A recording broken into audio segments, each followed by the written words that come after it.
Hello, hello. Quick refresh for YouTube. EOSCon finished. I just need to... I even forgot to park all of my ships back. I'm then going to be hopping into the ship designer, and I do not quite know yet what's going to be on the menu. Most definitely, well, ship designer related stuff. And then I'm probably going to be hopping into the PTU if there's someone that wants to test a ship, fight with something. There's a few ships I'd like to work on. I don't know which ones I'm going to be doing. I need to finish tinkering with the Gladiator. I need to finish tinkering with quite a few ships that have already been sold and not yet finished. So quite a lot of things to do.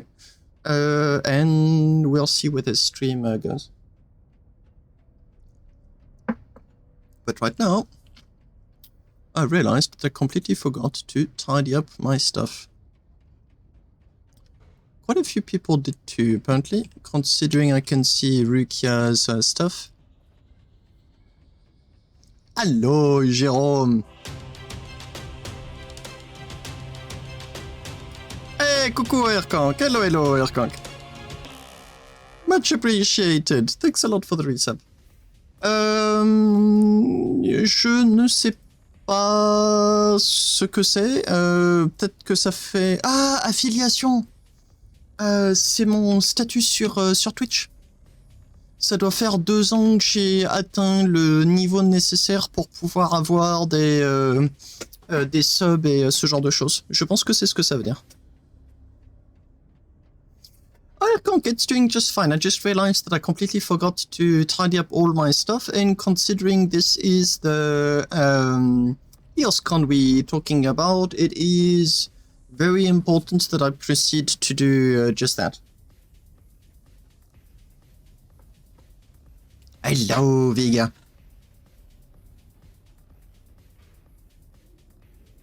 Just to repeat for the people that have just arrived, in this stream, well, first of all, I'm going to be tidying up all of that mess, and then I'm probably going to be tinkering on designs that have been in the pipelines for a long, long time, to the point where some of them have actually already been sold in like my yearly promotion, whatever event, Black Friday of sorts, I suppose you can call it. And I completely forgot to finish the ship's sense, which is a little bit embarrassing, just like a little bit. So yeah, plus some ships that I think some of them I started over a year and a half ago, and I'm just going to, they're almost all finished, so I'm going to be going from one ship to another and ensuring that everything is finished as intended.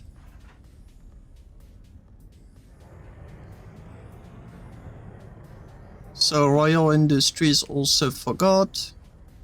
ArcSpark didn't. Yeah, so Royal Industries, Ouroboros, and Rukia Cafe all forgot to tidy up their ships. And that would be Progress Bar if memory serves. That's a Progress Bar ship, and that I don't know.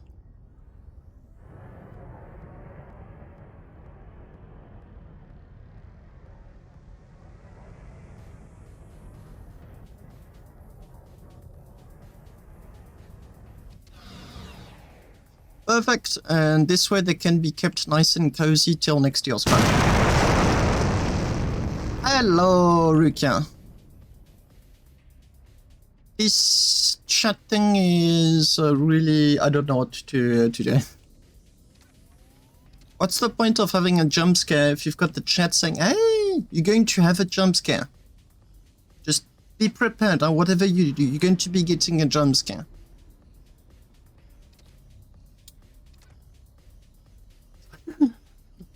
$15 seconds. I put a 15-second delay between the moment where you pay for the in points, in bits, and whatever, and the moment there is the sound. And like, what more am I supposed to do?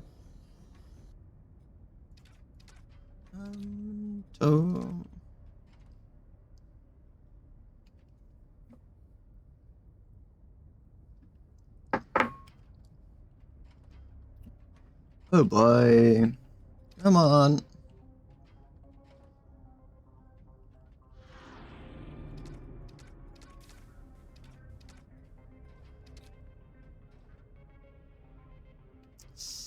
This time, next to your scan, it's going to be super easy to just get them out, because they're all going to be there.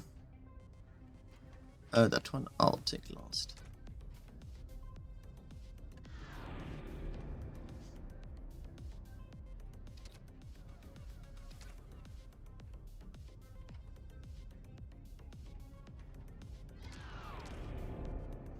Quite a lot of them don't even have any batteries anymore. This one, for example.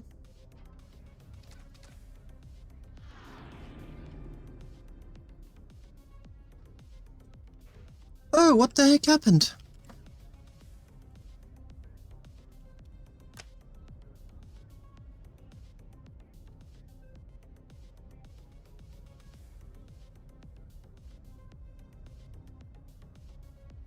There's no moving parts on the logo. I've got moving parts here, but they didn't detach.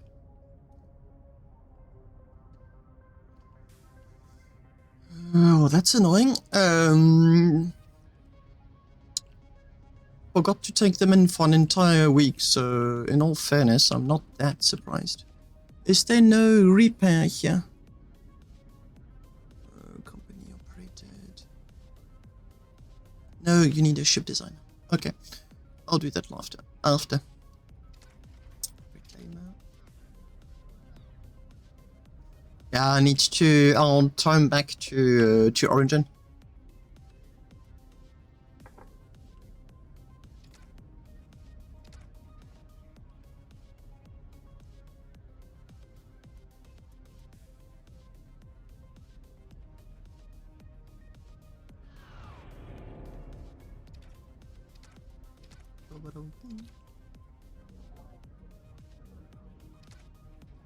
Some of these ships are so old.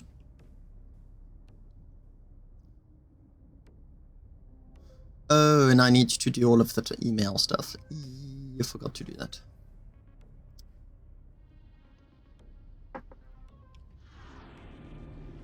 What? What?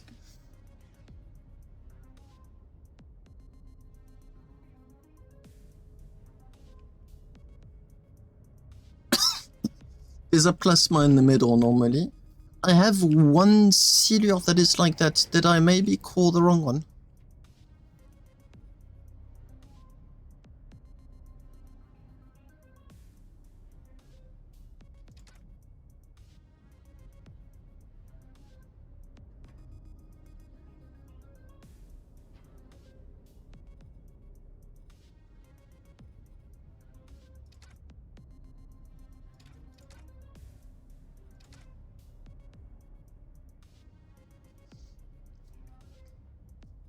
Okay, whatever.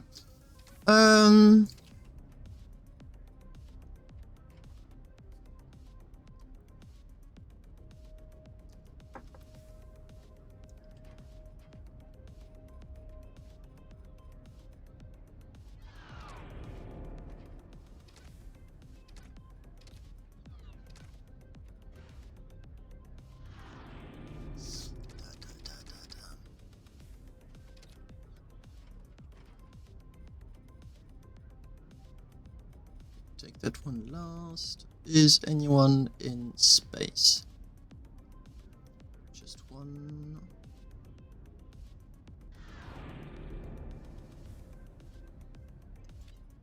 Perfect.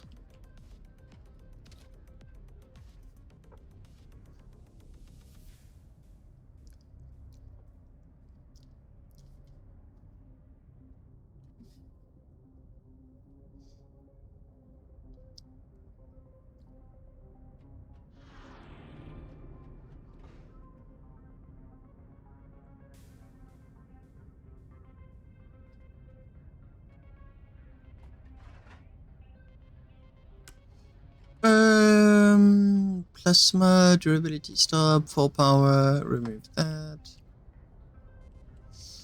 And my cap ship is...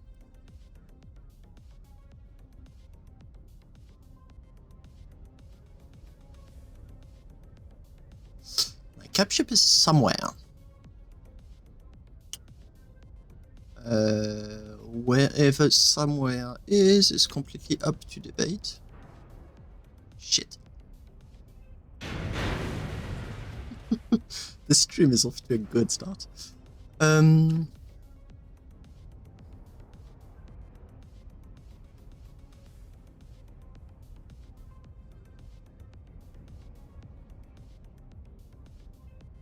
I keep forgetting what color your own cap ships are supposed to be. I'm looking for one called Gravel Tooth.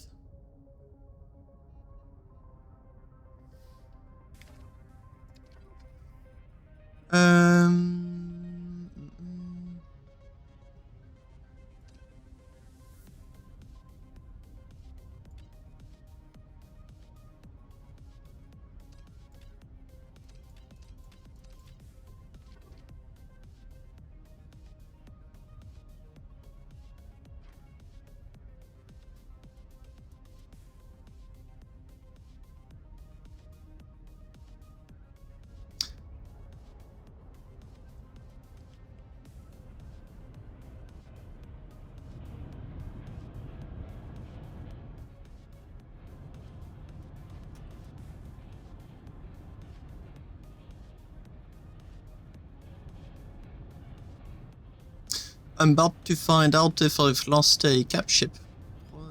Should be over there somewhere. Now, emails.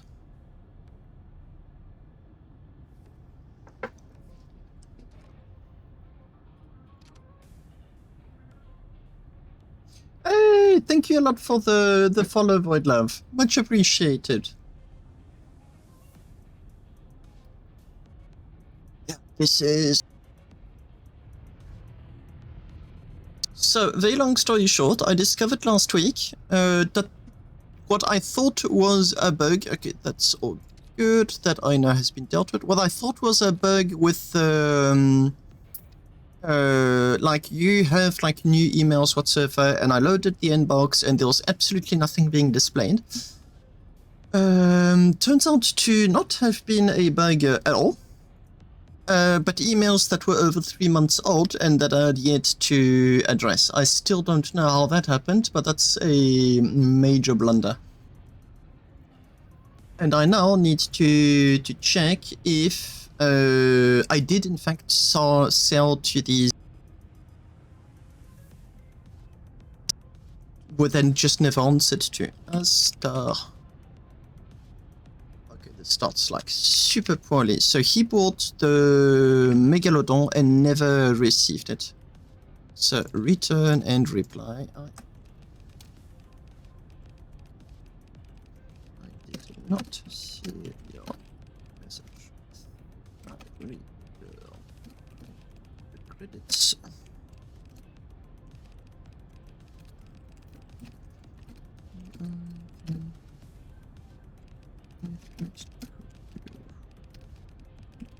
Problem.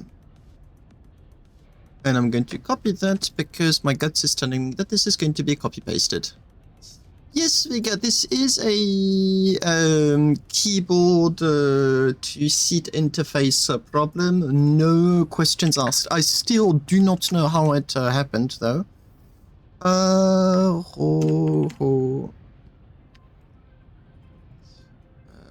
Return, reply, up, send.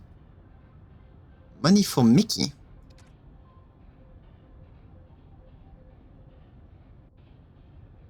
Mickey?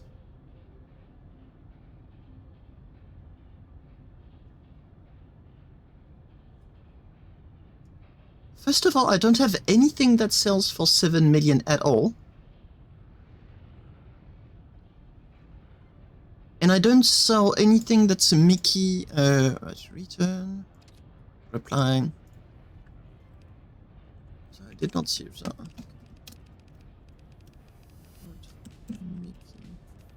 Yes.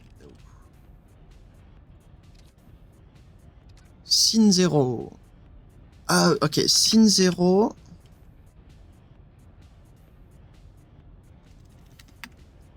Hello, VNZ.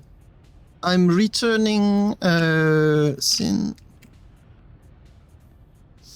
I am returning money that was sent to me and I never replied to because I didn't see them. Just really, really a massive blunder. Integrations. Where are the members?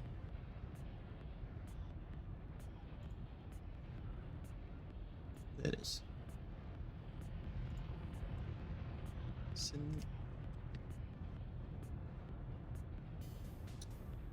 Damn it.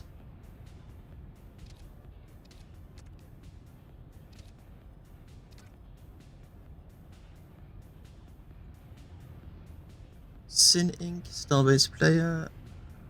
Okay, he got it sold. At last, one where I didn't fuck up. Sin, and that is Inc. Sin Inc. Sin Inc. Got the Explorer.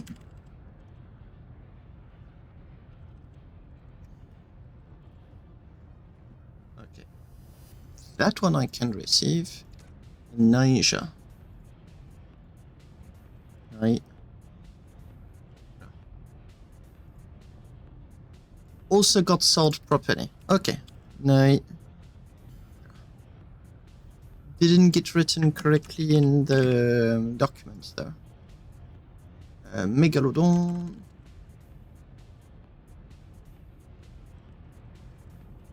I also have not been looking where my ship is flying for a few minutes now. I may want to do that before it's a really bad idea. VNZ, c'est parce qu'en fait je l'ai upload un petit peu trop vite. Elle sera en full qualité d'ici 2-3 heures. Yeah, so the last episode of the... oh, there's my ship. The last episode that I uploaded on the EOSCon, which already got uploaded, should be in full quality. So 1440 pixels of, or I don't know what the P stands for. Should be like full quality within two hours, I'd say. Let me check. 37 minutes.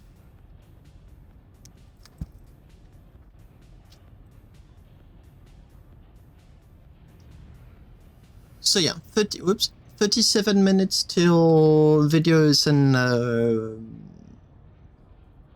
expected quality.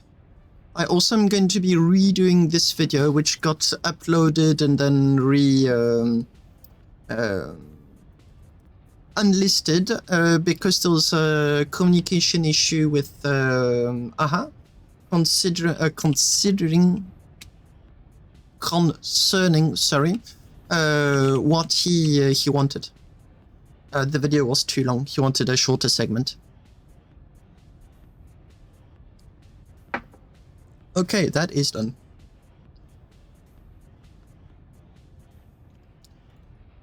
I did not even check if this ship has got any resources on it. None.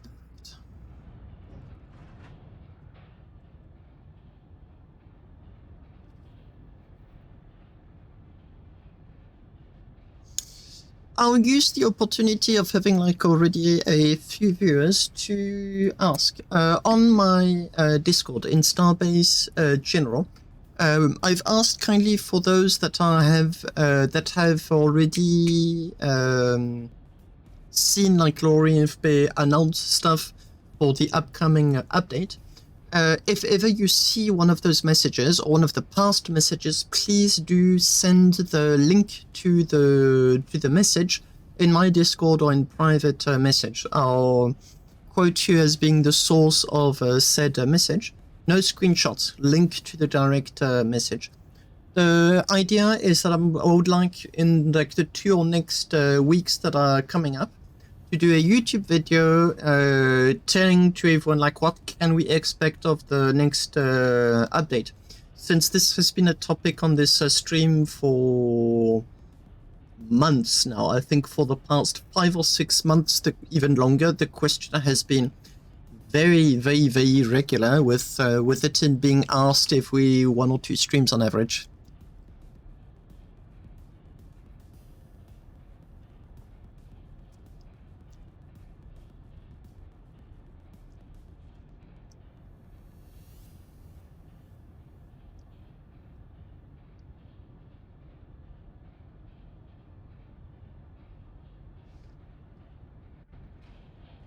Sound is weird.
What?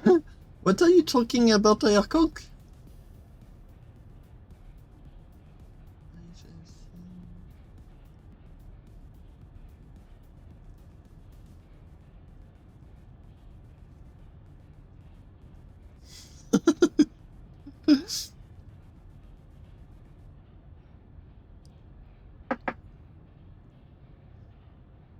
Enjoy. That's nice. Looks like I have a tourist, though, next to my ship. Hello, Electron.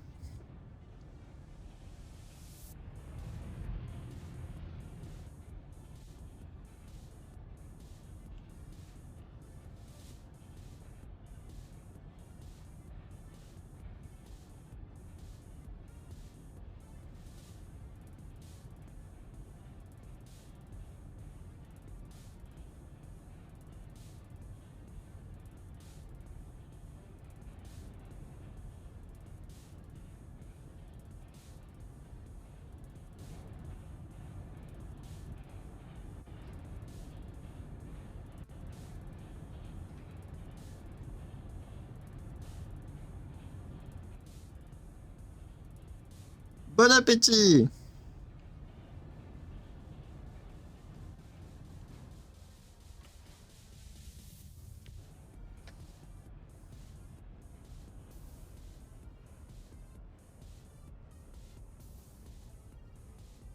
This ship takes so much time to slow down, it's really impressive. This cap ship has not moved for a year and a half now, I think. Almost 2 years. It visited a few planets, and since then it's been accumulating dust here. And I've been using it as a big ship designer.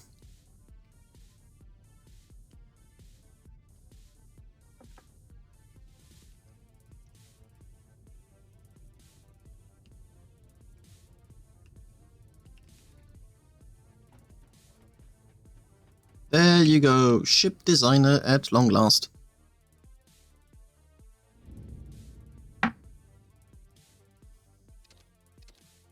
Nope.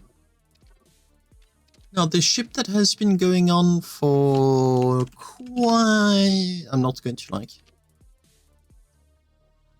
Yep, there it is. Backer Merkonk, as you say, home sweet home, ship designer. I may as well put like the letters SSC wherever I live physically, as that's pretty much what I need to feel at home. This design is old, like old. It's been updated quite a lot. And the one thing stopping it to be considered complete is an issue when I reverse.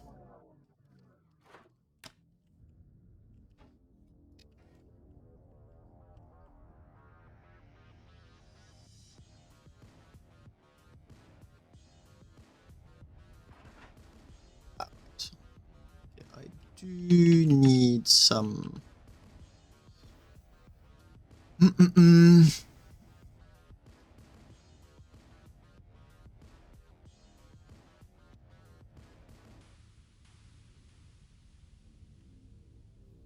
Yo, the souvenirs. So this is the mouse. This is the body of the mouse 4, which is a very old design of mine.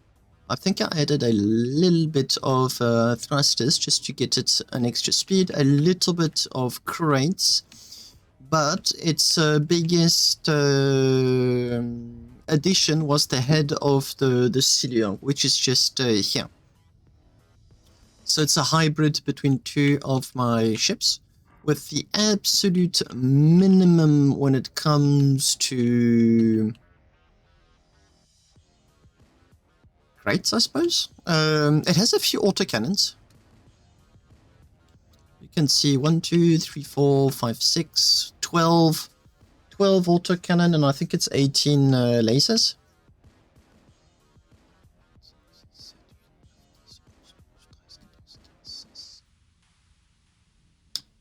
Lasers.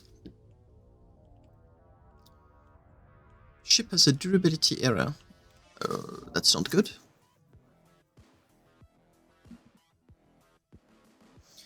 So ship acts fine most of the time, except when I want to reverse, at which point the ship goes very slightly sideways. That and the Endo has got absolutely nothing to stand on if he leaves his seat, which is something I need to remedy.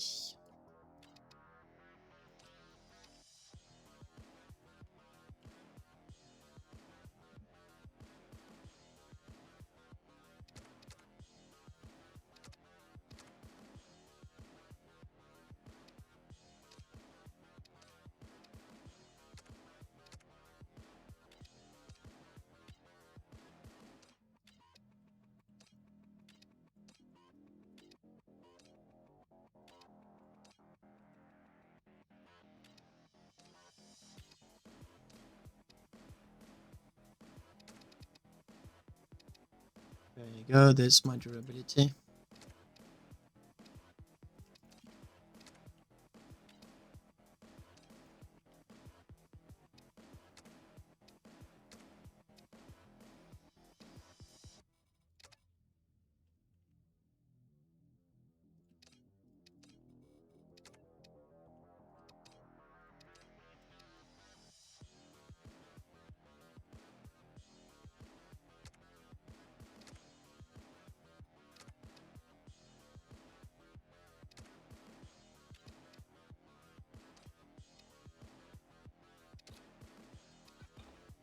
Applied to all, and something at the back is causing drama. The idea with this design, the concept is so old. I designed the first iteration of this ship when I was still being attacked in the Elysium. I was being stream sniped.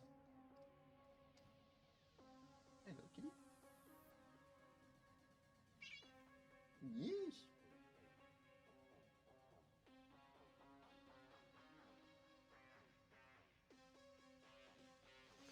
I don't see him much when I work, but when I stream, he's all over me. Only when I stream. If I work, nope. If I'm chatting a lot in my microphone, then yes, he really wants all of my attention and he wants it now. Or should I say yesterday?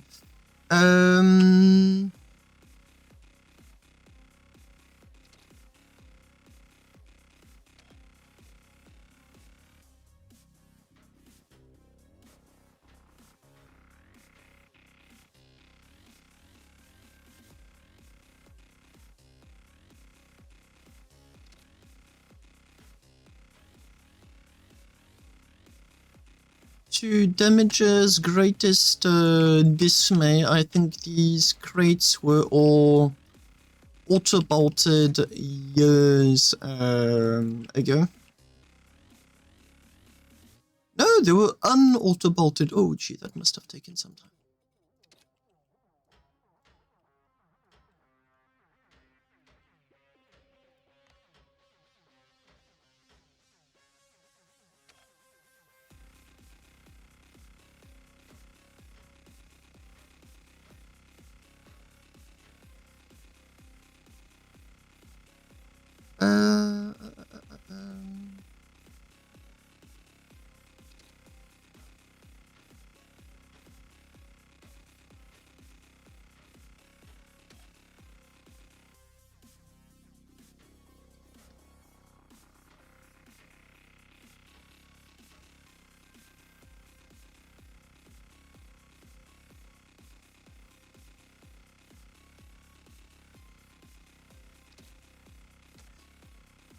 Yeah, the time for the durability calculations is absolutely insane on this ship. It takes so much time.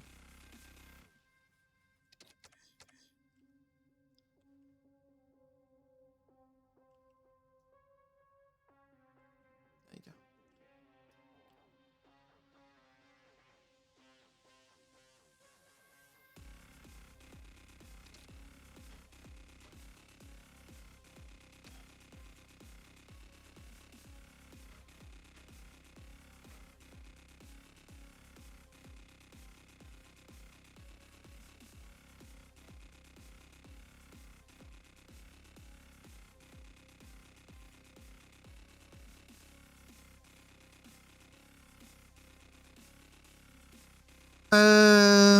In the meantime, there were quite a few other points that really needed to be addressed. Such as, if you shoot me in the back, the whole ship goes bang really easily. Basic plates, 96 for 32 should... Perfect.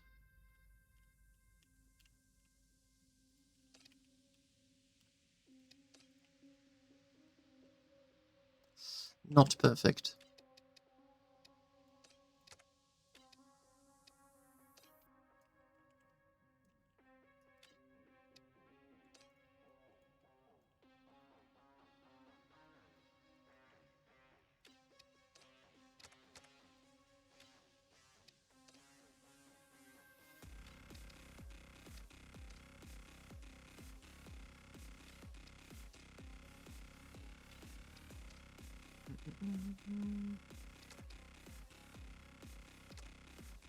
Hello, Praxis. How are you doing?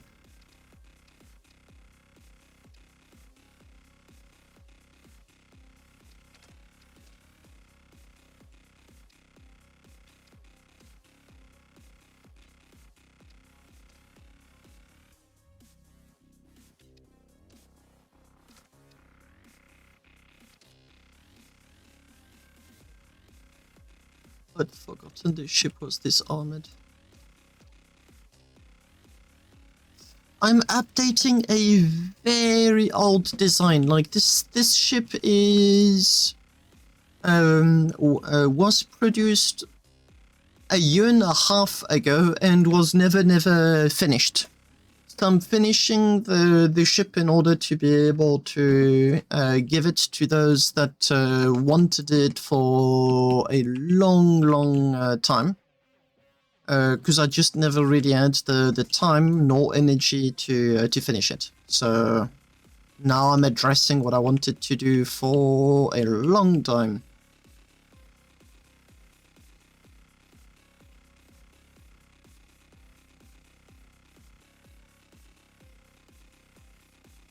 But yeah, what used to destroy this ship is if you shot it in the back, everything just went bang. Once again, like, this thing is old, really old.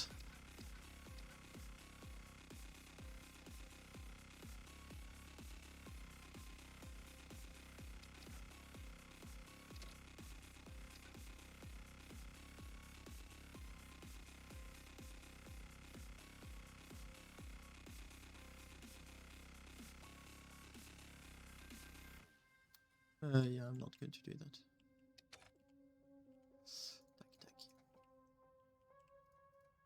I've got a few designs that need to get off the to-do list.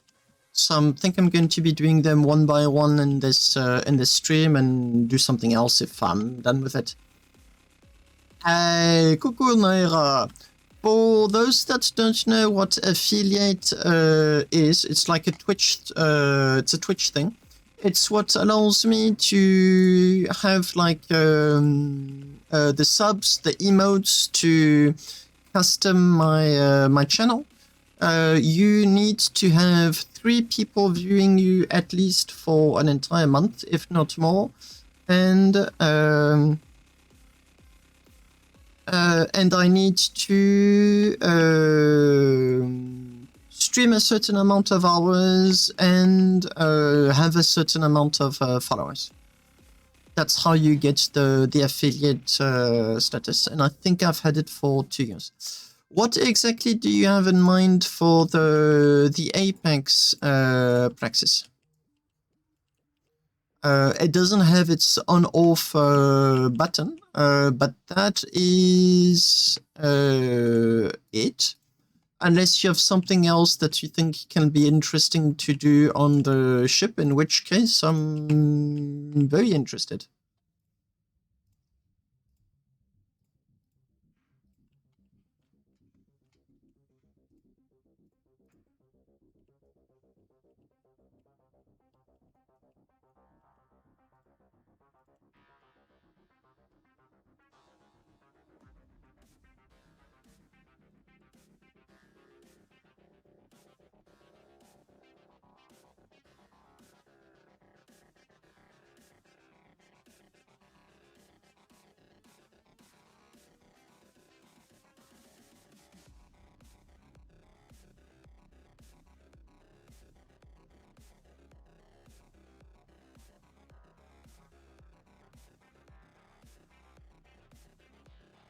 I do remember you talking about the maneuverability control, but what else? What else do you have in mind? We had discussions about maneuverability, like my maneuverability manager is mediocre at best. I think it's very good for mining ships, but it's really not suited for combat stuff at all.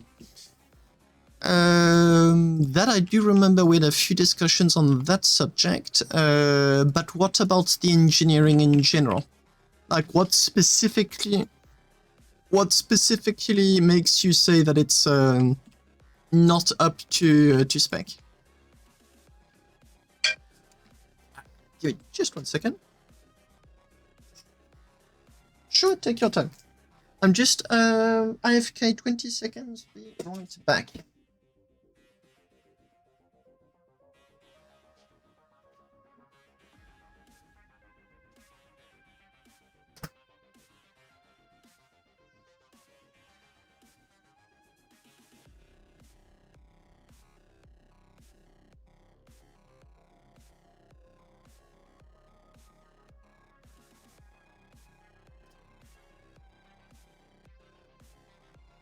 command back.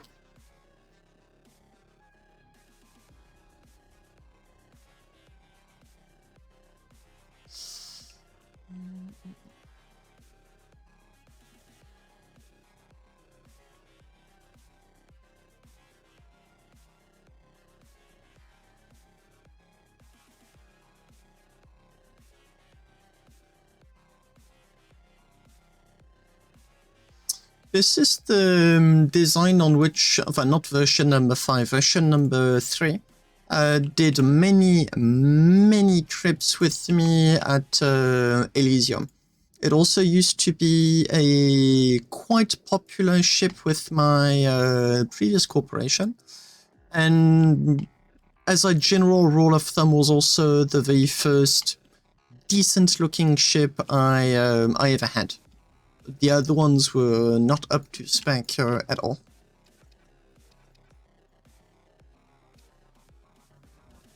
And the budget is all over the place. It's quite heavy too, if I recall. 20 kilotons for only 400 batteries.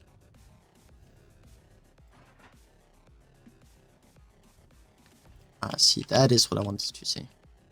So now you don't get sent all over the place. Chair, chair, chair, in order to get to the cockpit above me. Where's the ladies? There you go. Reconstruction machine, ammo, propellant, a lot of propellant.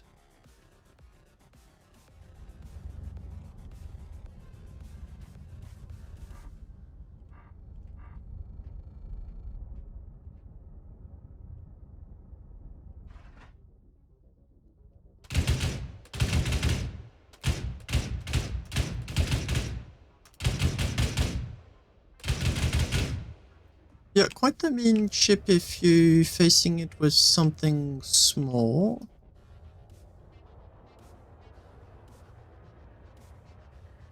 Good acceleration, very pleasant.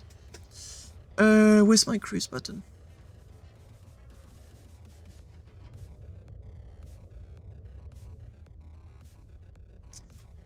It is.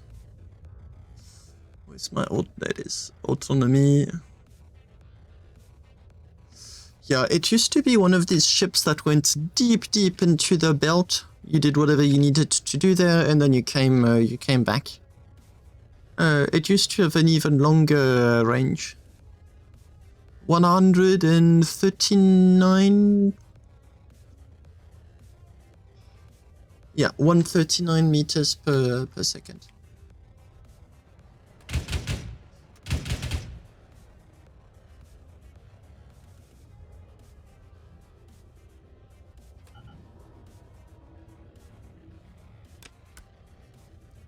That is very unpleasant. Oh gee. That would probably be the reflection of the sun. There's only 2 layers of glass and they're painted black. Are they painted black? I don't know. Okay, so it does fly completely straight, but if I start reversing, yeah, it disables the cruise.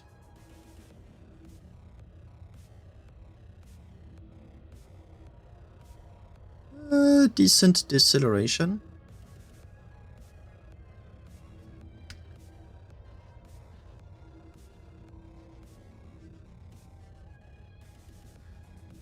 It flies completely straight. What's the stories about it not reversing straight?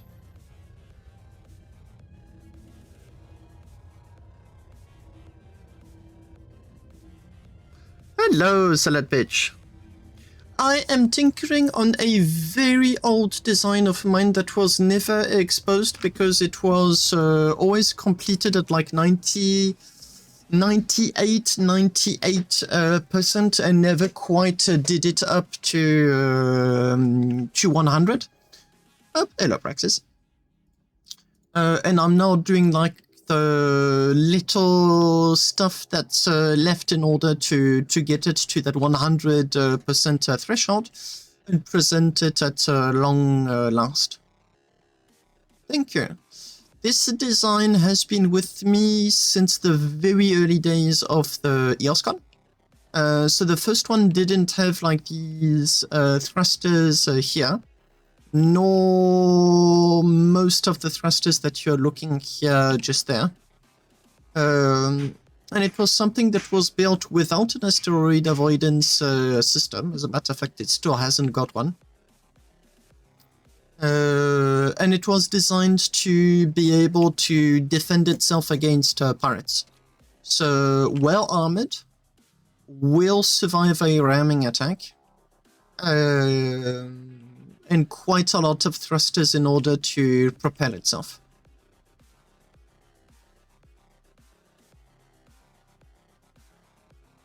Yep, yes, exactly. But there is one condition for, I called it the asteroid cage. That's what I used to call it. There's a very important condition for it to work, and that is that you must be going at low speeds. As long as you do that, no problem. It will work literally as intended. But it's really important that you go low speed, otherwise it will break. And that was one of my very, very earliest plate logos. Which is triggering me just looking at it, seriously.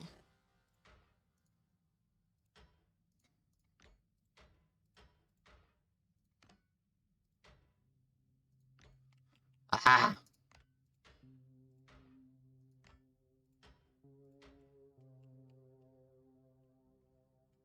Better. Up.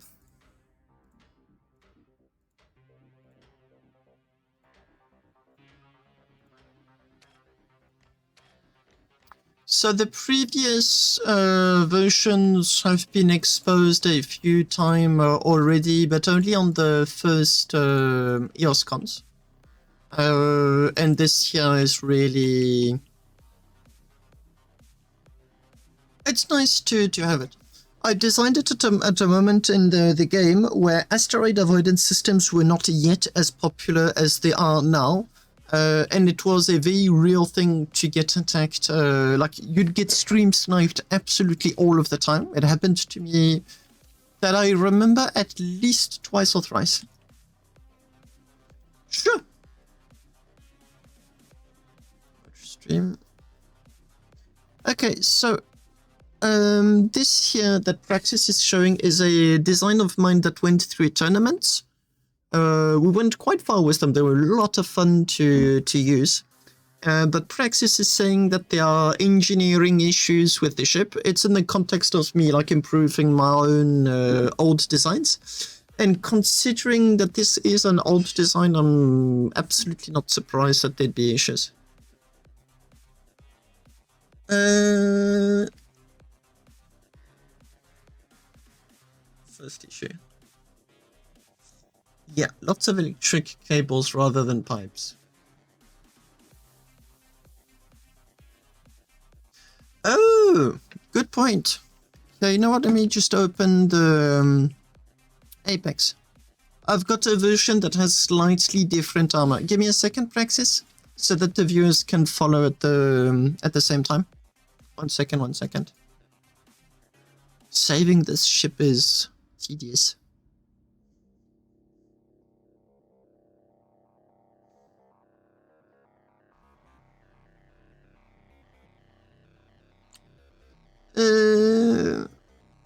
Give it a few seconds. The older a blueprint gets, the longer the saves get. And this one is a very good example. Perfect. Okay, so open or manage blueprints. So the only difference between your Apex and mine is that mine should have a very slightly different armor scheme. So no ramming beams and a bit heavier armor, but that is it. Like the rest of the components should be the same. Oh no, okay, I've got the one with the ramming beam. Perfect. So what he just pointed out was that in oh wait, I'm not going to leave the devices, machinery. No, Praxis, it's not the only connection. The heat sinks get used. That's the only center connection. But if you look, wait a second, left and right. Wait, I'm just going to make really sure I'm saying something correct. Give me a second, I need a double check. Paint colors, gray, so we can see what is going on. I'm going to hide machinery. So he pointed out there is only one cable, just one cable, that links the back to the front of the ship.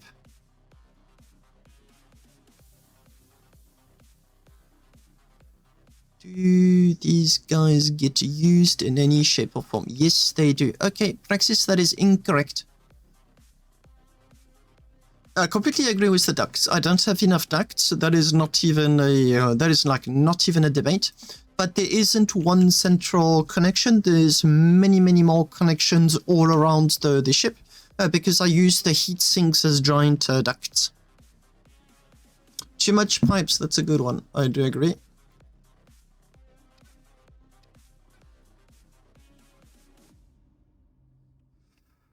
Front ones would be hard to deal with, but there's a lot that could have been replaced by ducts, and I'm looking at one such example. 2, 3, 4, 5, 6. 6 examples. Yep, I agree with that one.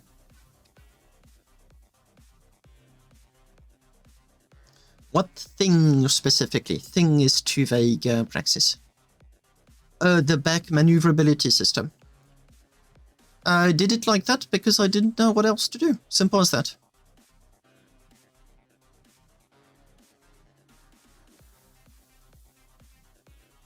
We never had any issues with it because if you start getting shot in the back, your ship is lost anyway. It does its job.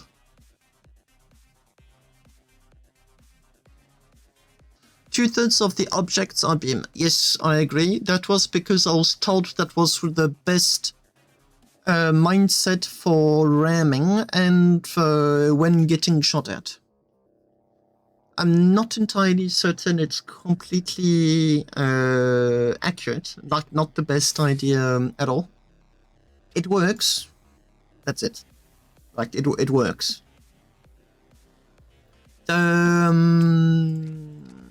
Decorative railings are also not up to spec at all.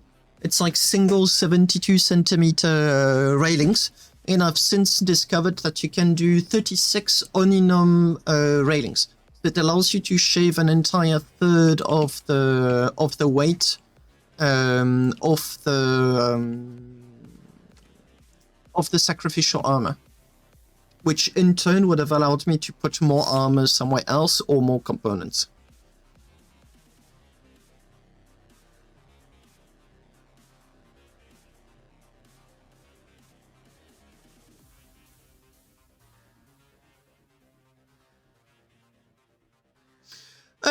Yeah, Praxis, but you didn't share the information about the 36 railing. That information got shared to me way after. And I don't remember if it was you or the armor mercenaries. It was one of the two that spilled the beans.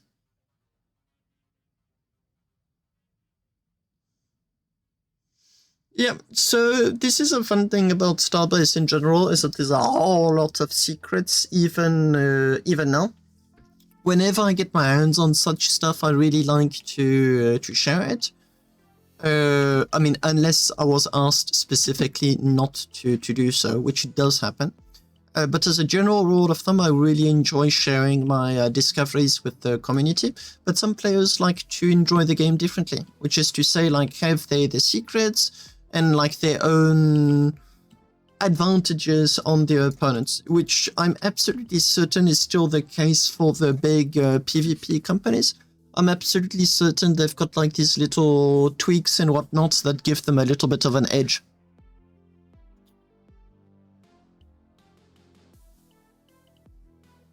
Yeah, so there's two different Russian communities. There's True Shimosh Colt. And which one's the other big one? Damn it, I forgot the name. What one's the other big... Yes, New Horizon Republic. So we've got two Russian corporations that are in... They just spend their time fighting one another. So anything that gives them an edge on the other one is worth being investigated.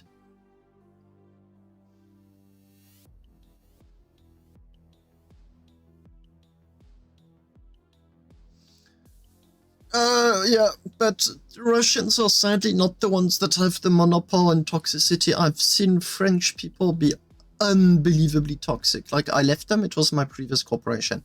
Hello, Dirty Seven. My previous corp was quite bad. No, I didn't say mine was more toxic. I'm only saying that your Russians don't have the monopoly on toxicity.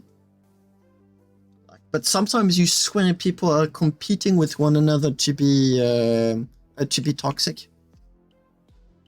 So yeah, quite a few things that I'd love not doing this stream because I'm going to be addressing other ships. But one thing that the Apex has too much of is generators. It doesn't need that many generators. As a matter of fact, oi.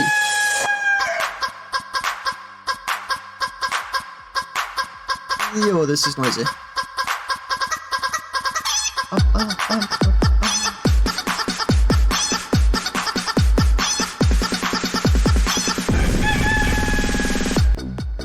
A second. Sorry, forgot to tinker with the volume of that alert. Hello, Biggie. Impossible de te collaborer sur Discord ou sur Discord ou sur Starbase?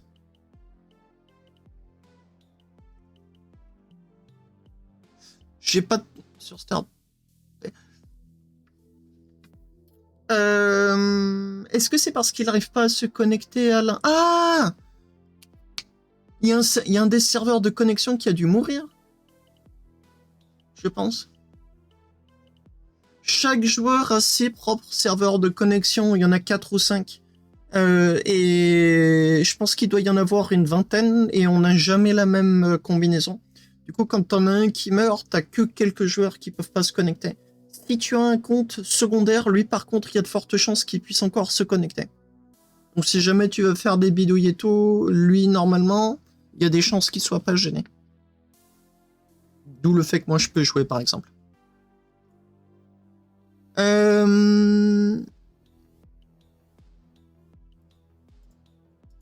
Yeah, so this power plant is really designed to allow me to shoot without stopping. But same thing, I've got a few more design flaws. So when it comes to mass, I could be removing quite a lot of these tier 3 enhancers by getting them shared over multiple generators. And while I'm at it, I'm also not satisfied with the way the bolting was done. Some components, such as armor and heatsinks, are linked together and should not have been in the first place. So yeah, this ship has most definitely got a lot of room for improvement. Oh, I completely agree, Dirty. I'd love to be able to use Autobolt, but I get harshly punished by the game each time I use it. This ship has a fair bit of Autobolt, but without going completely overboard. But it has some design choices that were made in a rush due to the approach of the tournament.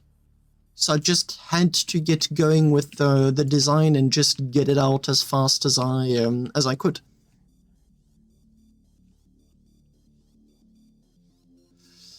What is going on here? It's quite fun to rediscover this ship, because I'm just finding out all of these things that I'd be doing so differently.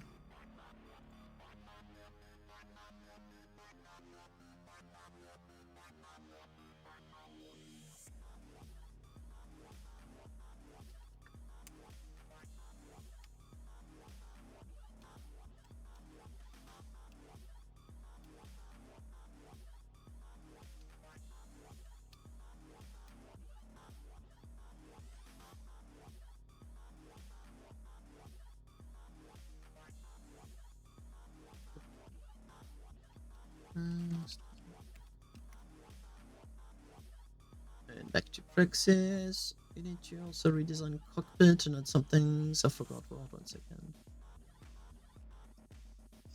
Yep, there's also the aim assist. It could actually the Apex. I may consider doing so at some point. Level of comfort. Yes, user experience also as a general rule of thumb. This cockpit is the absolute bare minimum, period.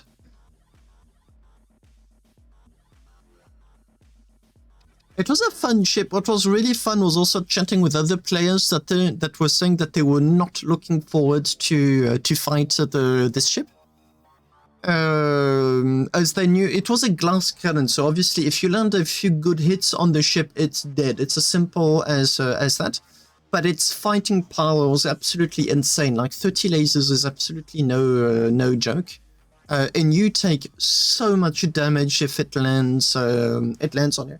Not also counting like you getting blinded by the lasers, the lag it causes when you're on the receiving end of 30 lasers. It is not fun.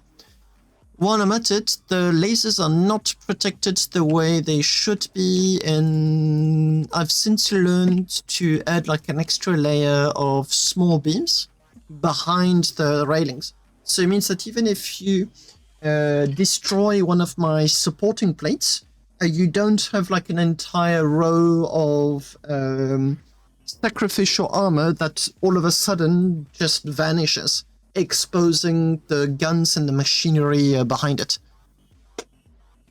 So plenty of lessons that have since been learned. Because the Apex is quite old, like over a year and a half. Apex. Yeah, Apex is over years old. It celebrated its birthday quite a few, like over a month ago. Yeah, Praxis is showing a way better layout for sacrificial armor. Yours, however, is at least 4 or 5 kilotons, is it not, Praxis?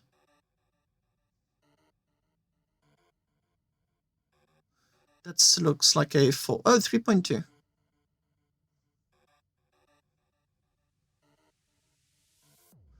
Do you have spare propellant inside of the ship, or is that all of the propellant you have at the back?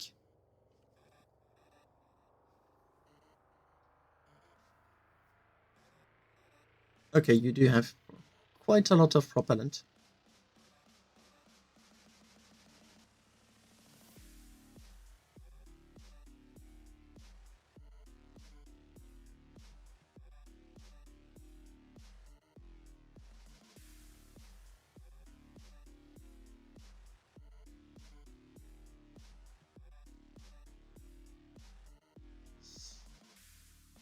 So this is his tour modification that is a little bit old. Tournament. Yeah, I remember we fought a lot. Yeah, I remember fighting a lot with you on the PT with that one.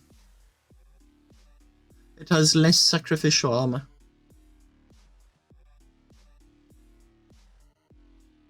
No, not that one.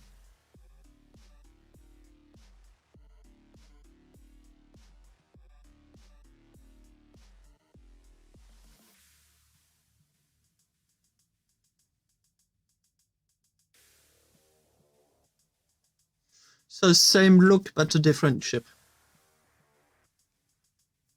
That one's more modern.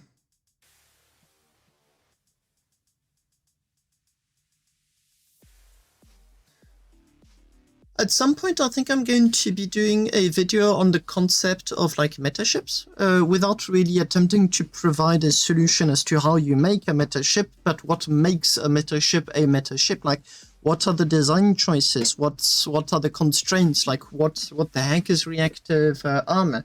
How do you place your cockpit? Why are some setups better than other? What's your fighting style?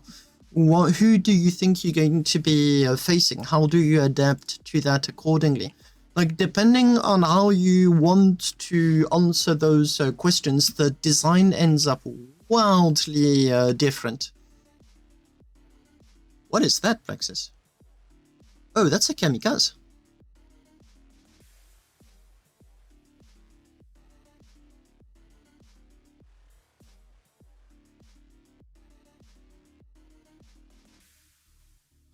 Apparently, I'm going to be tasting some secret unpleasant medicine in a stream or two.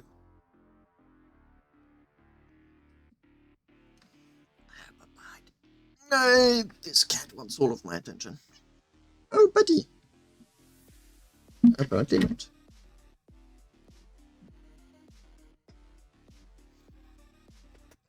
I'm going to be experimenting with some guided torpedo kamikaze ships, remote and with an endo sitting on them. Because Orion at... actually, if you wanted to check, go see the recording of my... 10 cents each in game manufacturing cost. I'd be poor so quickly scratched, you've got no idea. Just one auto bolt. Wait, 10 cents, you've got 32,000 bolts, 31,000 bolts maximum. That would be one click, $3.1 thousand entity. Unless it's 10% of a cent. Solid pitch with pleasure. Not during the stream, maybe during the next one. But you'll see it, like the stream name is going to be very explicit. But I'm going to be very interested in incorporating it in much bigger ships. I like to have some kind of like remote kamikaze or very maneuverable torpedo. So yes, Praxis, I did test my turret ship. As a matter of fact, I can show it to everyone on stream, my turret fighter. The prototype works. It needs a lot of work, but for a prototype, it was surprisingly efficient.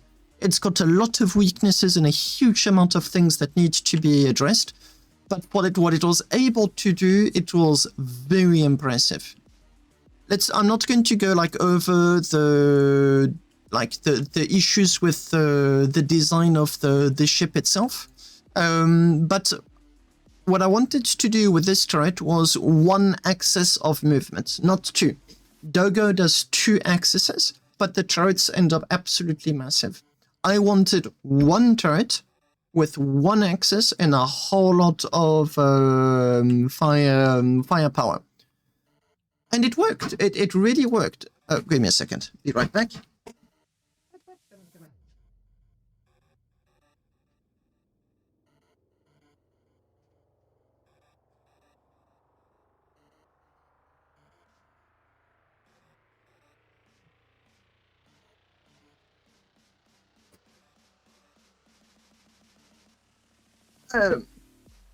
And back. So I've got this one-axis turret that I was hoping it would work, but honestly, it works so much better than what I was hoping for. So I can't move it up or down, but I can turn it left or right. And when you're fighting and you have like one of those orbit fights, so it's really difficult to control correctly because I'm trying to like rediscover how you fight in the first place. There's no like user manual. Yeah, but those turrets are quirky. It's not like, here's a turret, let me use it. Like, oh, gee, okay, I need to rebind. No, CV, custom, or whatever. Right now, only the turret goes. So what I would do is that I'd place the turret to where I could see my opponent was going and then shoot them. They come with weaknesses, a whole lot of them. I'll give you an example. Although it is decently protected when facing one opponent, as I said, it's a prototype. There's plenty of things that I didn't really go all the way through because I just wanted to know if the proof of concept could work. And when it comes to proof of concepts, don't do a finished design in the first place. It's not a good idea. You shoot me here, I'm losing all of my guns at once. It's literally as fast as that. This whole turret has got no beams. There's no beams in it because you cannot put beams in those designs. So this introduces a whole lot more challenges. One of which is that some of the plates are in fact not used for armor. They're used to support the rest of the turret above. So these plates here, if I lose these plates, I lose all of the turret at once. They then hold these vertical plates. These vertical plates have got a double role. They are both being used for support, but they are also being used to armor the turret itself. I'm also not allowed to use cables. I'm not allowed to use pipes. If I use any of those, the turret rotation speed just plummets. These turrets were not designed to work in the first place. There's no such thing in the Starbase code. What Doggo was doing, I don't need to fight a turn fighter. It's preferable, but I don't need to. And yeah, actually, I did a lot of fighting. And I did some fighting against Commander Doggo and his own 2-axis turret ship, which is really nasty because that thing doesn't miss as often at all. But the whole concept of these turret ships is very quirky because you're trying to bend the game in directions that were never intended to be done in the first place. Here's another example. These plates must specifically be linked to this piece here. What is it called? The tool holder. So the one that's going through, that metallic one. If you weld to anything else, it will not work. This robotic arm must be on the top turret. If it's off axis, it no longer works. Even if it's on the top one and just at an angle, won't work either. You need to have 4 or 5 of these rotation tables to get the turret to turn at max speed, and it turns really fast. But when designing all of this, I designed it because I had Commander Doggo telling me what to do and what not to do, and I did a lot of tests to try and understand what the limits are, which allowed me to have this design working on, I think, 2 or 3 streams. He spent over 2 years, if not 3, I think it's 3 years. 3 years working on the turrets to discover if they could or not be possible in the first place. I give him a lot of credit on that because he didn't know that they were possible. He just tried and tried and tried until eventually something worked. When I design my ship, I know it can work. So it's way easier. If I get frustrated, I can take a few steps back and try another direction. But ultimately, I know that given enough time and effort, it will work. He didn't have that benefits. So, lessons learned from this ship. First, the thing is damn heavy, like seriously heavy. This is an anvil. I think it's 5 kilotons. Yeah, 5 kilotons. I barely kept it under 5 kilotons. And for its firepower and speed, it's way too much. It's got no business being that heavy. The power plant was not properly oriented. So it's lengthwise, and I need to turn the whole thing sideways in order to shorten the ship. A ship that's shorter means less mass, less armor, and just better speed and maneuverability. Another thing I've figured is that I do not want 1 giga turret. I want 2 medium turrets. There's a few assets to that. First one is I don't need to put as much armor on 1 turret. They're lighter, and I won't be losing all of my firepower at once if something goes south. They are also easier to build. This thing is such a pain to make. On that criteria alone, I don't think they will ever become meta, just due to how much pain they are to make. One mistake, go back to 0. It's almost like that. There is so many constraints as to get them right. But yeah, ideally, I want this ship to be 4 kilotons, and only then will it qualify to be reasonably good. So lots of tinkering. I think I should be able to do one meta ship, maybe. Not a guarantee. There's lots of like ifs, concepts that need testing, stuff that just needs to be implemented and that I'm not yet fully aware of. But in an absolutely ideal world, I want 2 medium turrets, 4 kilotons, and at least 120 meters per second. Anything less is just not very combat worthy at all. So yeah, that's like sums up all of the lessons that I learned using this ship. And no doubt I'll be discovering some more on the next iteration of the ship. So we'll see. I'm super curious to see what's going to come.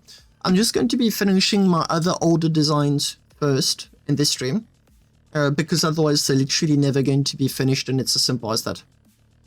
Strategy: it's much easier and better to train pilots, not make ship better.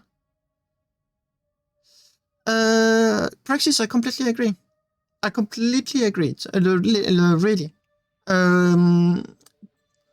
But I'd like to see how much better a ship could be. If I gave you a ship that was designed 3 years ago, no matter how good it was then, it's really going to struggle, even with a very good pilot, against ships that were designed now, with all of the lessons, the knowledge about reactive armor, the beam structures, the plating, the where you place everything, how you should place your cockpit. Oh yeah. So, it's not about just making the pilots better. The pilots need to train on their own. An okay-ish fighter in Starbase. I really enjoy fighting, but I don't think I'll ever be excellent at it. Not that I want to. I just enjoy doing what I do. But having a ship that's considerably better for a given mass and cost can be really interesting in fights, in tournaments, and hopefully one day corporation wars. Which, in an absolute ideal world, should be early May, something like that. We'll see. At no point is there any guarantee that is going to be the given date. That's just like hopeful wishing. They did announce that we would have a big announcement in 2 months from now, end of April, but we've got no clue of what is the... I mean, we do have clues, but we don't have the details nor guarantees of anything. So yeah, that this like a huge mouthful, a massive amount of information all at once, but that's the idea. Oh, for sure. But then I'm going to be doing Challenger 3B, then 3C, then 3D, and so on, and I'm going to be addressing the issues one by one. And when once I think I've maxed out the chassis, because comes a moment where there's design flaws that you just cannot address with new versions, like you need to start from scratch, then I'm going to be going to Challenger 4 and so on. That's what I've been doing with the Apex for example. I'll show you like the absolute first version of the meta fighters I ever did. It had 4 railguns and it was horrible. It was horrible. I think we did not end up last. I think we ended second last, something like that. It was just that much of a poor design. Morally obsolete. What are you qualifying as morally obsolete?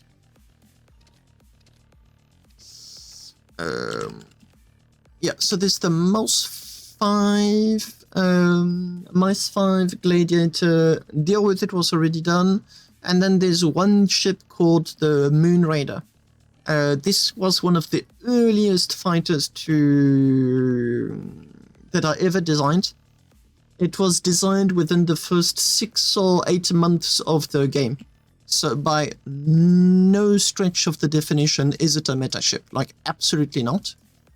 But it's a fun ship with like a lot of history behind it, and you'll see the resemblance with this one in a little bit of time. I wanted, where's the mast wall? It is there. It's been such a long time since I last used it, I forgot where it was. Custom mass would be, let's go with 27,000, apply to all, check durability. Not that I know. Then I think we'd say obsolete concept. I'd be more familiar with like the French words than I'm with the English words. That I spend so much more time speaking French than I do speaking English.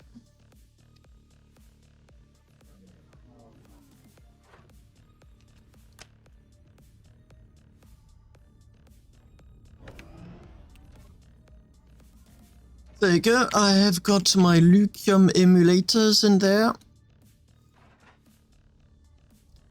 This glare is horrible.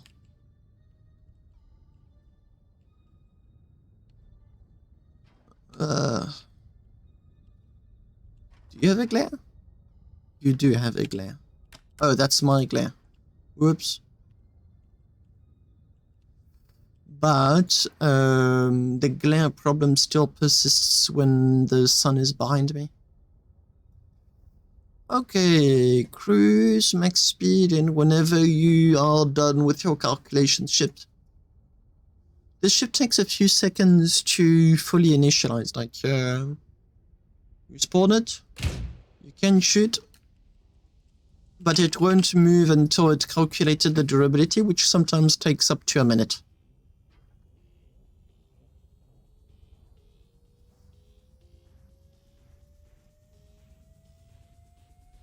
This is long though.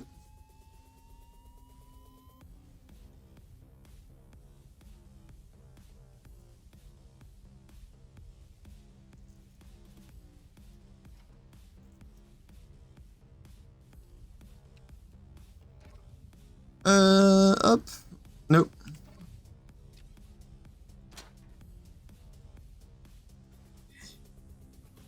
And there's the problem. Ship doesn't have a durability yet.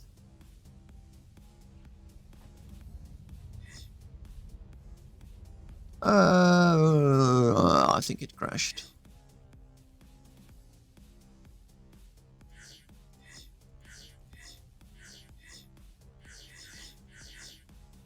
Oops. Oh shit.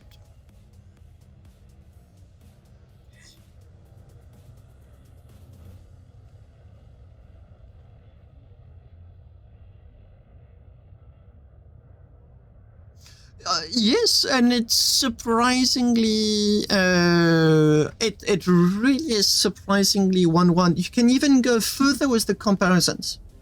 I used comparisons using like the defense onion, which applies fully. I have seen 1-1 comparisons with the issues with the classification of tanks and ships also applies in Starbase. Because what used to be a super heavy tank in the years 1940, it barely registers as a tank at all today. And same goes on with like Starbase design. What's a frigate? What's a super heavy?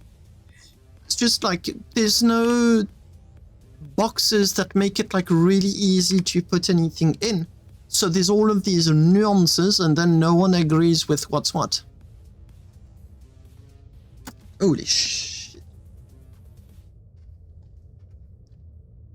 Oh, Mamba, don't you dare. Mamba. No.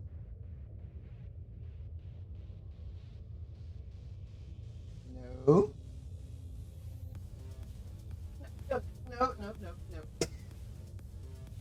I've got two cats. This one is obsessed with the other one, and it's drama non-stop. My speed is, with lithium, that would be 112 meters per second-ish. I can see 109, 1010.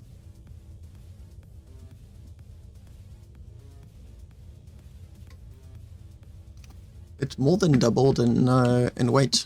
Okay, now let's do the reverse.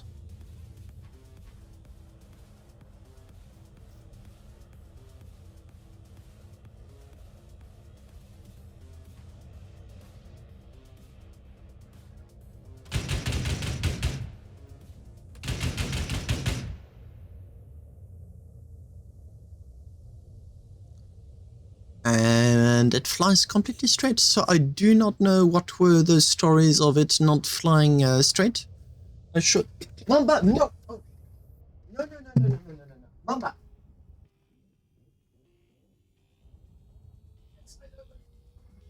No, stop. Hey, can't fly. Damn it.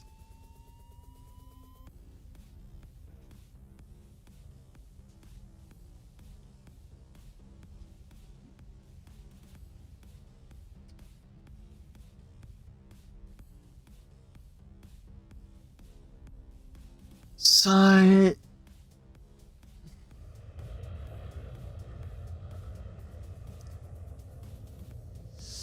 I think the ship is good to go. I still need to test the mining patterns to make sure that the added beams don't hit anything. But otherwise, I think it's good. Hey, Proxy!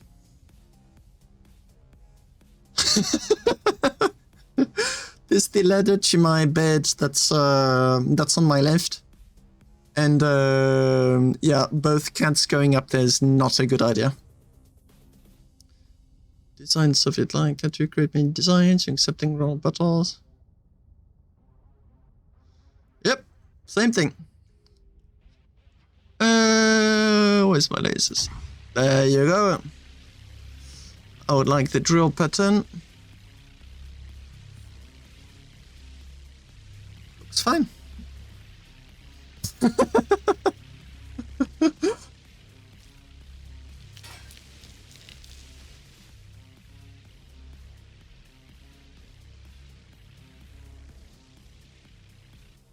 I'm noticing something quite interesting with the droids I hadn't noticed before, and that is that they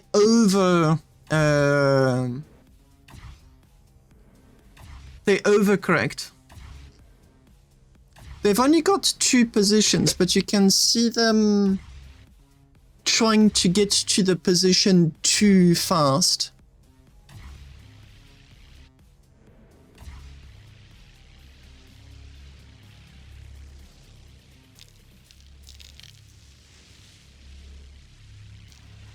The most popular mining pattern with this ship is, I think I called it the net.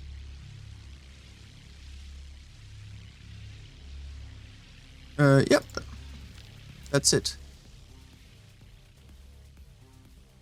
Yeah, you then just punch a hole right through a tier 10 asteroid and it works like a charm, like absolutely perfect. That allows you to minimize the amount of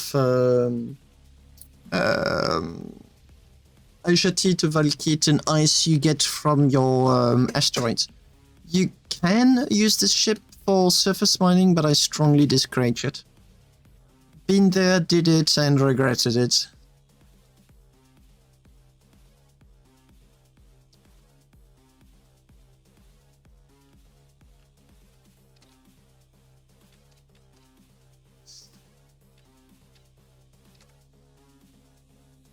Okay, so this ship is good to go. After the stream, I'll be putting it for sale at long last. This has been like long overdue. And next I'm going to be showing you one of like the oldest, to be fair, I think it's among the oldest combat ships in the game. For sure not the oldest. But it was designed within the first 6 or 8 months of the game. I need to save the blueprint. I'm just going to wait for the autosave.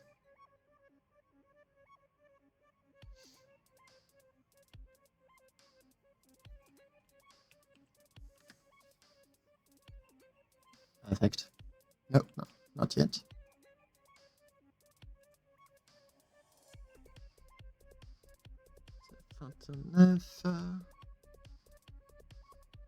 There you go.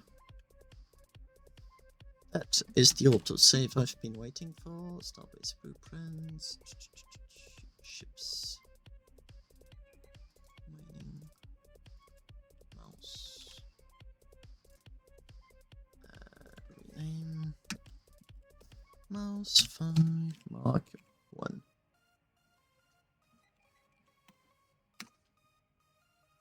Perfect. Okay. So here is the Moon Raider. So this ship has got the funny history that is that you've got mining ships that pretend to be combat ships.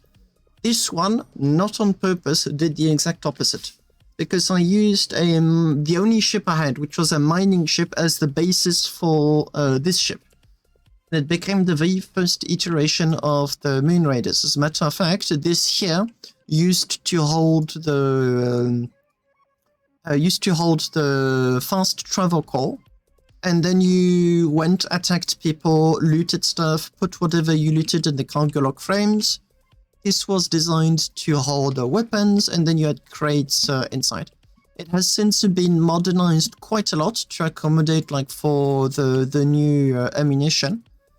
But we did get attacked at least twice on this ship by pirates that thought they were attacking a mining ship. Because from afar, if it doesn't load, there you go, perfect. It looks like a mining ship. A medium to small mining ship. A perfectly sized catch. You see, like, there's still the old school glass. Super reflective on the moon, making it almost unusable. And then it had like a double layered cockpit. Ah, no, simple layer. Good night, Brexis. Thanks for passing by.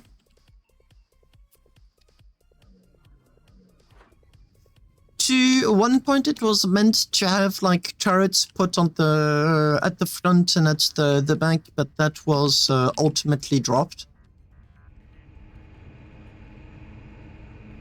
And another very, very fun aspect of the ship is that it has a disco. Now, what makes it really fun is that this disco did in fact save the ship once. I put this disco out of necessity. First corporation I was in, called the DK Industries, the members were getting bored. You know, it was like the long travels. I think you'd stay, fast travel took 20 minutes or so to get from EOS to Elysium.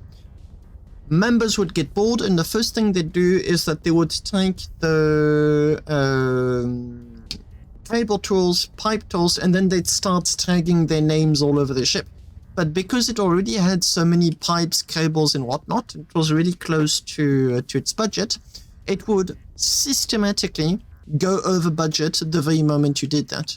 And as a consequence, the ship would then grind to a halt and would no longer be usable. So I had to put the disco there to keep them busy, and it did in fact work.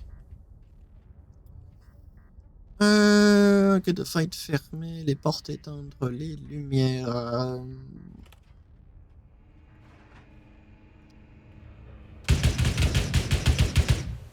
Yeah, it was really, really good against the non-meta fighters. And came victorious out of a 2v1 fight, which was really nice. Although, admittedly, I was not the pilot. I was just a co-pilot trying to fix holes as they appeared on the ship. Does it even have a cruise? It does. Speed, that is. Yeah, this thing is a snail.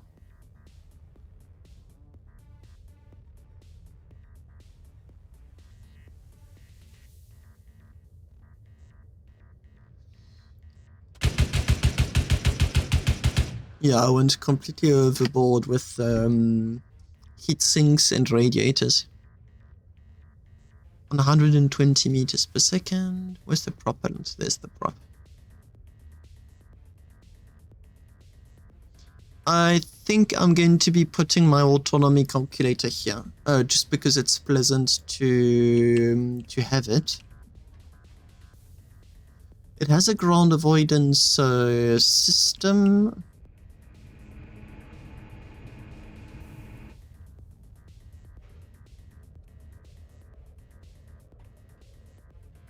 It was a very fun ship to play.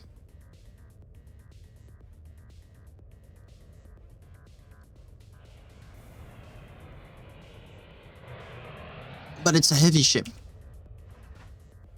It's not what I want to do.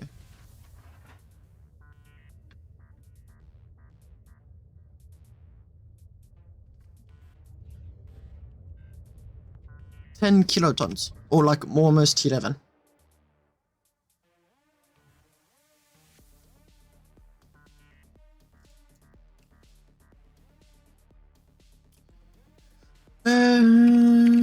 Autonomy calculator. I just want the version number 1. Ah, it no longer has max. That's version number 2. I want version 1.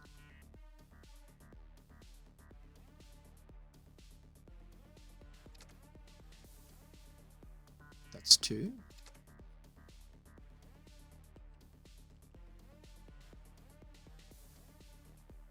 There you go. YOLOL.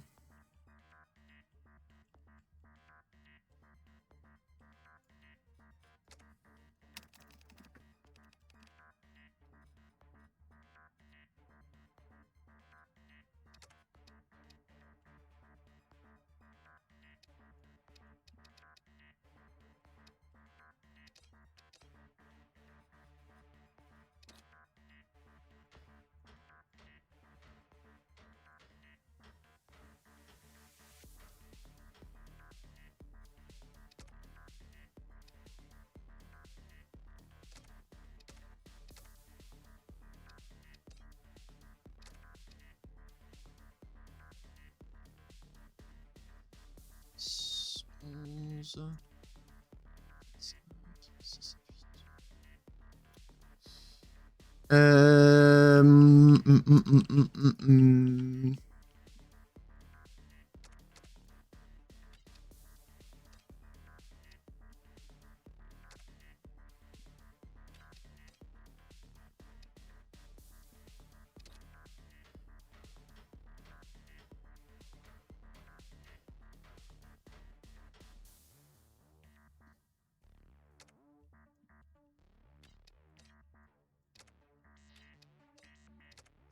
Autonomy calculator was one of those things that I saw a few people use without even knowing who I was, and it was so pleasant to see what I had done being used by other people.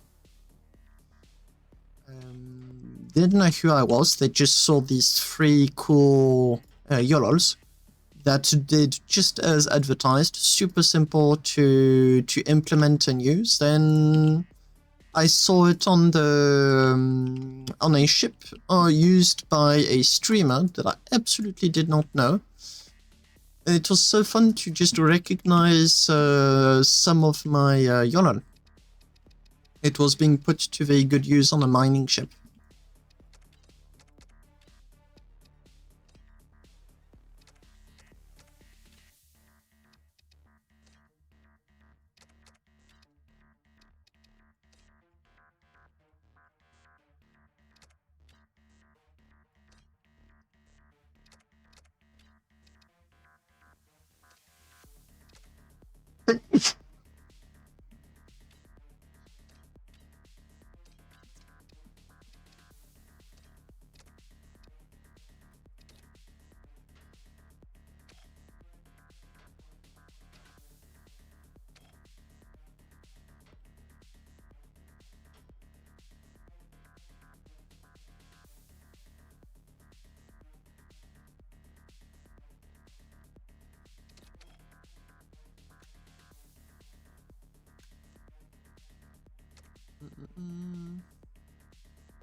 Forgot to put the screens in.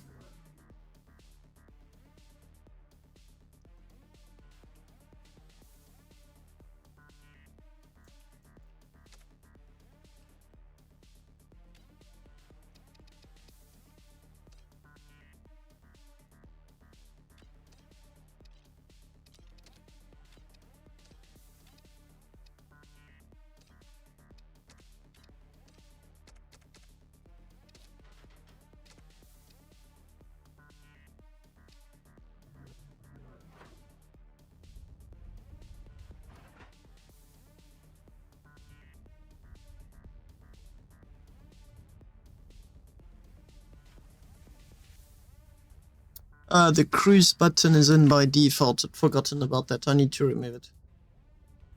Come on. There you go.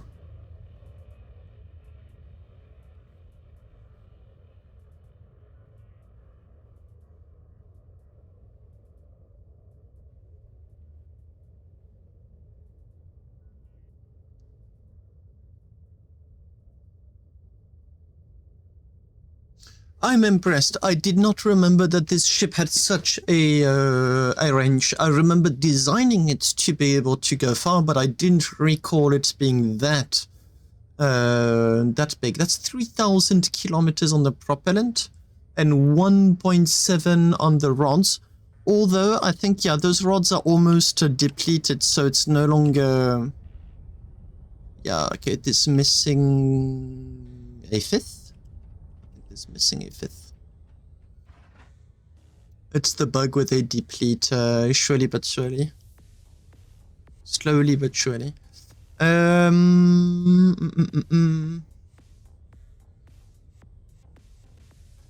I'm missing 1/5, that would put it at 3,5.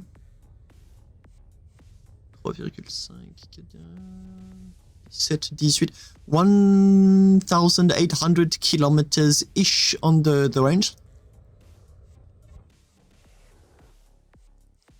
And if you take some spares, it should be able to go even further.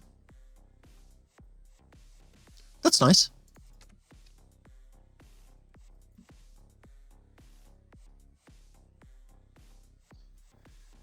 Now, am I satisfied with the armor?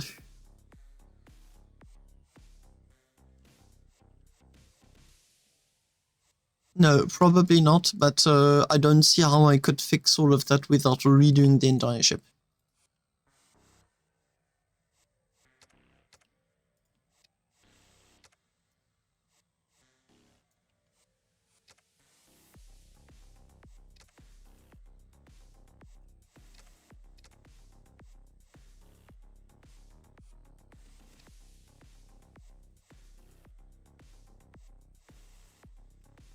Okay, good to go.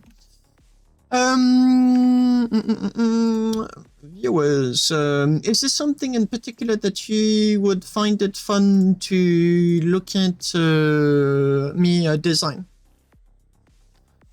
I've got in mind a 1,000 crate mining ship, a free ship, but I don't know if that's what would be the most interesting thing to do on stream.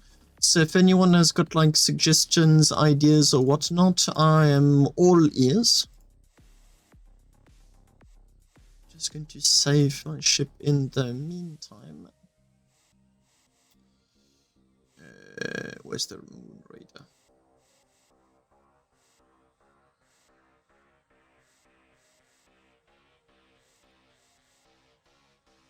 That would be Moon Raider.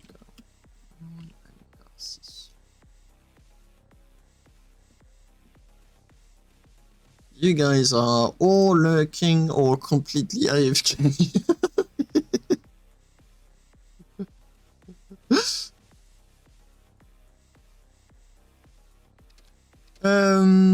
that would be the Echo 4 that I started 3 months ago and that I have yet to finish.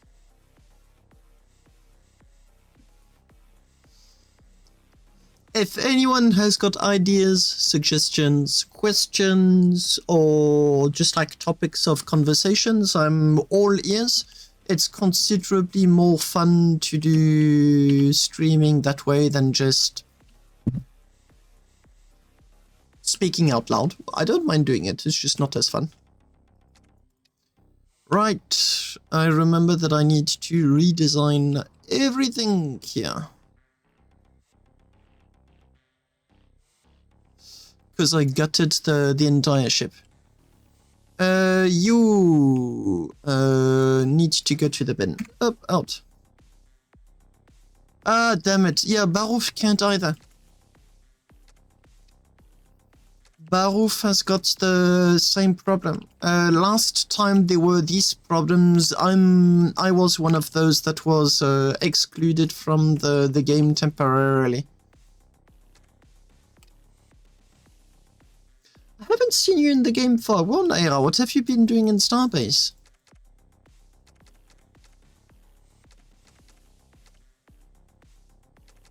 You had some very big mining ships at some point that were on Vertex-based. Ah, le PTU fonctionne, Barouf? Ah, c'est déjà ça. Bon, c'est pas la gloire, mais c'est mieux que rien, je présume.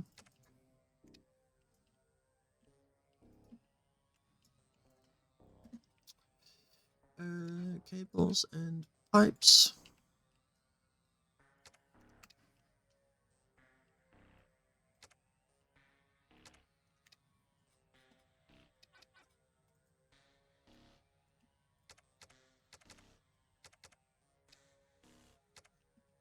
T'as pu jouer tout court à Starbase ou c'est quand t'as voulu t'y remettre que le jeu t'a dit non?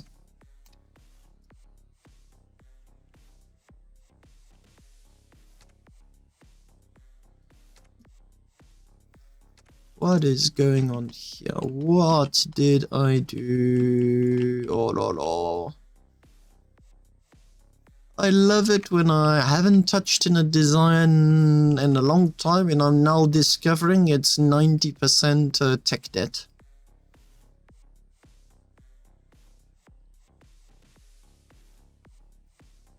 Nice.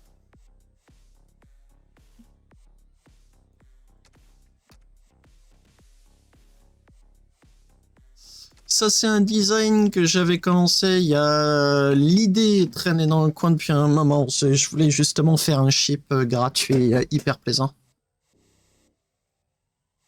On est dimanche. Lundi, ce sera probablement réglé si je devais parier. Je serais très surpris de l'inverse.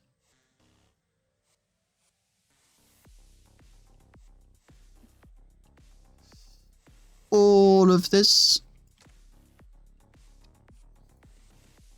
needs to be plucked out.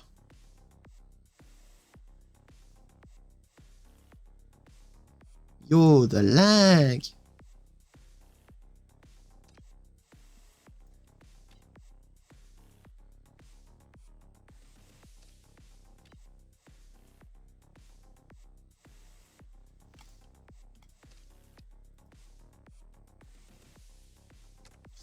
So this should be precisely 1000 crates.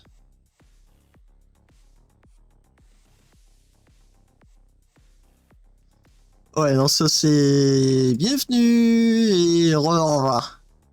Non, normalement, Naira, c'est réglé c'est réglé demain en journée. Ce bug a déjà eu lieu une fois. Hein. C'était, ça s'est réglé comme ça.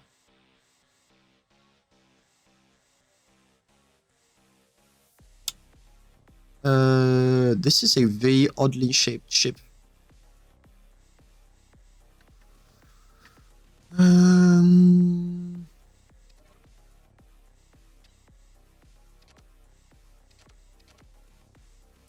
$1,024 crates.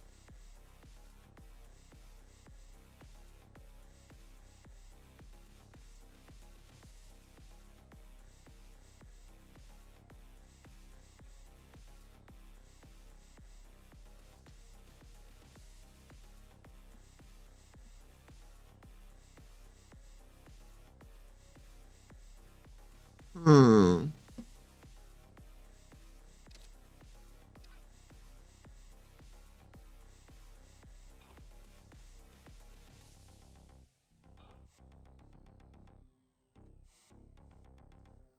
What's the dry weight right now? 17 kilotons. I'll say 20. Non, ça n'a pas bougé, t'inquiète. Hein. En un an, on n'a pas eu de mise à jour. Donc, ce que t'as laissé, c'est ce que tu retrouves. Hein. Aucun problème.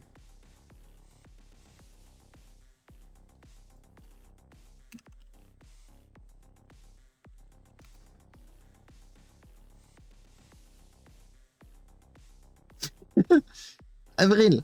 Avril, c'est là que ça va être Noël pour tout le monde. 20 tons, 20 kilotons. How many thrusters have I got? I've got 1, 2, 3, 4, 5, 6, 7, 8, 9, 10, 11, 12,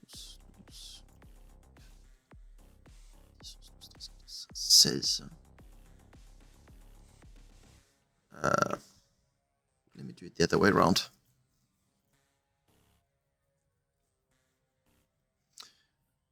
Avril, t'as le temps. Pour le moment, c'est sur Discord que tout se passe. Mais je vais en faire une vidéo YouTube, justement. Machinery, thrusters, I have got 580, of which I need to subtract. Yeah, it is roughly the same thruster count.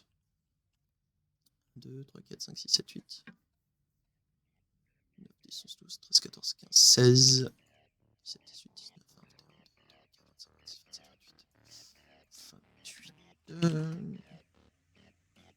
20, 21, 22, 23, 28, 112,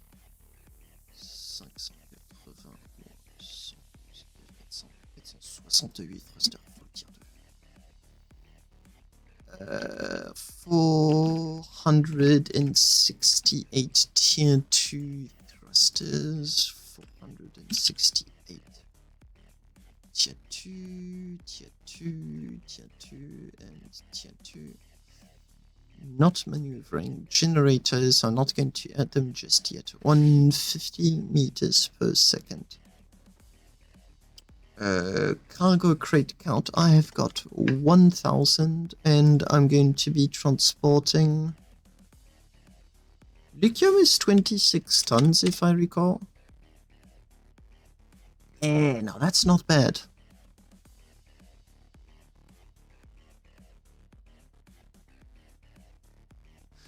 That is not bad at all. If I can keep all of those thrusters and not have to remove any.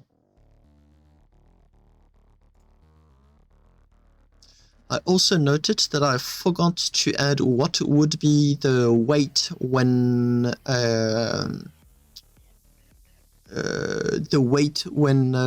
loaded versus weight when empty. Yeah, there's a lot of things I'd like to do with this website. Just didn't have time to address any of it. But there is another update, a small update coming soon, and then probably a very big one coming. I'd like to have the possibility of charting the different thruster efficiencies. So electricity consumption, propellant. Electricity consumption, propellant consumption, thrust, weight, Voxel volume. So I've got like these 5 values, and I would like to be able to chart graphs however I like to allow very easy comparisons. So let's say you want an exploration ship, so you're constrained by Voxel volume and you're constrained by a thrust. Like that's the ratio you're looking for. Combat ships are more going to be looking at weight, versus thrust, and so on. So lots of comparisons, lots of stuff to be added, and I want something to add just there. Not for now, because that's going to be taking me ages, but yeah, it's the idea. So yeah, Naya, as you said, 135 meters per second for 1000 crates of lithium is really good. I'd even say a little bit too good. What happens if I say 21,000? Did I add the numbers properly? 1, 2, 3, 1, 2, 3. Yes, I did. Tier 2. Oh, I closed the calculator, damn it.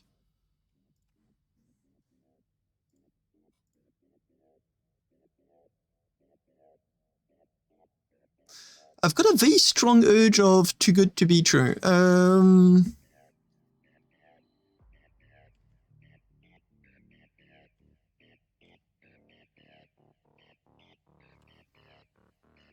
If it works.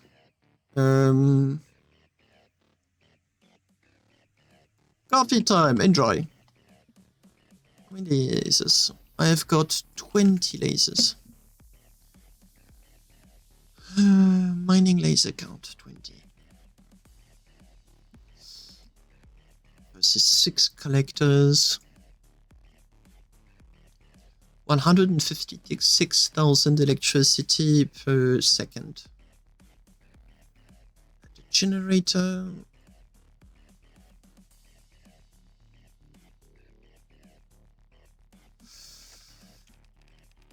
That's Exorium carnite. What's my cost?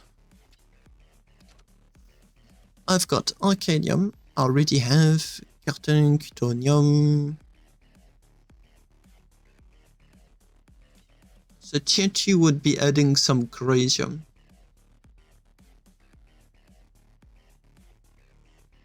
Yeah, I'll stick to tier 2.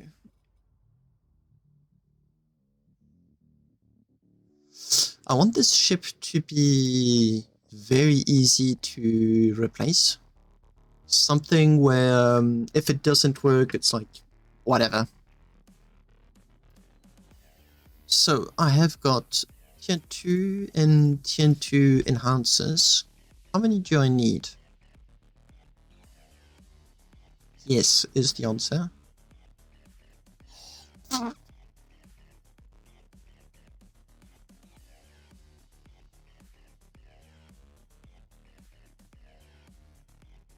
Yikes.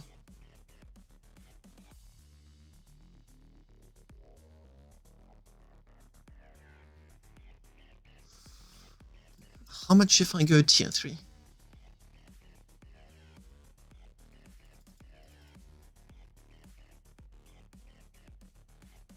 What happened to you, Vega? Everyone seems to be having issues at the moment with the ship designer. It's not being very nice to anyone, find the Starbase in general.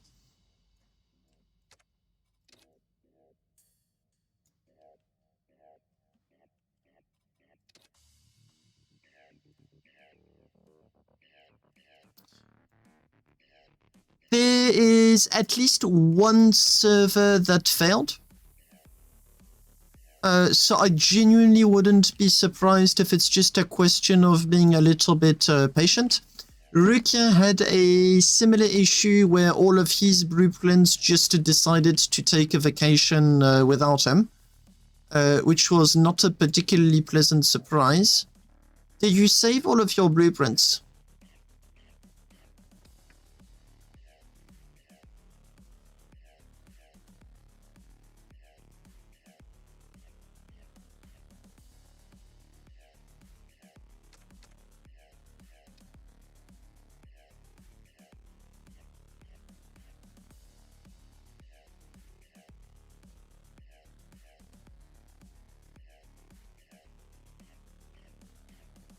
Good. Good, good, good. I've got I've got at least 3 separate copies of all my ships. At least. Possibly 4. Yeah, everything is copied all over the place. Now, the problem with like the SSC folder is that it connects to the internet. So I don't know who takes precedence on what. And it may be a massive pain to discover by taking the blueprint file and putting it into the autosaves, and then discovering what number, mysterious number, is in fact what chip.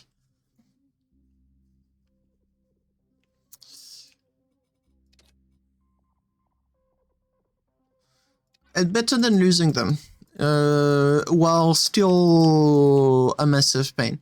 I wouldn't be too concerned. My money is on, as soon as those server problems are solved, you're getting your ships back. Hey, coucou Colt. Yep. Je suis en plein stream, c'est pour ça que tu vas entendre beaucoup d'anglais. Oh, bah c'est pas grave. J'ai fini le mouse 5, si ce nom te dit quelque chose. Ça me dit rien du tout comme ça. Est-ce que tu as envie de faire un react en stream d'un de mes chips? Je suis hyper curieux d'avoir ton avis sur la question. Si tu veux, ah oui, attends, il faut que je sois en jeu. Oui, alors ça peut être un problème. Il faut que je sois où en fait? Parce que je peux être à 4 endos en même temps. Un chip designer, donc c'est où tu vas. Un chip design. Bah écoute, sur Origin, j'ai un compte sur Origin. Ok, je t'envoie le BP, c'est cadeau. Qu'est-ce qui se passe ici?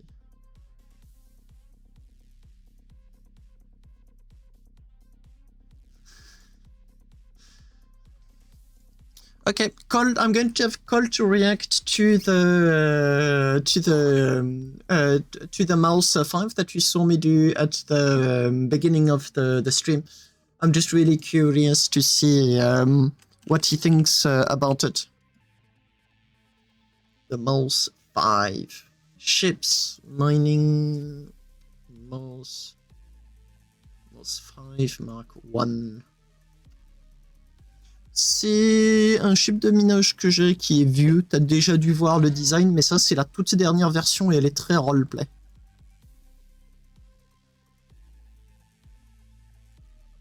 Alors, attends.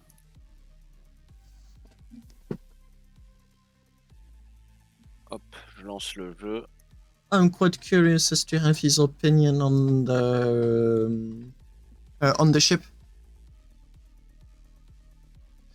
Vega once,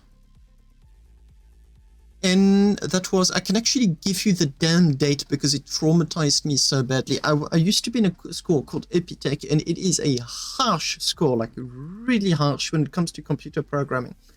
And for those that don't know, as computer programmers, we use a tool called Git.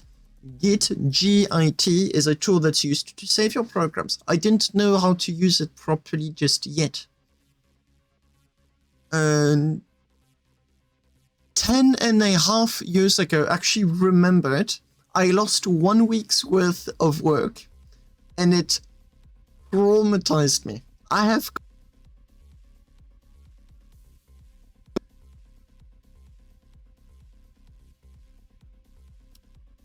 Right. 1, 2, 1, 2. Okay. I'm back. And I can assure you that everything is saved with at least 3 layers of saves.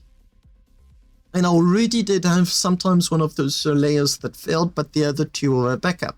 So I've got the OneDrive, I've got the computer that I'm working on, I've got a NAS that copies the OneDrive onto itself at any given time and that I can access without internet. And I also have got a few websites on which I save absolutely everything. Merci, Colt. C'est bien toi, Ashano, hein? Ouais, ouais. Alors, attends, comment je vais trouver ça? Hop.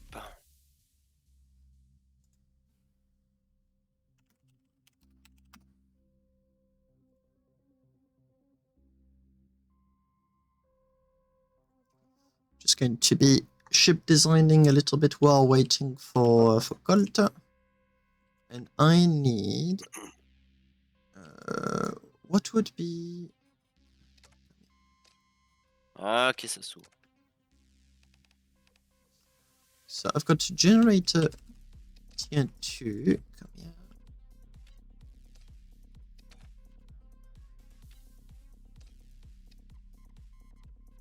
And you are going to be going there. Do I even have the voxel volume that I need? Is my question. And now I'm going to have the fuel chamber. Tier 2.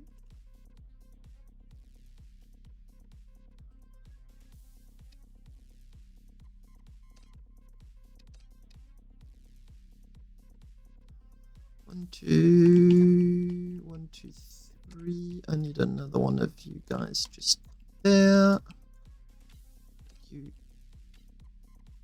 there. Day rod.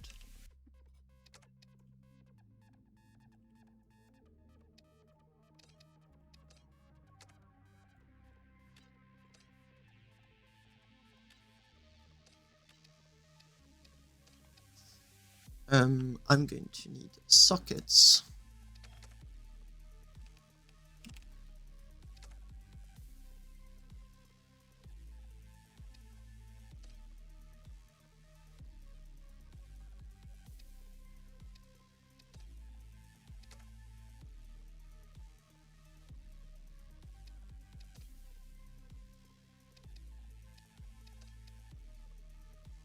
Now, if I go back here, I go back to 90, tier 2 and tier 2. Heat estimation is at 60 heat sinks, but I'm going to have a very low. So more 50 and 25. If I go down to 612. If I go down to 12, it says... I think I can go down to... 6 heat sinks, 3 radiators.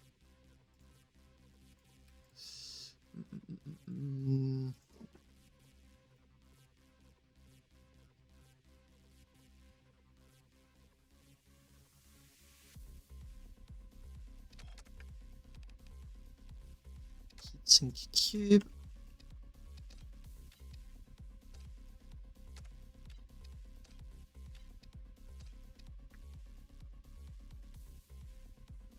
And I'm not going to be putting them together because I've got weapons that also want a bit of cooling. And then radiator base, I have... How many voxel volumes do you have? Wait, volume 141.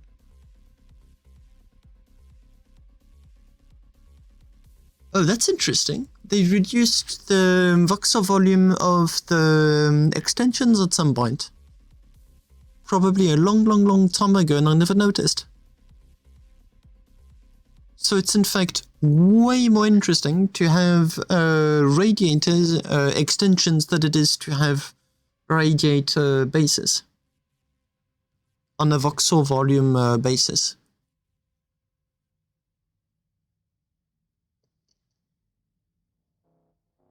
Damn it, I never knew.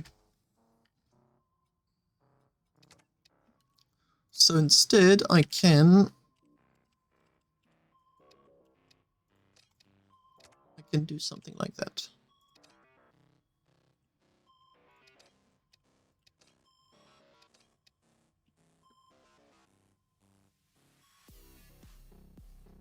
So, but yes, I mean, if I'm to believe the values that I have in front of me, as a matter of fact, let me just open like a new empty blueprint, because I did already prove the ship designer wrong once, and it still hasn't been corrected on the weapons. Many of the weapon values are completely incorrect and haven't been updated at all. And I don't know if this is one such case. So I'm just going to be checking. Completely empty. I'm on 0 absolutely everywhere. It states 141.19. 141.19.2 as a matter of fact, if we want to be really precise. It's slightly higher. This is 53.6. 02 if we also want to be really okay. So yeah, turns out at some point, and if I had to guess, probably the heat update, so almost 2 years ago, 2 2 years or a year and a half ago, I don't remember, but quite some time ago, it was most definitely updated, and we just never noticed it. Just one of those many things that got updated. You can just stick the radiator extension add-on heatsink. Yes, that is actually a very good point. I'd completely forgotten about it.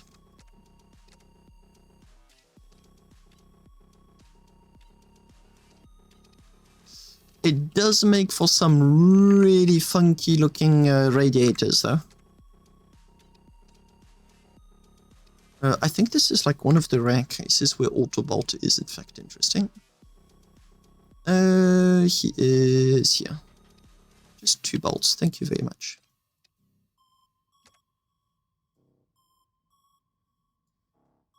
Yes, so for scooters, some scooters don't even need a heatsink because they generate so little heat that the passive heat dissipation and the very little that they can give to a radiator is usually enough. But that's like extreme minimalism stuff. Okay, what is nice is that I can in fact do that. Although it being a good idea is an entirely different debate.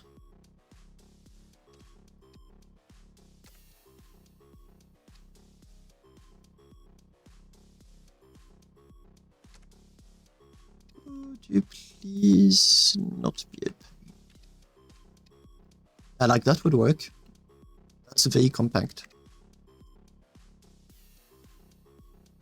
And that should suffice for 2 of these, something like that.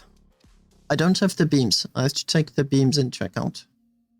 And I need 90, and I'm incrementing 12 by 12, 12, 24. 48, 72, 90, I think. This here is 90.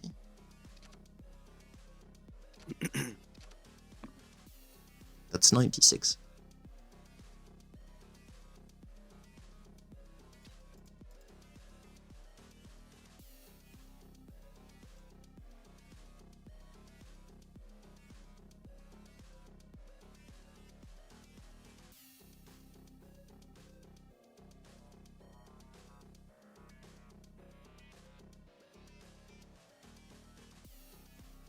I may want to remove the weaponry, but it's only 5 million. I don't yet have the batteries, avoidance system, and a few beams. So in all fairness, I can in fact 2 tier 2 generators at about 95%. I'd have to check the numbers, but yes, I think you are completely correct. Flip, I forgot about the... Because I haven't yet implemented anything, I can just remove all of that. And do active underscore and set it to 1. Remove you, remove you.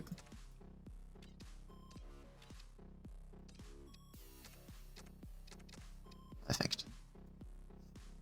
And then I can have like beams running down the middle and splitting for the generators. Like that would work just fine.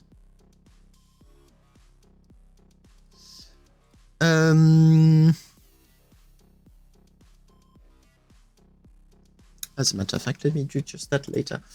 Okay. So, Colt, like, what's your first impression on the ship?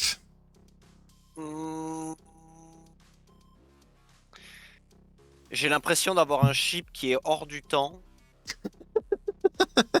et qui n'est pas, qui est soit trop en retard, soit trop en avance. Et So je vais m'expliquer. So that ship would be an anachronism? I think, wait, let me check if the word is correct.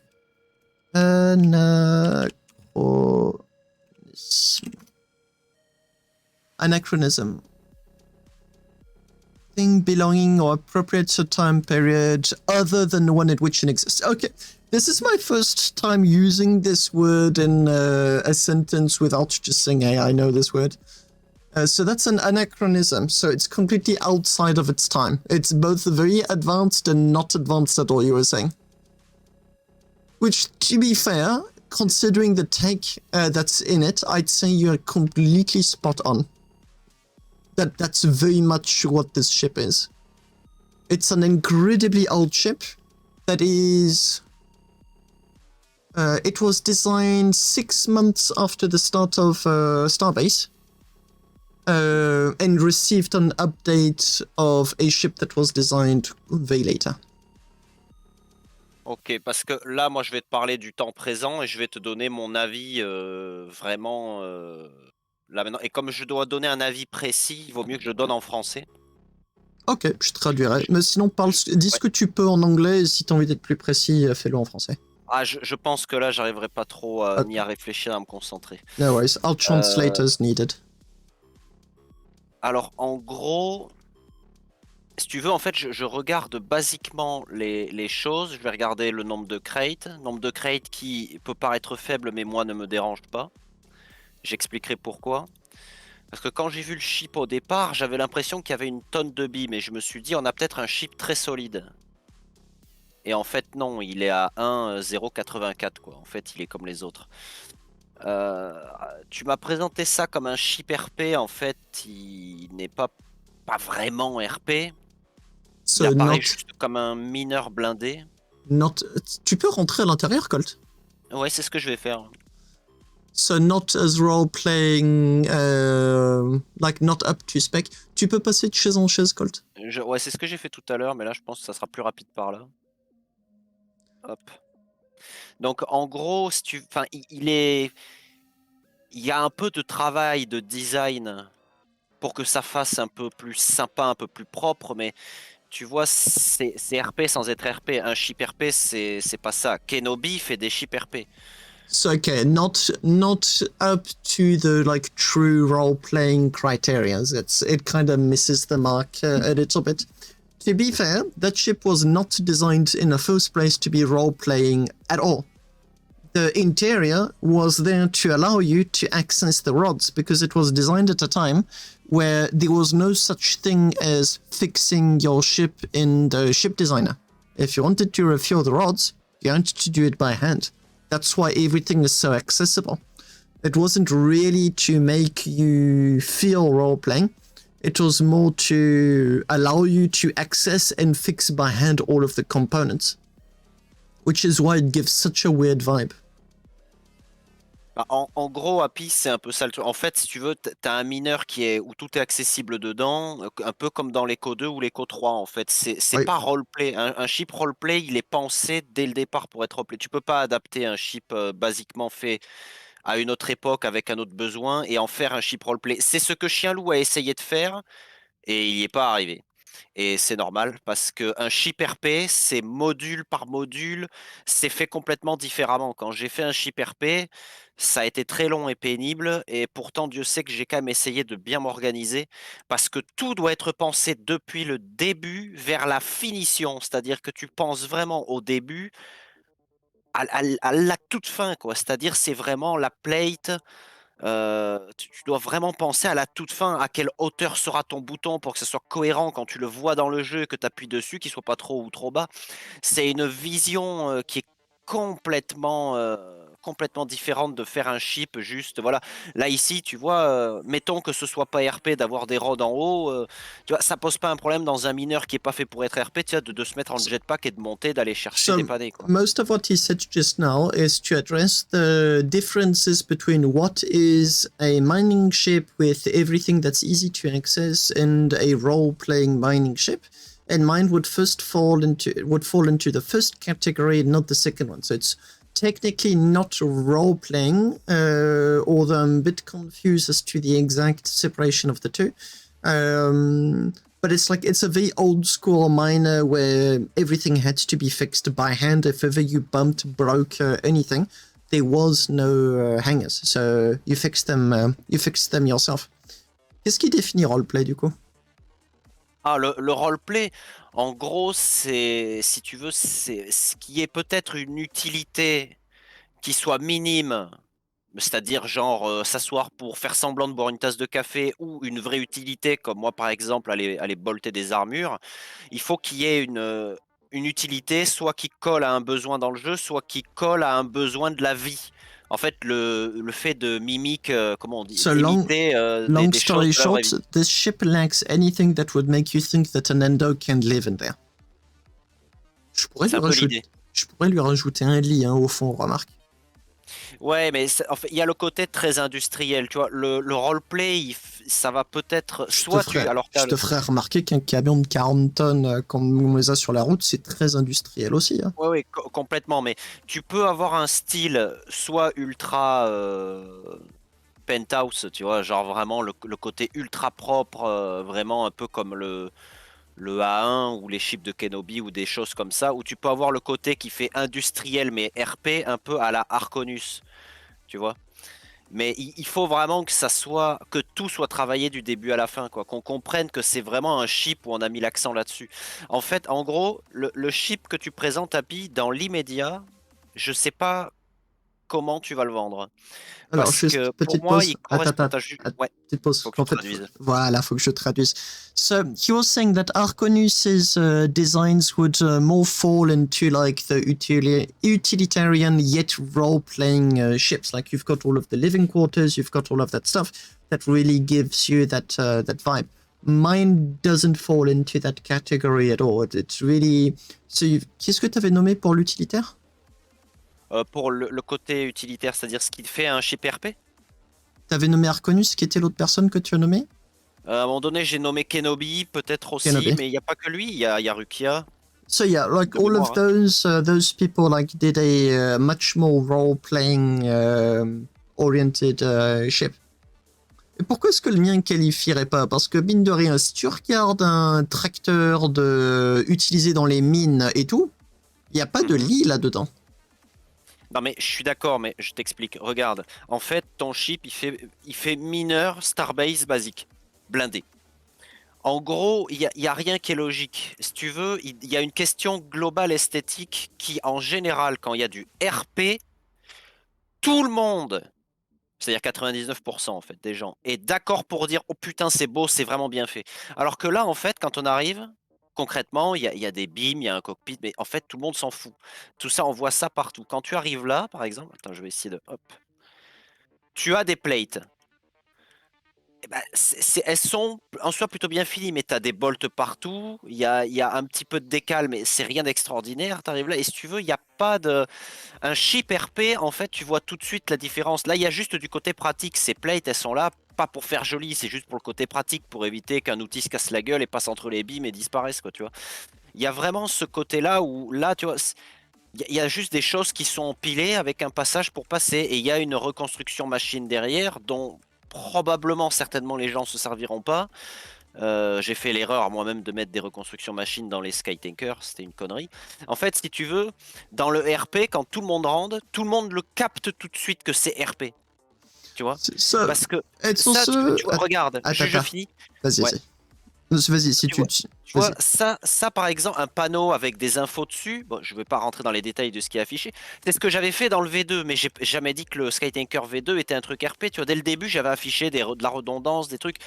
RP, en fait, c'est beaucoup plus compliqué que ça, quoi. Il y a vraiment un vrai travail esthétique, en général, hein, d'intégration et de beauté globale, même quand tu fais un chip Indus. Tu vois, il faudrait vraiment, en gros, c'est vraiment, tu rentres dans un chip, tu vois que les beams sont globalement, même si elles sont apparentes, travaillées pour le côté industriel. Tu as des plates où il n'y a pas de jour, il n'y a pas de trou, enfin, le minimum. Tu as toujours un bouton qui est intégré quelque part qui est assez visible. Tu appuies dessus, ça t'allume de la lumière. Lumière où il va y avoir un jeu de lumière, un peu comme tu l'as fait dans ton chip RP d'ailleurs. Lui qui était vraiment RP, bah, tu vois Il y a le des chip que tu lumières. as Hein. fait. Non, mais il y a peut-être des lumières, mais Non, non, mais où est-ce qu'on les allume-les. voit? À gauche. T'as le bouton est à ta gauche. Lights. Attends, je vois. Ah oui, là.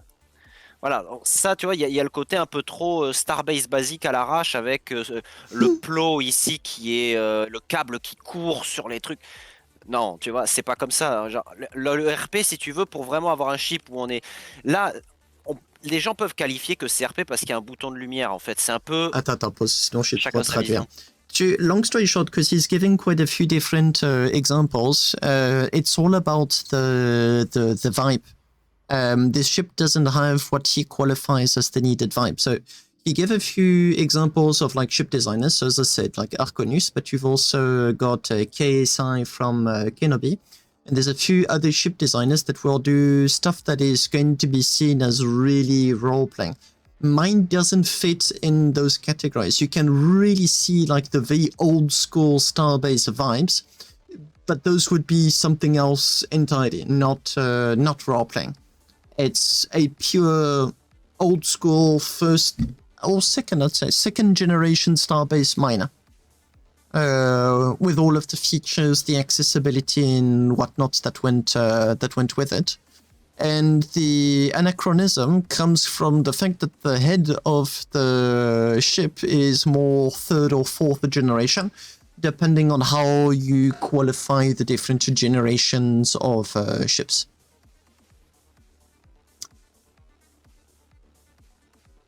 Mais est-ce que t'aimes le vibe du ship, même s'il est pas roleplay? Bah, en soi, il peut être sympa comme chip, mais le truc, en fait, je comprends pas trop à quel besoin désormais il répond. Okay. En fait, moi, quand j'ai vu sa taille, ouais. C'est un ship, just to give like a bit of history. So the first version of this ship, the Mouse 3, was designed when I kept getting stream sniped. So I had the need for a ship that was reasonably fast, armored, and with weapons. So actually, it's got quite a lot of. It does have a few weapons to allow you to fend off any opportunistic pirate. Although obviously you wouldn't be able to defend yourself against very serious attackers. But the general idea was to allow me to at least defend myself and be able to get the ship back home. So it was less about speed, less about utility and whatnot, and more about being able to mine in the belt while streaming and not getting stream sniped. Là, en gros, Happy, on comprend et on aime beaucoup plus le chip déjà quand on comprend à quoi il répond. Là, on peut vraiment savoir à quoi il sait. Oui, mais je voulais te le filer comme ça juste pour voir en fait quel était ton feedback. C'est ça qui m'intéressait. Ah oui, mais après, là, c'est juste pour moi. Alors, il est quand même possible que ce genre de chip, et c'est un sujet, tu pourras demander à Chien-Loup. Je lui ai parlé de ça il y a au moins 2 mois en arrière. Je lui ai dit, écoute, je pense qu'il est possible que peut-être un jour les Skytankers meurent ou doivent changer. En revanche, je lui ai dit, ton Wolf mineur, il est possible qu'il soit peut-être ce à quoi ressemblera le mineur du futur. Et là, il a été assez étonné. Et j'ai dit, mais si Starbase revient un jour et qu'il y a du monde, on sera submergé de partout. À force, tout le monde saura où trouver tout le monde. Ça va partir en PVP et partir miner sera très dangereux. Et so the meta of the game is most definitely going to shift once again, including when it comes to mining. Because right now, like attacks and defending yourself are really not a priority. They are so rare that you don't even need to prepare for them. You know, you can just offset the costs so easily. So it's not a priority. It is not a concern. However, if, as we all hope, players are going to come back, not necessarily like this ship specifically, but there's going to be a very strong need for mining ships capable of defending themselves, because they're going to end up in situations or positions where you really are going to be pleased to have just like that little bit of armor or that little bit of armament. Blazing Wolf, I was thinking PvP element would bring players back. So this is like an area where I thread quite cautiously. I don't say to Starbase what they should do. What I do say is what they should improve. So what's in the game and what really needs improving, bug fixing and whatnot. Hello, Void Lover. Yep, that one fits within that category, although very bluntly, it's obviously not the best, like not by any stretch of the definition. But when it comes to PvE contents, like I do not know what they haven't planned for the long run. I completely agree that it would be really fun. Like there needs to be... You need content that gets people busy even without having any people to play with. So usually it's PvE. In my case, it's the SSE. But I don't know what shape form the PvE would take, because the architecture of Starbase is so particular, and Frozen Byte is honestly not very clear as to what direction they want to take with the game. So it's a bit of a wait and see situation, I suppose. You were saying Colt, sorry.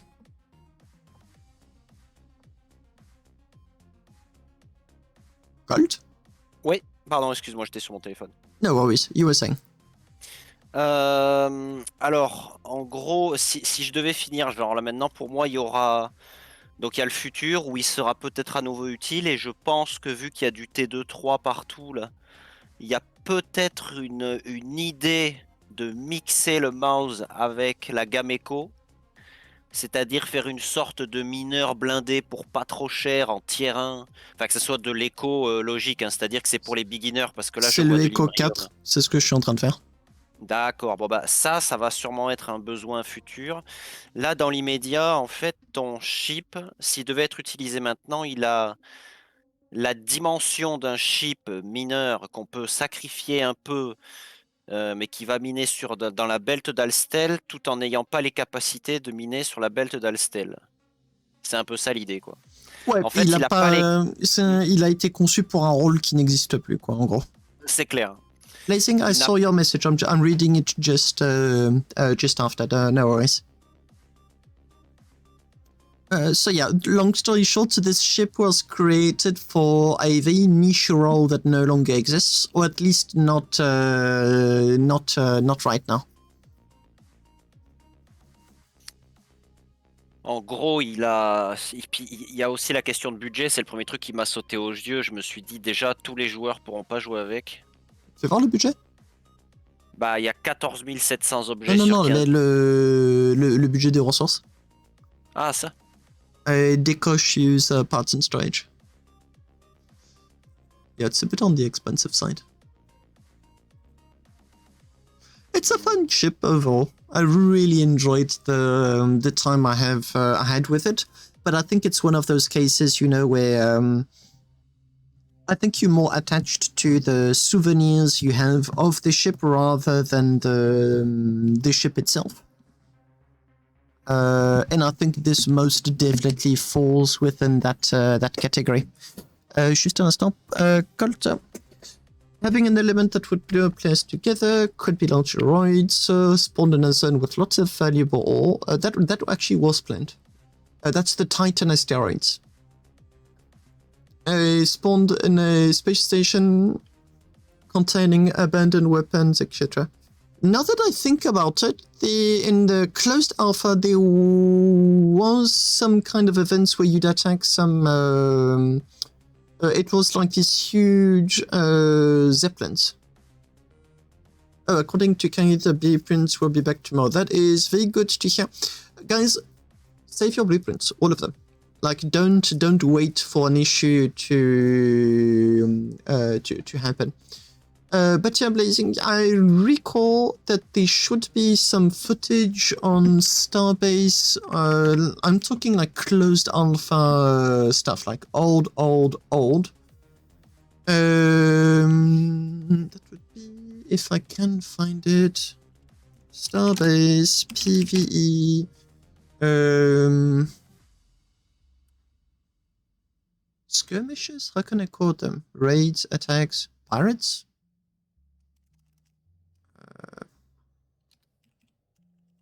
I think it was a Zeppelin. That's 2 years ago. I'm looking for videos that are over 2 years ago. I'm looking for at least 3. 2 years, 1 year.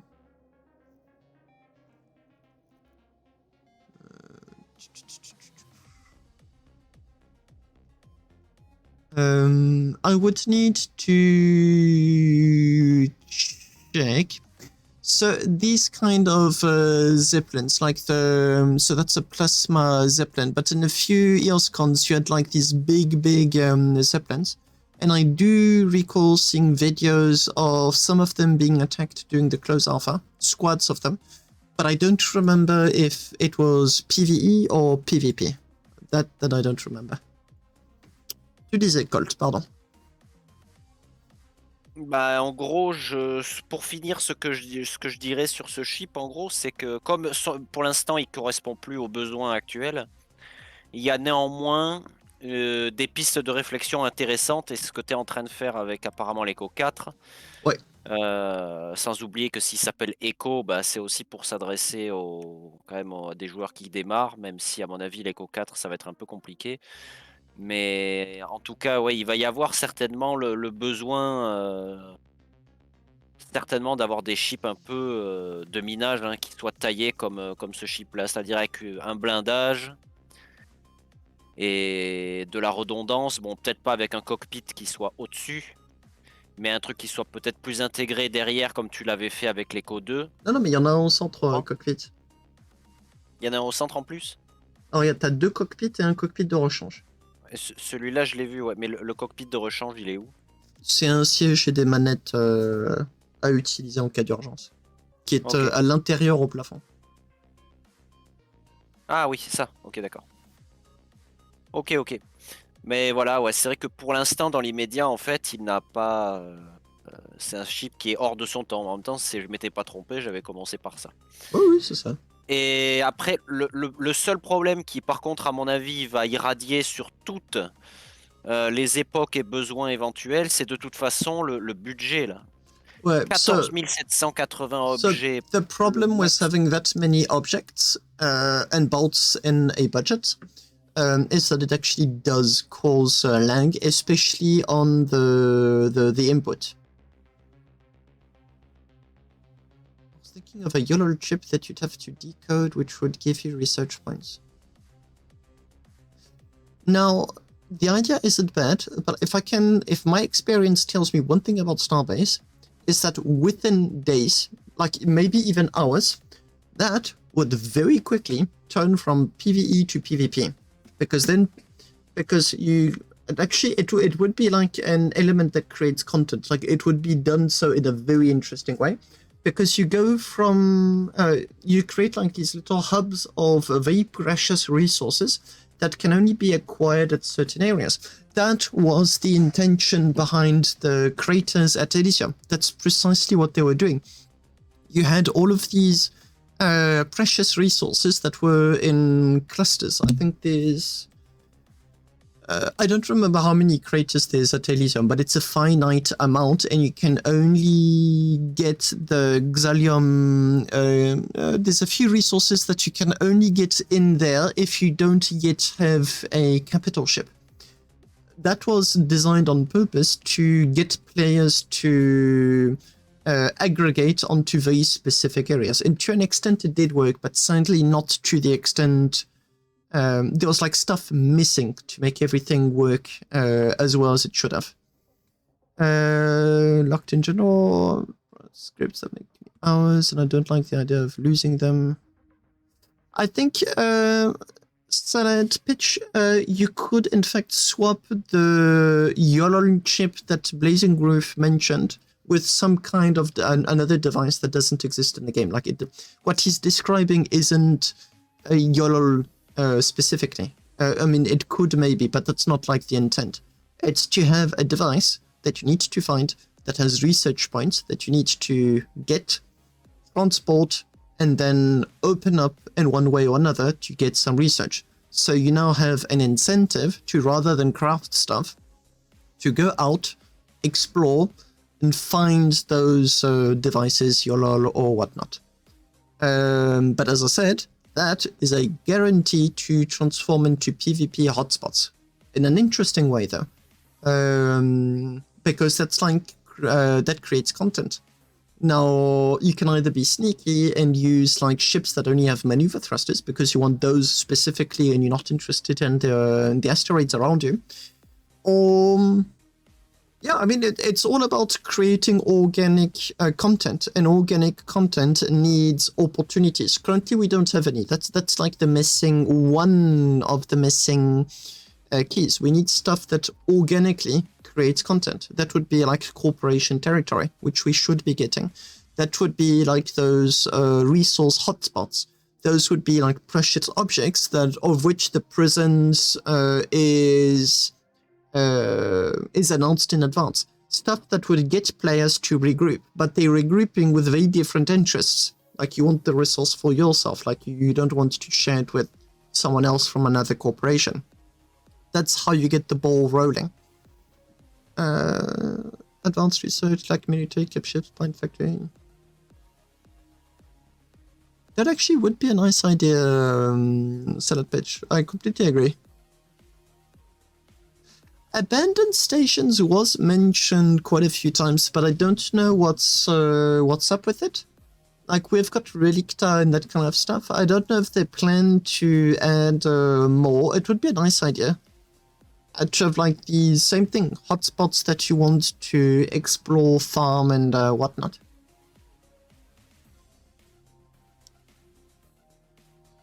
Yeah, in French, we've got an expression that I think is very appropriate here, which is to say, on ne sait pas à quelle sauce on va se faire manger. We don't know at what sauce, with what sauce we are going to be eaten. Which is to say that we've got absolutely no clue of what's in store for us, and it's very opaque. It's going to be super interesting to see what is up. There's plenty of ideas and concepts. Honestly speaking, Frozen Byte has the initiative. Player count isn't going to go much lower than this anyway. They should take their time doing the update, as it's going to be way better if it's late rather than rushed. And then hopefully propose a content that can get the players back into the game. We'll see. But as I said, they've got the initiative. It's up to them to figure things out. Did you have anything to add on the ship, Colt? Une toute dernière petite chose. Go on. Je pensais, tu sais, les alliages que tu as dans le ship, ils sont accessibles, hein, c'est du glace et du baltium, très accessible, donc je ne te dirais pas que pour les nouveaux joueurs c'est un problème. Mais par contre, pour un mineur, d'avoir du verre, potentiellement c'est un problème, et c'est vrai qu'il va falloir composer entre la protection en cas de tir et le minage en fait, parce que tu peux être sûr et certain, et là franchement... Le verre c'est important, je me suis déjà fait snipe avec un sniper, littéralement. Ouais. Alors, mais là tu vois, il y a deux choses, c'est quand on décide de vraiment partir dans quelque chose, pour moi il faut le faire à fond ou ne pas le faire. Là en fait le truc c'est que dans ces circonstances, déjà t'es pas complètement protégé, donc... Je suis d'accord. Il y a ça, mais à la limite, on peut le comprendre. Mais là, le truc, tu vois, ce verre, bon, il va te protéger d'une balle de snipe, mais c'est malheureusement certainement l'astéroïde que tu prends dans la tronche. Parce que en gros, quand tu as du verre en face et que tu es dans une belt et que tu as le soleil potentiellement à travers les nuages, Oui, ainsi de mais tu suite, tu peux, ne vois plus honnêtement, rien. tu peux le retirer au pire. Hein, c'est ça que sert la reconstruction machine dans le ship. Mais pour te dire, tu vois, ça, il y a toutes les chances que les mineurs le virent instantanément. Et ouais, clairement, il y a toutes les chances qu'ils le virent. Moi, c'est le premier truc que j'enlèverais, tu vois. Je me dirais, bon, écoute, on va économiser les lingots, hein, et puis surtout, j'y verrai quelque chose. Hop, premier truc que je ferai, je retirerai ça. Voilà, c'est le dernier petit truc. Yeah, the glass on the ship may not be an asset at all, and more of a general annoyance, as it does like bump the cost up quite a lot. Surtout pour, tu sais, le cockpit au milieu, là, celui qui serait utilisé pour le minage, tu vois. Après, l'autre, autant qu'il soit, si tu veux faire un truc blindé, tu joues à fond la carte du blindé, c'est-à-dire vraiment, il est très protégé, très blindé. Et là, on comprend que c'est vraiment l'endroit où se réfugier, quoi. Et à côté de ça, celui qui est pour le minage, bon, tant pis. Il y a la prise de risque, mais bon, a priori, c'est un peu pas de chance, quoi. Il faut faire comme ça, quoi. Mais éviter de se prendre des astéroïdes parce que c'est vraiment très dangereux, en fait. T'as toutes les chances de ne vraiment pas voir un astéroïde à une dizaine de mètres, quoi. Donc c'est quand t'es dans les nuages. Ok, bah merci beaucoup d'avoir check le ship. En tout cas, bah, c'est l'Eco 4 qui serait intéressant à checker parce que lui, concrètement, il va vraiment correspondre, je pense, à un vrai besoin futur. Donc c'est là que ça va être Ah, mais même présent, ouais, pour le coup, t'as envie de spawn un ship sans te prendre la tête. possible. Bah écoute, de toute façon, tu pourras me le sortir ou me montrer, genre vite fait, avant que tu le sortes vraiment, que je te donnerai peut-être, si ça t'arrange, un avis avant, pour pouvoir peut-être opérer une ou deux corrections éventuelles, s'il y a des idées ou des remarques qui te plaisent. Bah là, je suis en train de le faire là maintenant tout de suite, si t'as envie d'y jeter un œil. Ah écoute, bah ouais, vas-y. En stream là. So yeah, the intent behind the Echo 4 is mostly going to be all about. So it's an Echo, so it's a free ship, and it's also going to be designed to be cheaper. But ultimately, the goal behind this ship is going to be to make it as affordable as possible. So it's not going to be very reachable for new players. Like I don't expect them to be able to get them out like that. But it should allow it to be easier and affordable. So 100% tier 2, no tier 3 stuff at all. And you can just spam it with relative ease. And it uses a concept that I discovered very accidentally on the Megalodon, which is crates as armor, which are surprisingly effective. Crates are very tanky, and they have one interesting asset, which is that they completely hide the critical components out of you. So even if you attack one of these ships, it's very difficult to know where exactly you're supposed to shoot to immobilize it. Like obviously I can tell, like shoot the propellant or the batteries that are probably not going to be too far around, but if you look at just this, it's a bit hard to know where you want to shoot.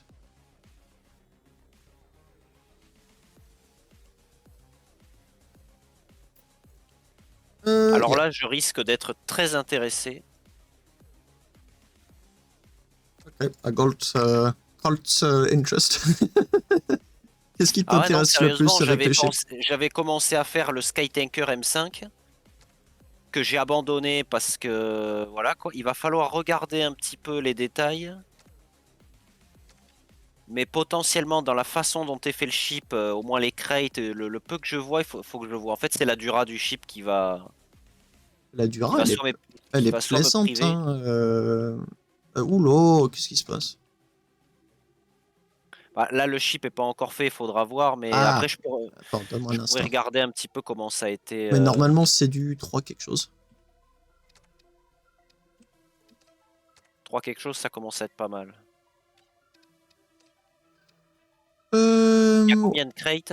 1024. 1024. Et il te fait 150 mètres secondes à vide.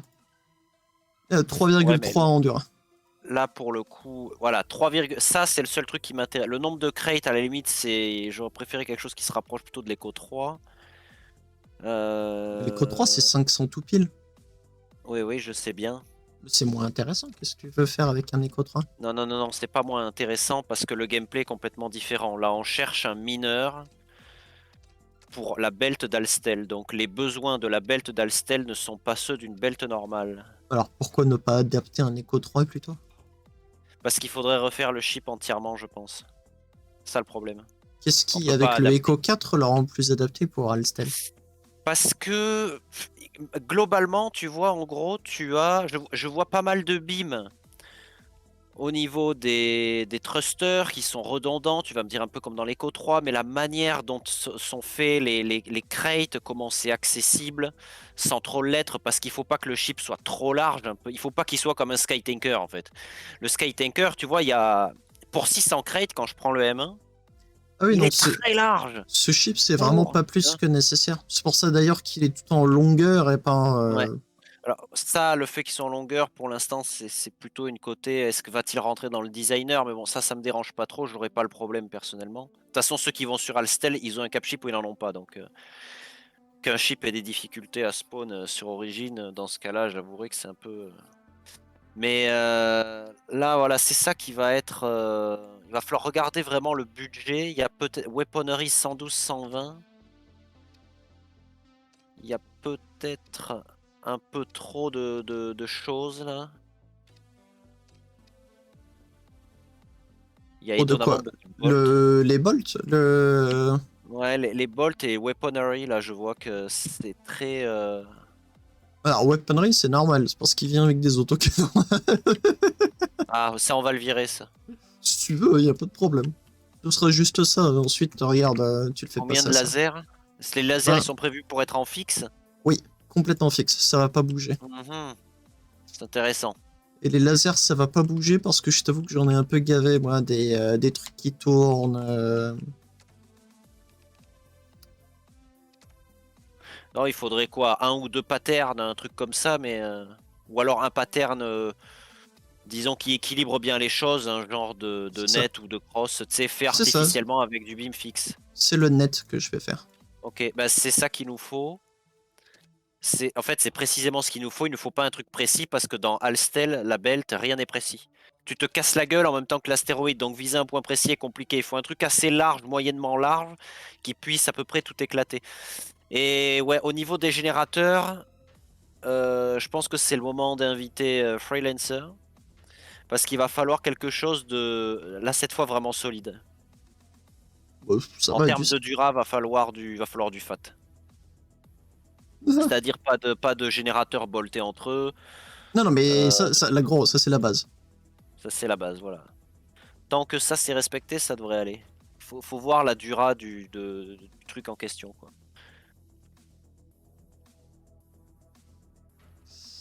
Voilà, en gros, ça va être à peu près l'idée.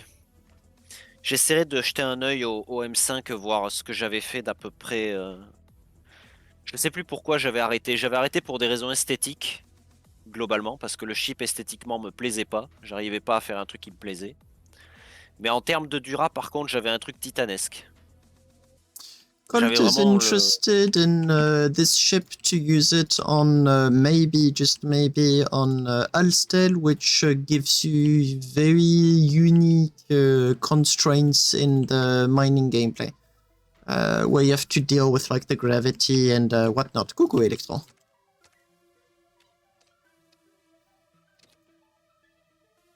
So that's what you were hearing about. Mais Colt, moi j'ai un design qui est modulaire, hein. Rien ne t'empêche de tège un tronçon entier, hein. C'est pas une prise Je de pense tête. que ça va arriver, ouais. Ça va arriver parce que, en fait, on n'a pas forcément besoin de 1000 crates dans ce cas-là. On n'a pas forcément. Bah, il vaut mieux pas avoir un chip qui soit trop lourd avec trop d'objets. Parce que ça lag déjà assez de base comme ça. Là, on est sur 6000 objets. Là, pour l'instant, c'est cohérent. Ça sera bon pour tout le So, monde. Mining Wolf, he's talking about mining in the Astel belt, which has very, very, very unique constraints. Because the Astel belt is the only one that has gravity. So, the very moment you bump into an asteroid, you start mining it, the roids start falling. They then get subjected to gravity. And your ship is subjected to gravity all the time.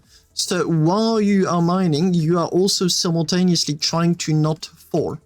And then bump into something which would absolutely obliterate your own ship. So it's just like constraint after constraint after constraint. If I recall, there's like 1 or 2 resources that you can only get there. C'est lesquels d'ailleurs? De quoi les minerais? Ouais, que tu peux que obtenir dans la belt d'Alcel. Que obtenir là-bas, il y a rien qui est unique à la belt d'Alstel. Seulement, la probabilité d'avoir du targium est plus élevée que nulle part ailleurs. Okay, if it's not okay, it doesn't have like exclusivities, but if you want Starchium, it's your go-to place.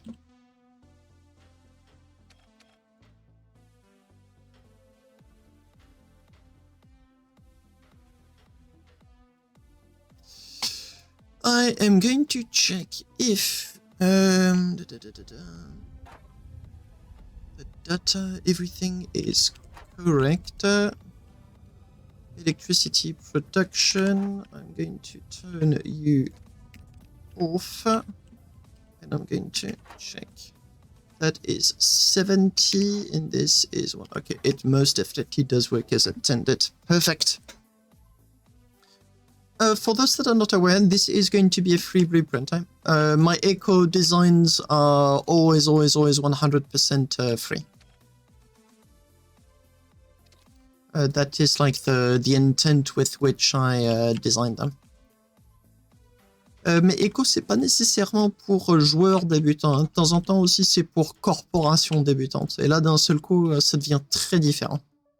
Bah, l'Echo 3, il a l'application même mineur avancé, hein, parce que Oui, ça peut être un Echo 3, tu l'utilises comme un Echo, très bien, mais jusqu'à maintenant, c'est le seul chip qu'on avait plutôt envie d'utiliser dans la belt d'Alstel. Hein. Moi, j'ai pris des Skytankers parce que l'habitude, mais ils ont fini sur la Lune et il a fallu aller les chercher à chaque fois. Donc, non, franchement, il faut, pour comprendre, je pense que. Et à mon avis, ton Echo 4 Rappi, je pense que plutôt que de l'appeler Echo, tu devrais vraiment utiliser le narratif d'Alstel et d'en faire un vrai mineur et en faire un vrai truc à vendre. Parce que si il correspond aux besoins des mineurs d'Alstel, ce chip-là va rapporter plus que n'importe quel autre chip de minage, peu importe le nombre de crates qu'il va avoir. Parce que si tu l'as... Bon là, t'as 1000 crates. Rien ne t'empêche de l'adapter à tes besoins. Moi, je fais proposer le générique gratuit et ensuite, en fonction des besoins de la corpo, je peux l'adapter. Et là, par contre, ça devient un BP interne. Ok. Ok, bah de toute façon, il y aura une utilisation de base et je pense des retours, on verra bien pour adapter le nombre de crates final. Parce que 1000, pour l'instant, alors encore une fois, là c'est vrai qu'il y a le pour l'instant qui est à considérer parce que si le jeu évolue, ça je le sais pour l'avoir lu, ils vont changer a priori les patterns des belts. Donc là maintenant, il faut qu'on passe énormément de temps à chercher. En fait, on a un mineur et 2 scouts. Donc c'est un peu pénible, tu vois. Et comment ça va, monsieur Dam? Ok. Et donc le truc, c'est que une fois passé ça, tu vois, genre quand on aura des T10 un peu partout, on pourra être un peu plus lent, miner peut-être un peu plus, trouver plus facilement du targium. Et donc on aura peut-être un peu plus envie d'avoir un chip façon comme ça Echo 4 à 1000 crates, quoi. En gros. Donc c'est vrai que faudra peut-être attendre un peu le futur. Et peut-être qu'ils enlèveront la gravité de la belt aussi, donc ça pourrait éventuellement tout changer, tout annuler, mais C'est en gros, il y a pas... un peu l'idée. Pour rajouter un peu plus de gravité. Ah, je sais pas parce que c'est quand même un peu, spécial. Hein. 24, Ah, C'est pas vraiment un bonus. 48, Quoi. 72, Personnellement, 96. ça me dérange pas parce que c'est intéressant comme truc, mais Machinery. imagine, là, on est déjà en train de laguer dans un ancien pattern et c'est déjà très dur. Imagine s'il y a 3 fois plus d'astéroïdes et la moitié c'est des T10 et des T9. Je pense qu'il n'y a aucun Skytanker qui rentre dans la belt. Je pense que pour l'instant, vu la longueur, il n'y a aucun Silure, aucun Mégalodon, aucun Echo 4 qui rentre dedans. Là, ça va plutôt être de l'Echo 2 blindé. Donc ça serait, tu vois un petit peu l'idée, quoi. bienvenue à la glande. Bah là, oui, c'est en fait, si tu sais comment tu vas rentrer, mais si tu sors, tu peux être sûr que c'est pas tes compétences, c'est que c'est uniquement de la chance. Hein. Parce que si jamais c'est encore la gravité avec des T10 partout, des T9 partout qui éclatent dans tous les sens comme des œufs qui tomberaient par terre sur le sol de la cuisine, là, c'est franchement, ça va être chaud. Hein. Non, mais là, il n'y aura aucun chip actuellement dans le jeu qui correspond à peu près aux besoins, à part peut-être l'Echo 2, quoi. Et encore, l'Echo 2 est trop long. Faudrait un espèce de, tu sais, un truc cubique qui prend aucun volume, plus que nécessaire, et en même temps qu'on puisse un peu aller partout pour réparer. Ouais. Avec une redondance de... Enfin, franchement, ça serait fou, quoi. Tu veux le meilleur chip? Il s'appelle Labreur. Non, mais même le laboureur, là. Oui. Ah Même bah, le laboureur. lui, tu peux tourner autour pour réparer. Après, bon, c'est pas le même type de choses, quoi. Un laboureur, quand il sort du garage, oui, mais là, enfin, je veux dire, si tu vas à Alstel avec un laboureur, t'as 8 crates. Donc là, ça vaut même pas le coup, ça vaut pas le déplacement, quoi. Attends, C'est ingérable avec un laboureur, Mastuga. ça c'est sûr. Un énorme laboureur, mais encore pire, quoi, parce que y a pas de dura dans ce truc. Ah bah Trop ça, peu. ouais. Tu Ah vas te mais, taper un astéroïde, il y a des plates, des ducts, des beams, des crates qui vont voler partout dans le chip, ça sera irréparable. Oh, Et le laboureur, il it finira. works! It works! C'est pile la Oh, bonne this is... hauteur. Yes! This is oh, awesome! j'allais dire un truc, mais bon, je vais me taire. Là, ça Faut passe au tourner poil. sa langue 7 fois dans sa bouche avant de dire une bêtise, Maslow. Ouais, ouais. Des paroles pleines de sagesse. Oui, oui, toujours. Je vais essayer de reconnecter Colt. Vous n'avez pas eu de problème de connexion, vous? Moi, non, Barouf, oui. Non. Et je de mes viewers, oui. Ok, be right back. Ah, ça merdouille encore. Je sais pas. Écoute, je vais voir. Connection is going to be good tomorrow, guys, when it comes to connecting to Starbase. It's just that obviously on Sundays, Frozen Byte doesn't have anyone working. But tomorrow during the day, servers should be back up and running.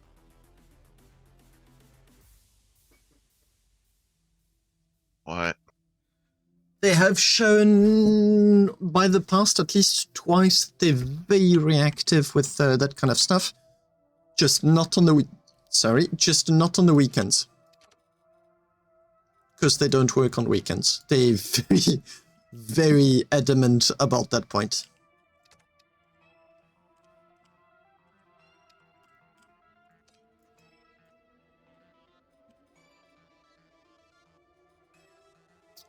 Ah, mais je peux toujours pas jouer, hein. Ah bon? Ah ouais, ouais, ouais. Barouf non Avec plus. Colt, je peux pas jouer. Oh, mais qu'est-ce qui se passe? Bon, c'est pas grave. Putain, l'avantage d'avoir plusieurs trucs. Je peux jouer avec Colty. Donc, heureusement que Colty est avec moi dans le... Sinon, je pourrais pas farmer, là.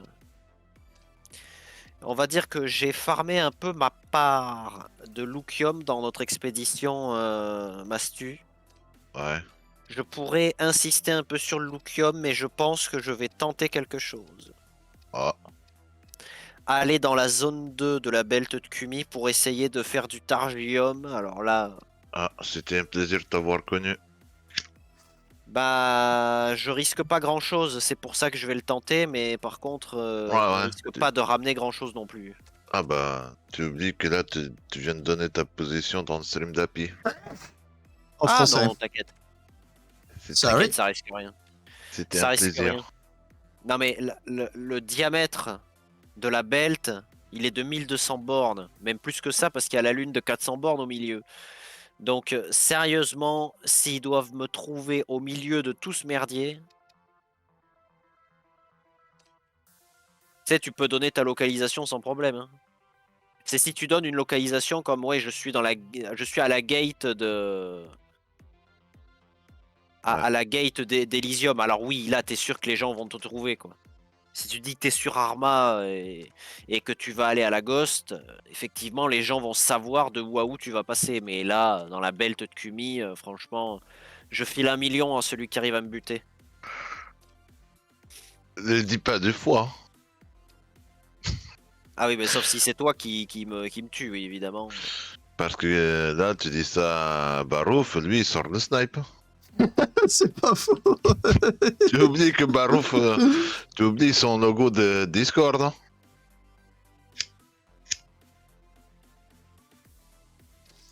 Colt and Mastuka discussing about giving positions in game and related dangers or lack thereof.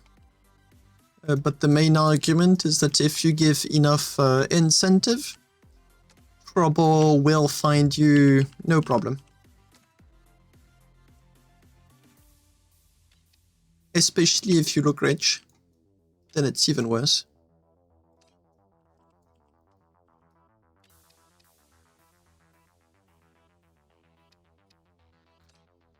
Perfect. Qu'est-ce que c'est que ce truc? C'est de l'exo, non?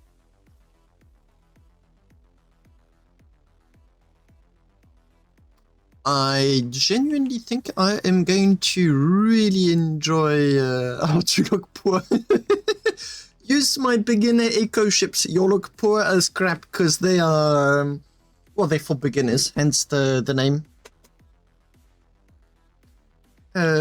But looking at this ship, I really think I'm going to enjoy playing it. Do I have all of my generators though? I do. I do. Oh, this is going to be nice.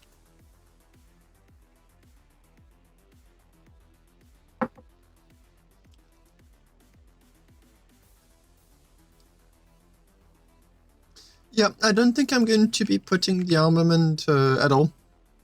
I want that voxel volume for more interesting features. And honestly, like, the ship is both fast and cheap enough that it really isn't, it's not a concern.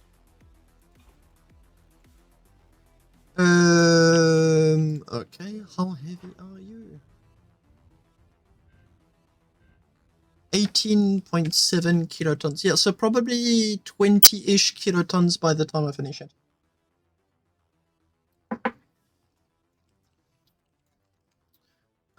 Calculator says that I want... It was 6 heat sinks per module, so I want 1, 2, 8. I want 8 of these guys. So 2, 4, 8. I want that. That's what I want.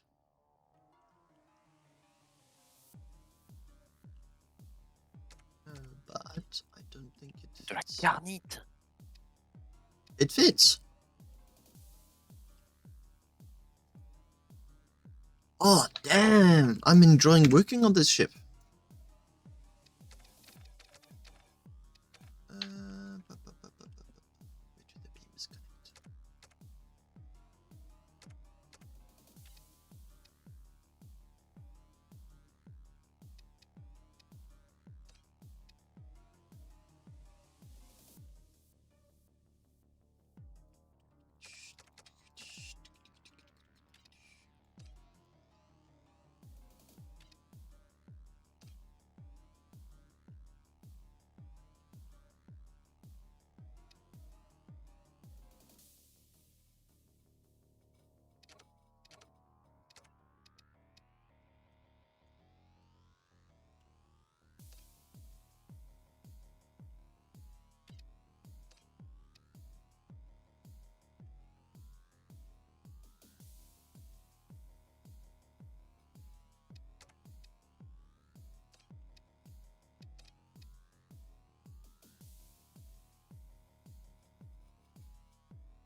Ah. Si je pose des questions, mais si je mute, personne ne va me répondre. Ouais. Ça, c'est quoi? C'est encore l'éco Tech-Boot, ça, non? Non, Eco c'est Big. Eco 4. Eco. Ah, les fameux. Ouh, je crois que j'ai trouvé. 1000 crates. Ouais, toujours pas assez. Ok. Pour un écho, gros, c'est 0 sur le budget. Oui. Ah bah moi, tant qu'il fasse pas 1500, c'est pas un vrai écho. Bah écoute, tu peux le faire toi-même si tu veux. Je sais, j'ai essayé. Essayer, ouais, bah je pense pas que t'aies aimé l'expérience. On va dire que je parle pas la langue du designer. Oh, avec un peu de difficulté. Il y a une bonne raison pour laquelle en langage designer on dit pas Echo 5500 crates. C'est parce que chip serait honnêtement pas plaisant à utiliser du tout. Faut que tu fasses un compromis quelque part et le compromis va pas nécessairement être plaisant à faire. Ouais.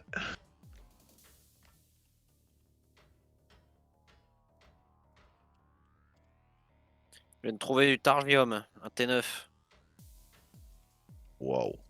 C'est déjà pas mal, hein. Pour le peu d'efforts que j'ai fait. Oh, So that pitch with great pleasure. At one point, what I'm going to be... Like, I did announce that I'm going to be tinkering a little bit with the concept. I don't know if I'll be taking your blueprint specifically, but I'm most definitely going to be using the idea. But my approach is probably going to be quite different. For instance, the first thing I want to do is use cargo lock frames in order to lock those torpedoes. So no beams to unweld or anything. Just press of a button and off they go. Should be quite fun.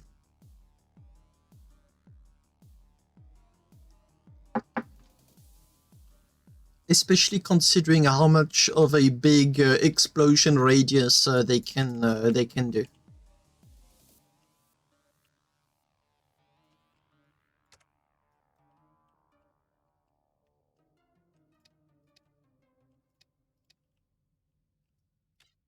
Je pense que je l'ai encore trouvé un. C'est un petit, mais je crois que c'est du Tarvium. Ah, Ah non, Bastium, pardon. serait ça la type block? Pas exactement, du coup. Dommage.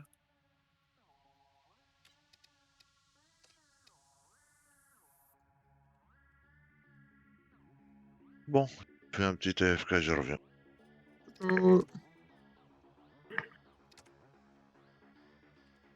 Voilà, ça je le vire. Hop.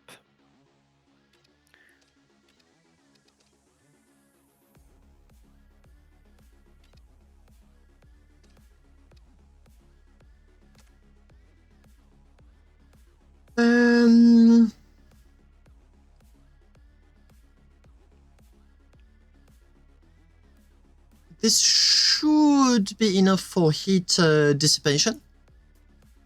Should.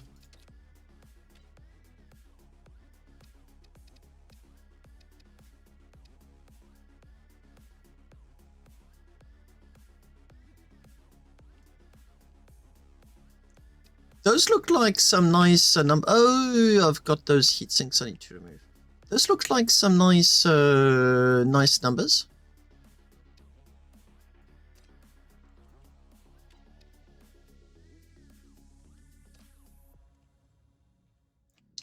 Yeah, I just noted all of that big propellant stuff.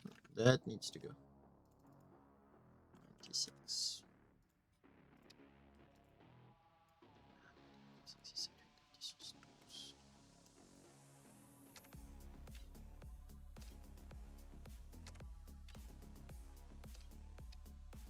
Yeah, and now I need to get back in and remove all of that. Those are the previous modules when it came to propellant, and they are completely antiquated.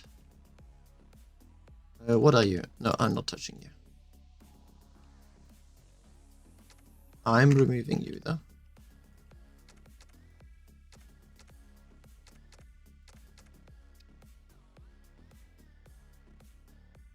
And I'm also going to move you.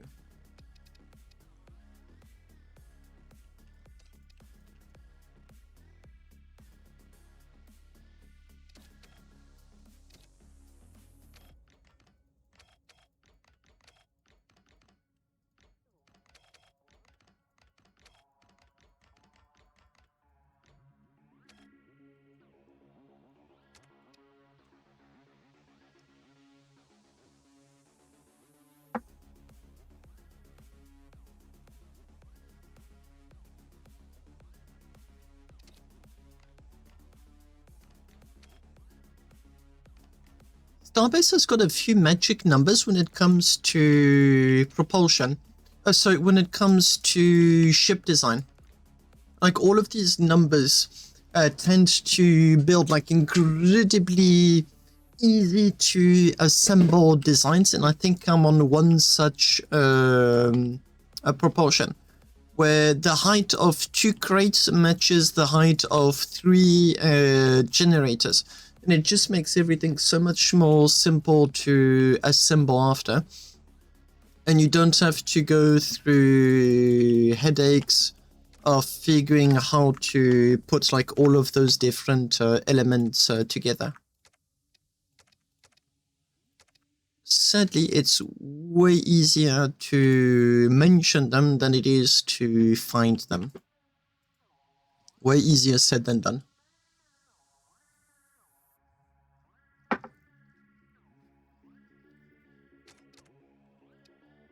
Come on, game.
Erre.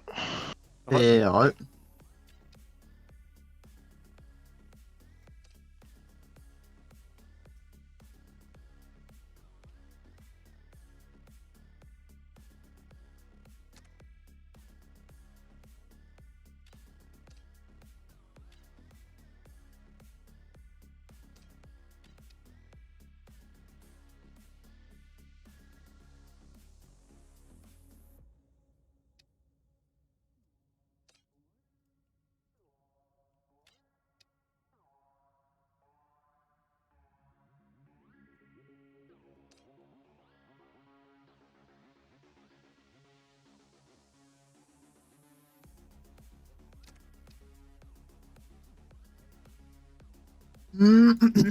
I think this ship has the potential of seeing quite a few things explode without it impacting the overall characteristics of the ship. So I should be able to wank a few generators and the ship won't cut in half.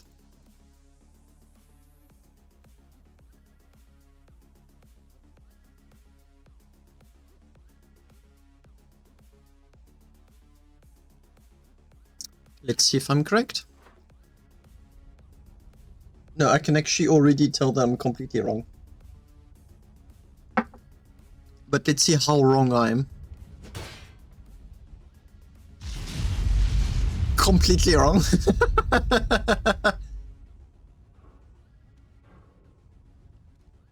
Ah, ça fait en tout cas une belle piñata. Interestingly enough, the ship is still intact.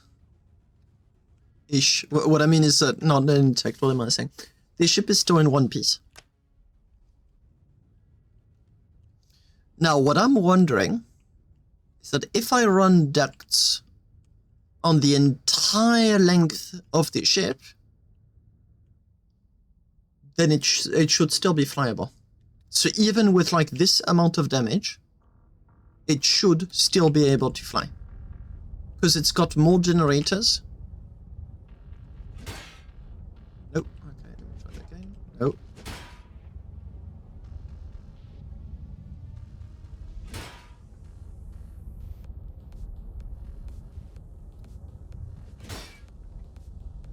Oh, come. Oh, there you go. No, there it's cleanly separated into. So if I want to do what I just described, those beams need to run outside the ship.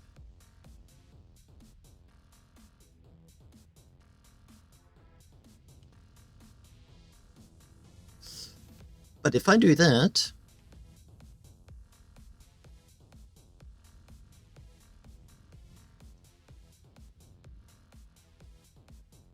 I'd have to see what's the voxel volume that I've got left to play with. I don't know if the idea is interesting or not. But if it is, it would just add like this extra layer of resiliency. Qu'est-ce que c'est que ce truc?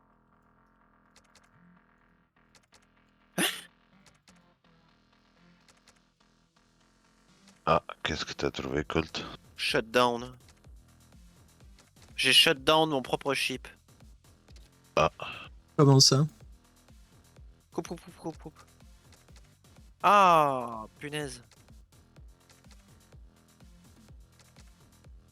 Mais en fait, je me disais, je suis en train de voler normal et je vois la batterie qui descend, qui descend, qui descend, qui descend.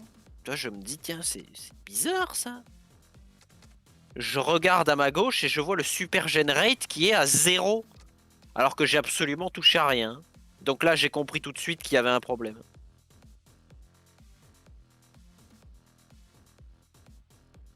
Parce que c'est pas un problème d'exo, j'ai de l'exo, mais... Est-ce que j'ai de l'exo? Je sais pas, il y a cette saloperie. Tiens, c'est bizarre ça. Pourquoi j'ai un thruster qui fonctionne?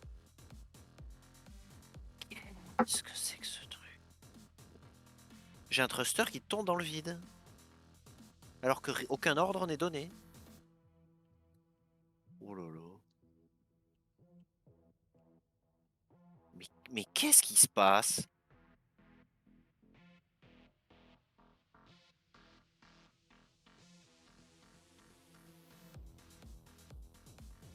Qu'est-ce qui se passe? Le mystère s'est passé. Ah ouais, ouais, ouais. Cherche pas à comprendre, tu vas te faire Ça, du c'est mal. un sniper. Ça marche moins bien pour réparer les vaisseaux. Non, parce que j'ai failli faire la même que... Mais je comprends pas. Il n'y a pas de Dura. Ça, c'est très étrange. Colt, Mais là, c'est fou, quoi. Colt seems to have broken the game in a not yet encountered way.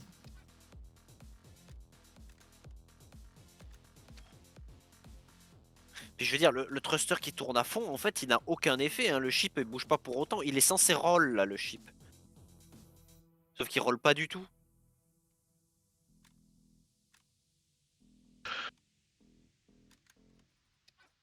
Là, tu fais une rencontre de 13e degré en Starbase.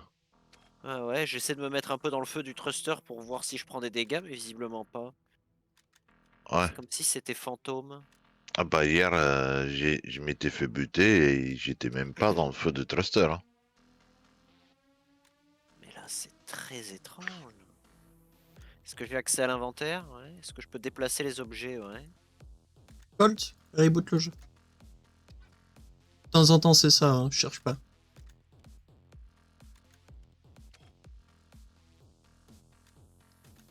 Ouais. Je vais faire un main menu, là. C'est quand même étonnant. Hein. C'est la première fois que j'ai un cas comme ça, je crois. Ah bah ces derniers temps, il y a des trucs bizarres qui arrivent dans Starbase. Non, mais là, en ce moment, le pluriel dans les trucs bizarres... Ah bah là, par contre, le chip, là, il part en trust, roll et compagnie. Mais cette fois à pleine balle. Là, je vois que tous les thrusters fonctionnent et tout ça, quoi. Pourquoi il roll tout seul? Je ne sais pas, mais le fait est qu'il roll tout seul. On dirait le Sun Rotate, qui s'est activé tout seul. Alléluia. Alors que le shutdown n'est pas activé et qu'on n'a rien demandé à ce truc. Ce n'est pas grave.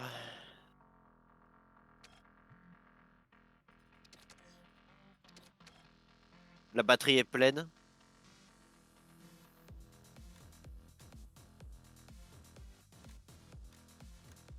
Quel est le mode choisi? Automatique? Ouais, d'accord.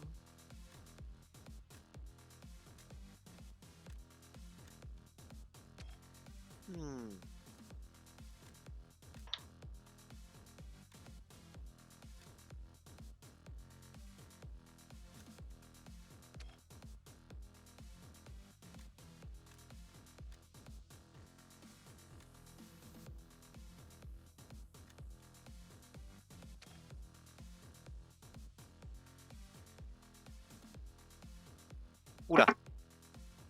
Et alors qu'il y avait de la batterie, tout d'un coup, il n'y a plus rien et le ship est littéralement crash.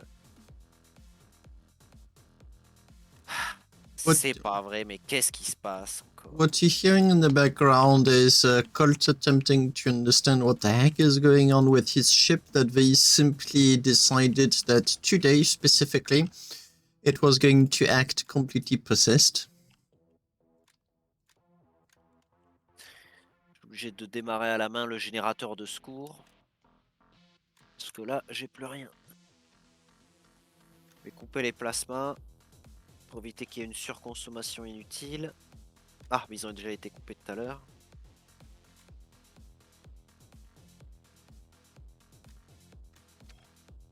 Et le chip ne redémarre pas.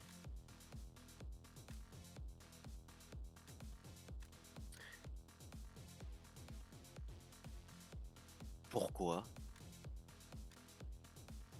Pourquoi le chip ne redémarre pas? Qu'est-ce que c'est que ce truc?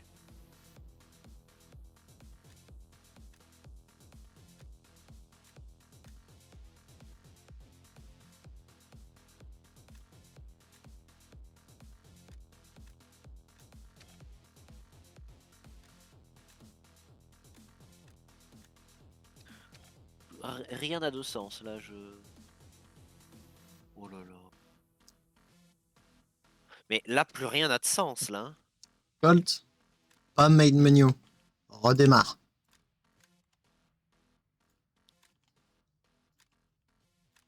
Petit ATF4 des familles. Et Ah, mais là, c'est ouf là. redémarrer la brouette.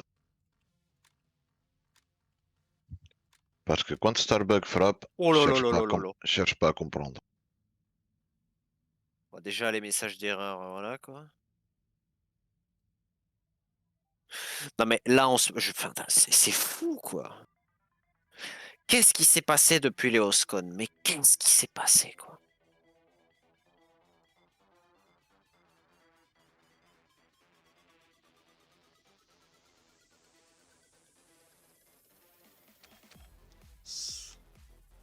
Up. Starbase doing its things.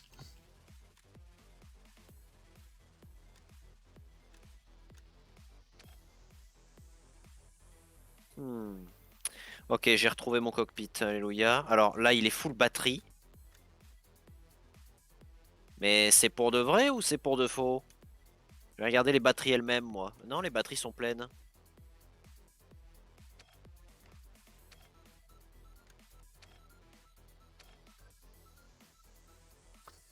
Sorry, Blazing, I hadn't seen your message earlier. No, plating doesn't do anything with explosions. Explosions in Starbase are, it's like this radius of pure distraction. It is completely overpowered. Like, there needs to be a middle ground of sorts. If any part of your ship, it doesn't matter if it's Oninome, it doesn't matter if it's Ajatit, it doesn't matter how big or how small, anything within like this big radius, it's deleted. There is nothing left in the radius of an explosion. It's literally as simple as that. It is incredibly distracted. That is why torpedoes are simultaneously. Yeah, no, I completely agree. Torpedoes have the completely weird title of being simultaneously completely OP and completely useless. There's like no in between with them. If they hit, it's a black hole, like a temporary black hole, which is why explosions are unbelievably overpowered against stations and capital ships, to the point where it's absolutely ridiculous. Anything that is caught in them gets destroyed. But simultaneously, hitting anything with a torpedo is almost impossible. That is why I'm so interested by what Salat Pitch showed me during the EOSCon, because those little torpedo ships allow you to compensate for many of the issues that are linked with torpedoes, which is the maneuverability, the reactivity, and well, to an extent, like guiding the torpedo to its direction. If the torpedo is a ship, so you introduce more problems, such as the hosting, but all of a sudden, you have as much maneuverability, it can be discrete, it can be maneuverable, you can pilot it, you can remote control it, just like the possibilities become absolutely endless. I'm quite surprised I hadn't thought about it any earlier, considering that, considering that Praxis has been experimenting with like kamikaze ships, and Rukia has been experimenting with Rukia and Chaos 3 have both been experimenting with aircraft carriers. So I'm quite surprised that at no point I never thought of like linking the two, but someone had to have the idea, and it wasn't going to be me this time. Just going to wait. Bon, je sais pourquoi je suis dans la merde. Je viens de trouver la panne. C'est pas ce que t'as démarré Starbase, non? Pas du tout. Tout à l'heure, je me suis tapé un T8 en dessous. Je pensais qu'il avait peut-être pété la citerne. En fait, la citerne n'a rien, ce qui sur le coup m'a laissé penser que voilà. Or, par résonance, elle a fait péter le connecteur entre la citerne d'Exorium et le processing unit. Ah. Du coup, je viens de récupérer le connecteur entre les deux générateurs. Du coup, je ne tourne que sur un super générateur. Ce qui n'est pas un problème, c'est juste que là, cette fois, va falloir rentrer pour recréer le... Voilà, bêtement. Heureusement, tu avais cette pièce-là en double dans le chip.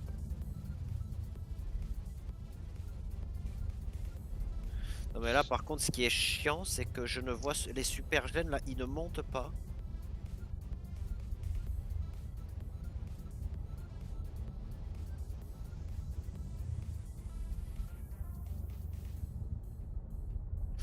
Je ne comprends pas, j'arrive pas à dépanner le truc. Ouais, ça sent la mission de R4 ça. Certainement oui, mais comme Colty n'est pas lié à la... Enfin, je le crois. Ah, si. Oui, bon, je pourrais TP, c'est vrai. Mais attends, je suis à combien? Putain, je suis à 8 km, quoi. I went completely overboard with the heat dissipation, so I've got way more voxel volume than I thought I initially was allowed to use. Est-ce qu'il faut que j'active ça comme ça manuellement? Ça marche ou pas? Absolument pas. Je ne comprends pas pourquoi le generate ne veut pas monter, quoi. Est-ce que t'as un YOLOL qui fout la merde? Parce qu'il a été débranché ou ne possède plus toutes les infos dont il a besoin pour fonctionner? Bah honnêtement non, je ne pense pas. Je vais quand même rejeter un œil au YOLOL du shutdown parce qu'à un moment donné, comme j'ai voulu agir dans l'urgence pour sauvegarder de la batterie et les systèmes, j'ai appuyé sur shutdown, mais je crains que... Mais non, là, de toute façon, le bouton shutdown, le YOLOL shutdown, il est à l'arrêt aussi.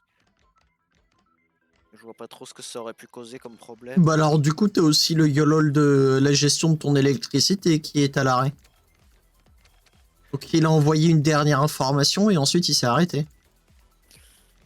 Peut-être, je vais regarder, c'est pas une mauvaise piste. J'ai déjà eu la lumière parce que putain, j'y vois rien.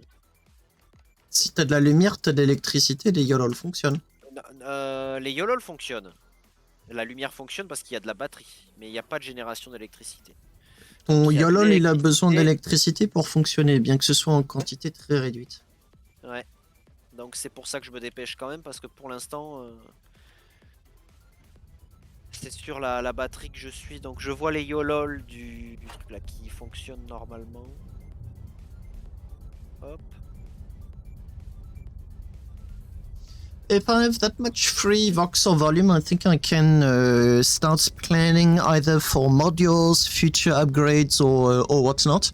And I'm considering to re-add the armaments that I removed, because now I actually do have the voxel volume to accommodate for them. and or add more thrusters. I mean, the possibilities opened up all over again. I can add a lot of thrusters with the voxel volume I have. I can also add a ramming cage all around it, which can be very handy depending on the circumstances.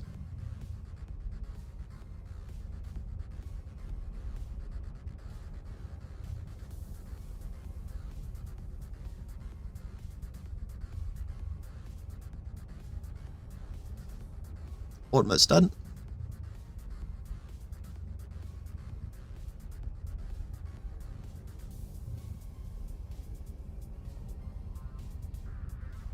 Bon.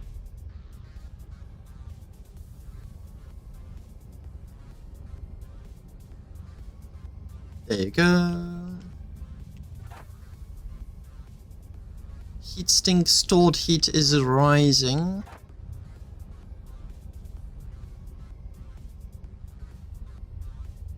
Does this mean that those radiators are not 750? It's either not 750 or there's one that isn't. Is the one that is not bolted the way it should be bolted? Why is the transfer rate not 100%? I don't understand. Each heatsink has got its own radiator.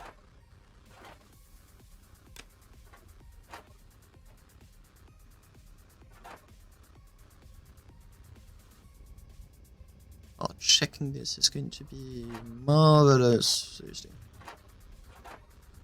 750.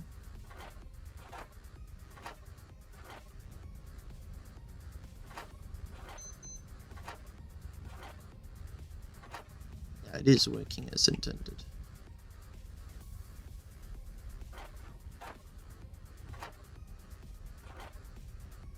Donc lui, il n'est pas censé... Ah, quoique si, mais il n'est pas censé fonctionner. Il reçoit l'ordre, mais qui ne fonctionne pas. Ça, c'est normal. Poussez-vous, merci. Does a heatsink not transfer 750 per second? What the heck is going on? I've got one heatsink per radiator blade. They should have 750 transfer rate plus dissipation. And they all have individually 750 heat dissipation per second. Why am I not seeing 100% heat dissipation? Why is it 77%? If the ratio is 1:1, what is wrong? I've got 48, I've got 48. Ratio is 1:1.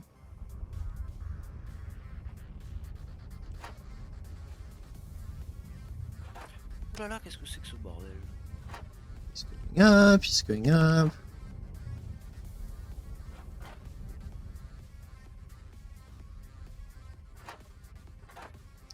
Like, I don't mind adding radiator blades, but if I don't know why I need to add them in the first place, it's going to be a little bit frustrating.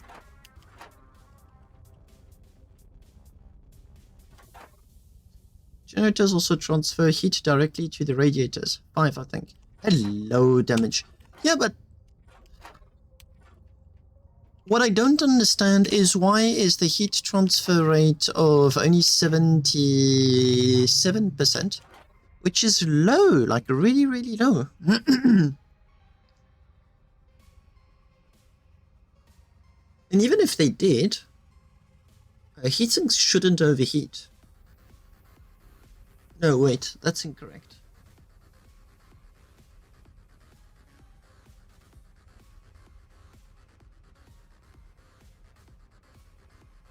I'd have to do the math, but I think you're onto something.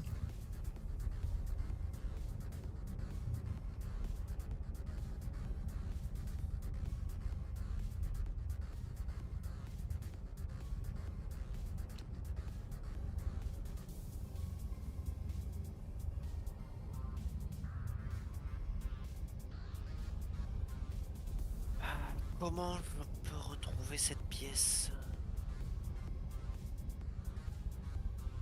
très compliqué.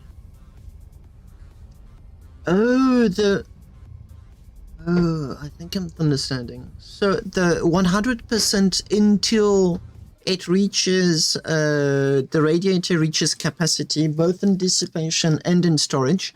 At what point it goes back down to what the heat sinks can continuously give to the radiators. So calculator, and if I do the math, so 750 times 0.77.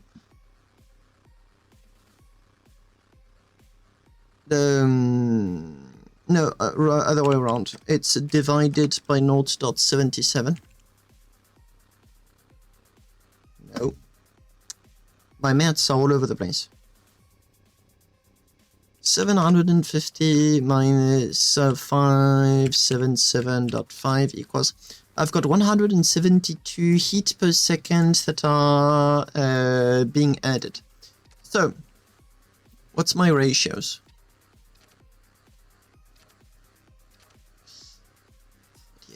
Okay, so I've got two generators and a little bit less than one fuel chamber per radiator, and those are the only heat generating units. So dissipates heat 30, not 5, 30. That is way more. 75. Oh, there you go.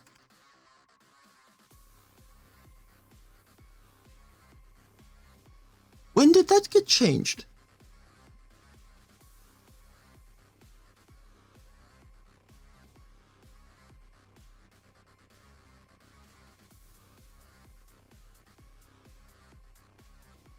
I'm really confused. There seems to be values that I'm either absolutely not up to date. To be fair, I really wouldn't be surprised.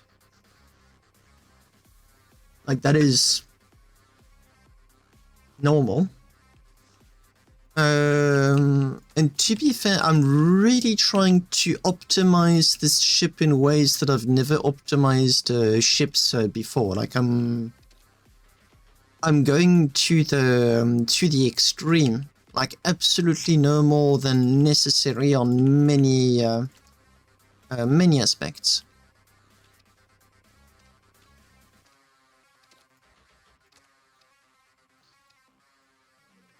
Thank you, Death Sun. That's like Twitch stuff to try and get you all to give me more stabs. Like, I don't mind, but Twitch really wants them.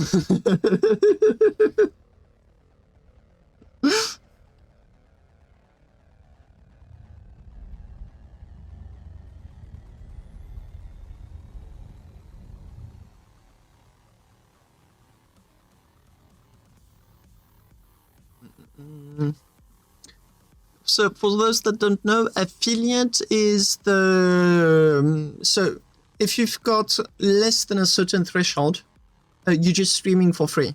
You can't get subs, you can't customize anything. You need, I think, you need to be, over past month, you need a certain amount of hours of stream, 75 followers, 50 or 75, and at least 3 viewers on average over all of your streams at any given time. And that allows you to get affiliate. And the next step, which is even more interesting because you just like there's more stuff going on, you need, I think it's 75 viewers on average, which is way, way, way, way bigger. I think the highest I ever got was 1,800 views, and that's because I got raided on my third stream by like this behemoth of a streamer. It's like, hey, hello, here's 1,800 viewers for you. Gosh, the anxiety.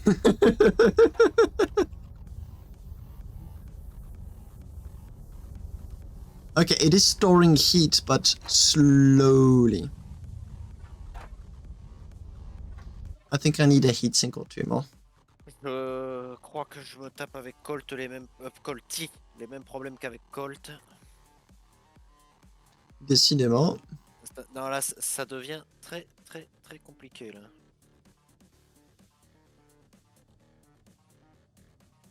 Oh. Ça devient très compliqué. Là, je suis frisé toutes les 2 secondes avec le blueprint. Tout se passait bien, puis tout d'un coup, ça déconne. Je n'arrive pas à récupérer l'électricité dans le chip pour des raisons complètement incohérentes. Oula, d'accord. Là, je me retape encore un freeze, mais de fou, hein. C'est pendant 15 secondes, je vois plus rien. Là, quel était mon crime? J'ai appuyé sur Left Panel pour faire avancer un slide de l'avant vers l'arrière. Un Voilà. crime très grave. Ah ouais, bah visiblement. Non mais ça mérite punition, Colt. C'est pas sérieux. Ah, je suis puni. Je suis encore freeze là. Je suis encore freeze.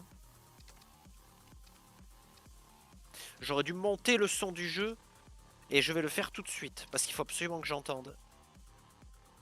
Que tu entendes quoi? Oh! Ah bah là, je viens de péter un câble en cliquant dessus. Ah, c'est malin ça. Non mais c'est un truc de fou quoi. Donc qu'est-ce qui t'arrive au juste ça prête à confusion là ton truc. Ah bah je t'avouerai que même moi je ne sais pas. La prise. Il y a du freeze, il y a du... Là, je sais pas, j'ai juste fait E sur un bouton, ça a pété le câble derrière. Ah bah là je suis encore freeze, ah bah pardon. J'ai juste voulu attraper la câbleuse là, bon. Visiblement j'ai pas le droit d'attraper la câbleuse sans que le... Mais là le jeu est complètement cassé. Hein. Là le jeu est cassé, je veux dire c'est pas le Sky Tanker, là c'est vraiment autre chose. Ça va au-delà. Bah, C'est ce qu'on dit depuis des jours, là depuis les Oscon le jeu est pété. Il y a un vrai problème. j'ai envie de dire une chose. Est-ce que tu as essayé de redémarrer le jeu dans ton ancien PC si tu l'as toujours? Oui, il est à la cave et je vais pas le remonter pour cette raison. T'as changé de PC récemment?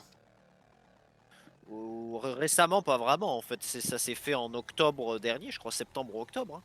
Je vais dire une connerie, mais ça se trouve ton PC est trop puissant pour Starbase. T'aimes bien dire des conneries, Mas, toi.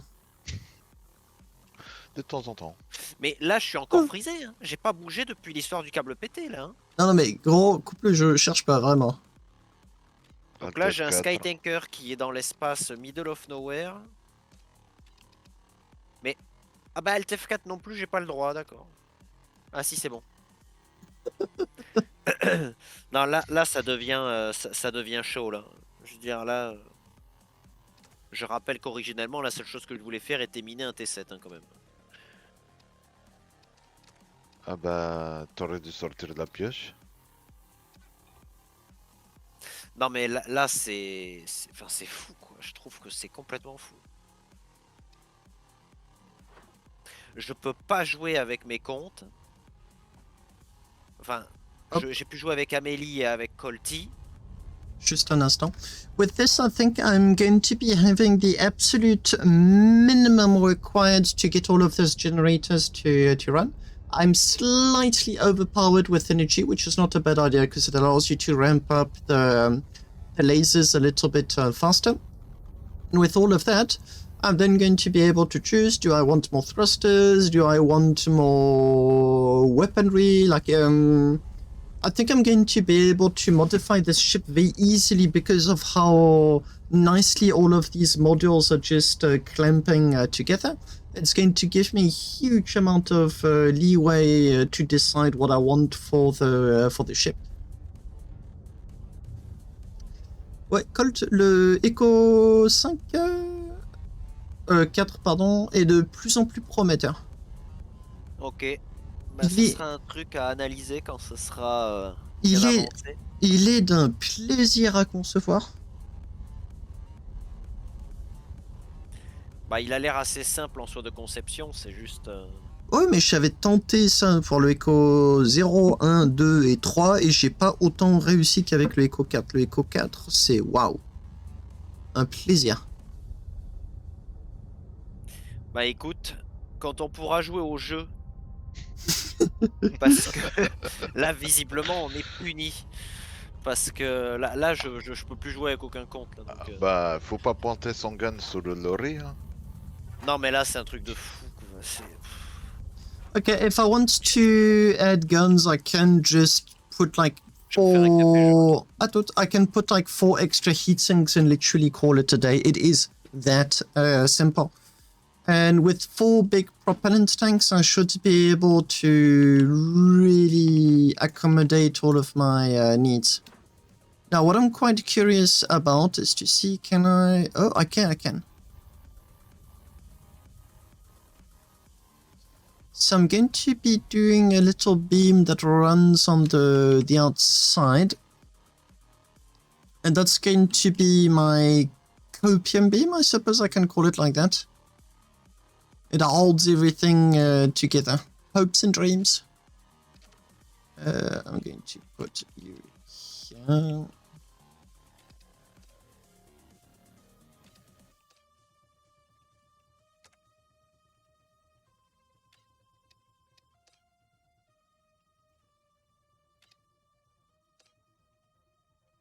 Hopes and beams. Good one.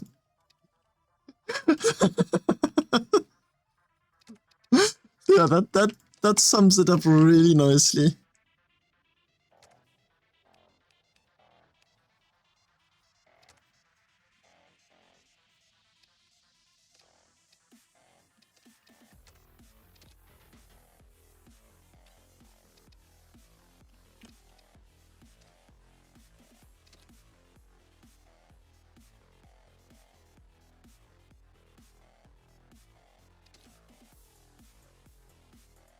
Ah, come on, mate.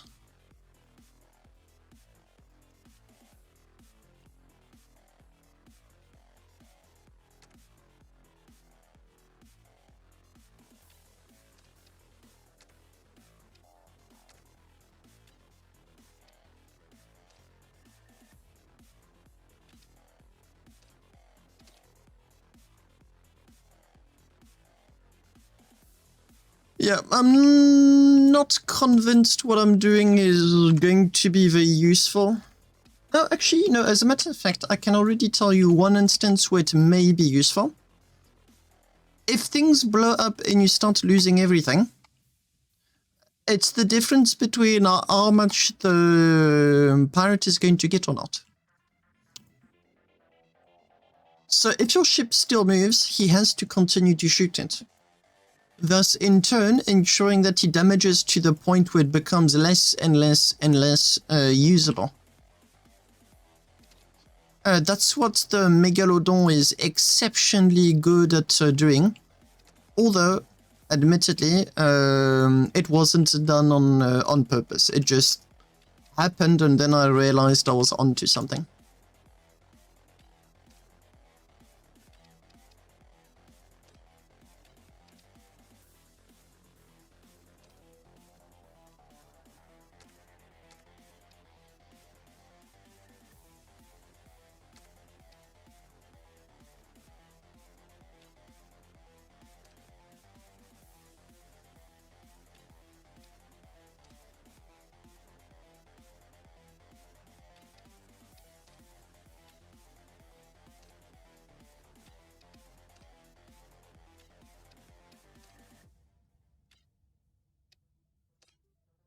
It does chew a little bit into my budget, but not in a way that I'm really concerned about it.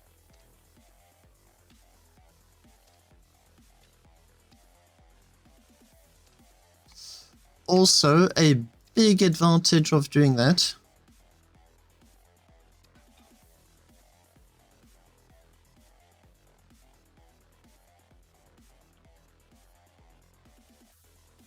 is that if ever I need to get out... Let me just emulate what I mean. So if I need to get out and run on the back of the ship, you can now hug the side and just make it way easier without killing yourself. Important detail.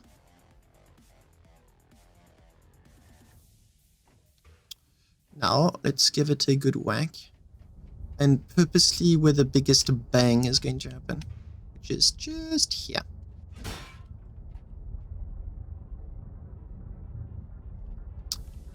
Am I hitting it wrong? How? Oh, there you go.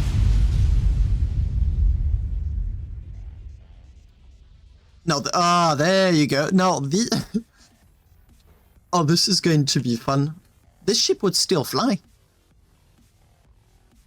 You'd see bits and pieces flying all over the place, but the ship would still fly.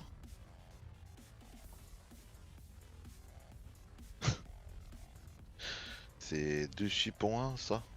Non, un seul ship. Ah ouais, je vois ça, mais... Les beams sur l'extérieur, ça les... Pas con, ça. Now, this is where it really gets interesting, is that either you continue to fly and, like, the pirate is going to have to insist, like he's going to have to land another critical hit in order to immobilize you. Or you play dead and you wait for the pirate to get closer. Although I suspect the former is going to be way more used than the later. So now it's like your call as to what you want to do. Now, the next thing I need is propellant.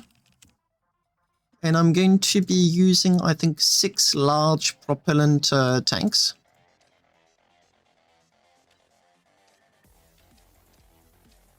Just a bit cautious about the budget. Oh, I'm good. Oh, this ship is a breeze to do. Seriously.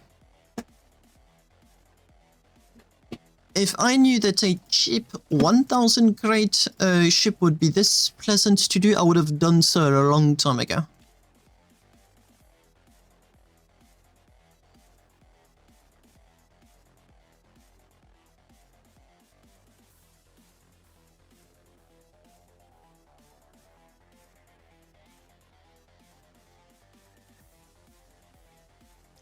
This is cheap. Although I'm a bit surprised by the Exorium. I've got 32 rods. Do you use Exorium?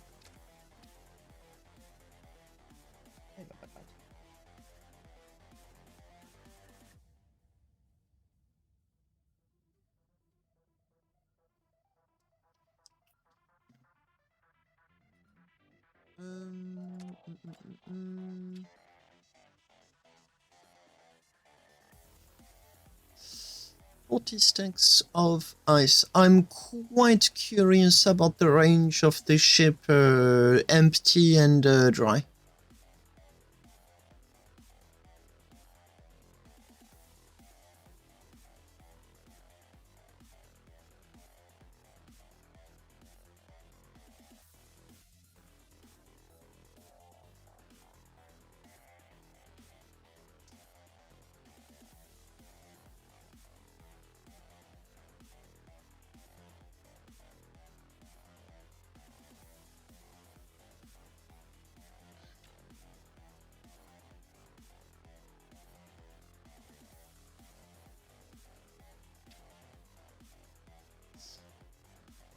I've got my cat that really, really wants a bit of my attention.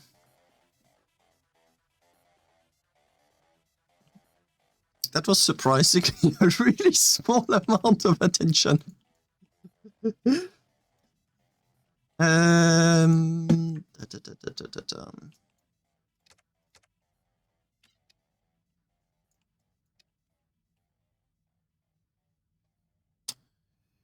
Got half beams.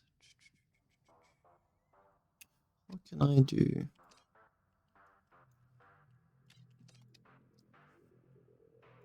So, first of all,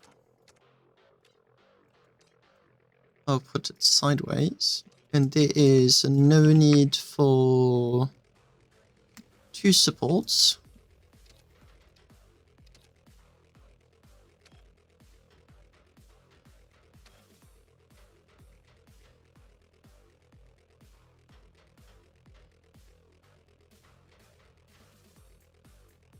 Next. Beams, straight beams, 96. it's like 192 centimeters.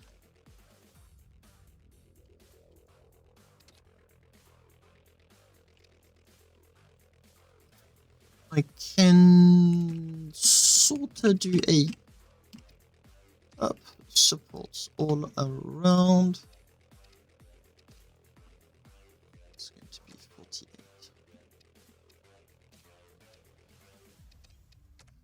I'm going to go one step above and make sure that those two connectors stay easy to access.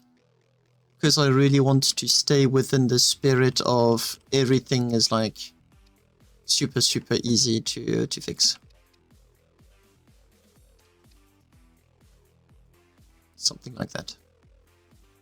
Now you and you, how do you snap onto this? Like so. So I need one little beam here, one little beam there. So U96. So I can in fact remove you.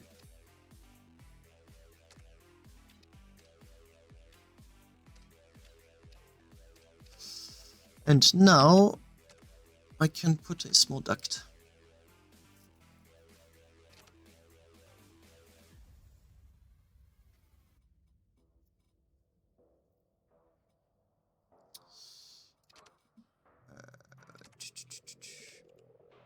Hello again, Blazing.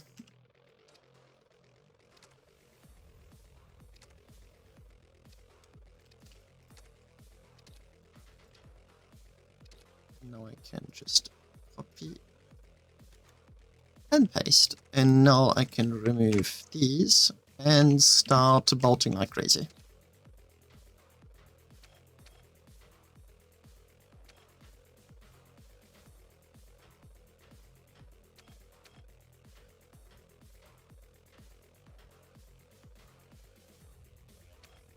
Which still means bolting with quite a lot of moderation. Sorry, can't trap as close, but coming.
Yep, sorry.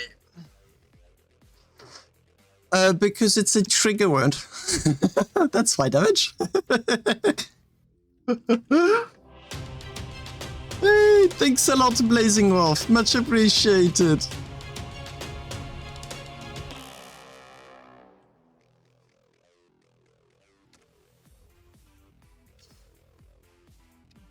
It's bolting in crazy moderation. Which literally doesn't mean much at all.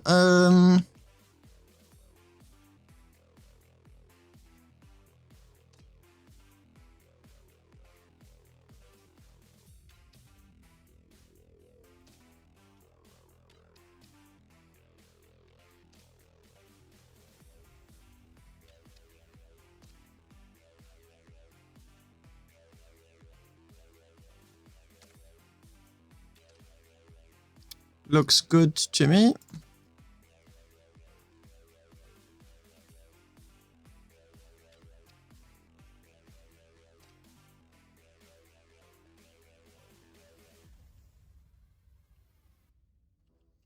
Oh, mate, come on. Nope. Like, not at all. I could, as a matter of fact, yeah.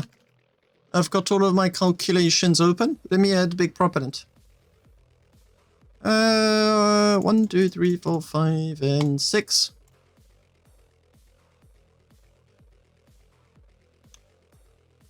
That's not as much as I expected. Realistically, I don't need more.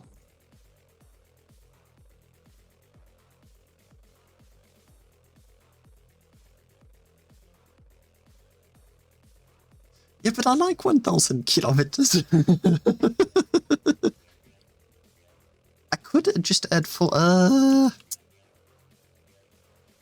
stay as is for now. Do I need it? No. But it's like really easy to use modules, so it's really no problem if it's not... No, wait, they were properly placed. Damn it.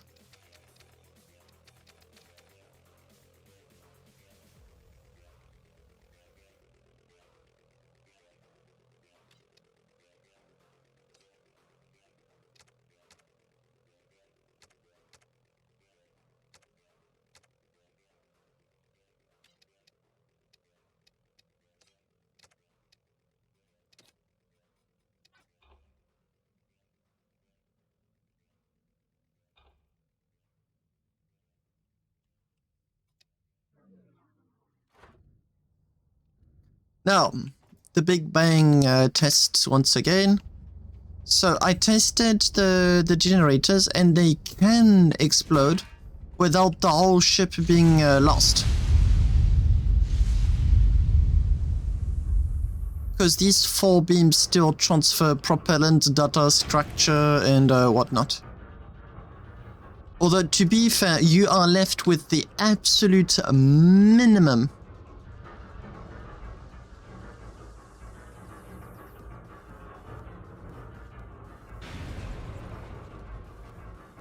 Gee, something's being dramatic.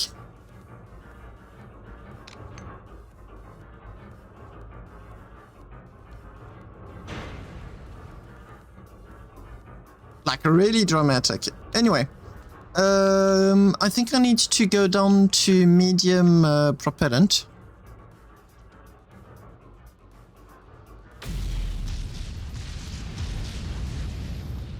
Ah, no, I can stay on big.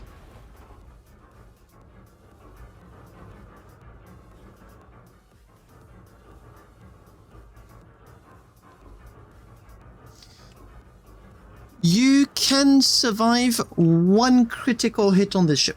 1. Doesn't matter where it is, as long as your endo is not killed, you can survive 1 critical hit. And if you are really lucky, really lucky, 2 critical hits. You can't get 2 critical hits on the generators, and you can't get 2 critical hits on the propellant. You lose the ship if that happens. If that doesn't happen, ship remains usable. I'm about to test it out. I'm going to be cabling all of the thrusters, all of the propellant and whatnot, and I'm going to make sure that it does indeed happen the way I think and hope it is going to happen. I actually need to do this.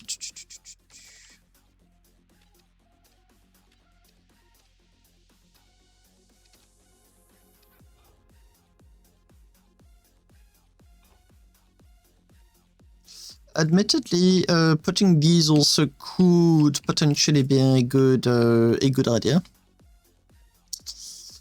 Maybe, just maybe. I don't have any batteries and need to add some.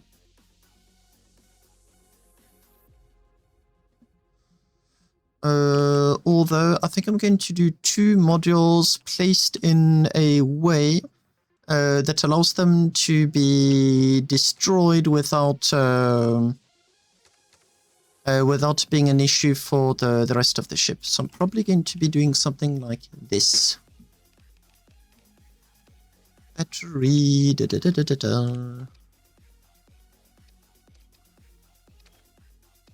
Beam, straight beam.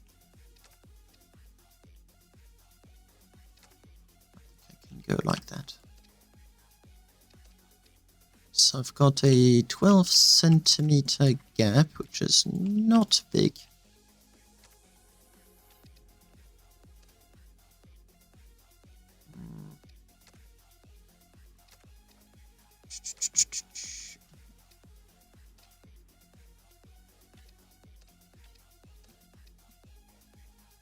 It's 72.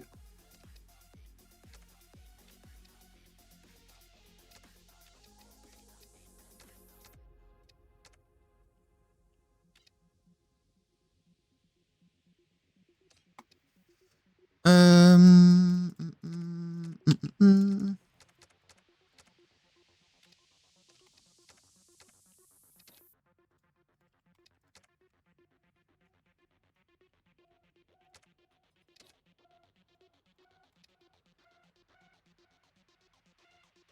Like this is really in the middle.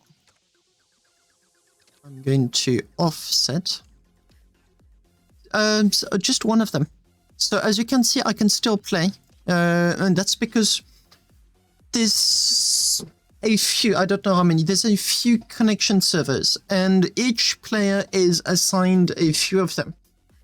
And you need like 5 or 6, I think it's 5. You need those 5 connection servers that you use to be up. Mine are all up. A few other players are still up. But last time this happened, I couldn't access Starbase at all. But they should be back up tomorrow during the day for everyone. I didn't find how. I did check. I tried changing computers. That did not work. But usually, if you've got another account, that account may, sometimes, not always, may connect.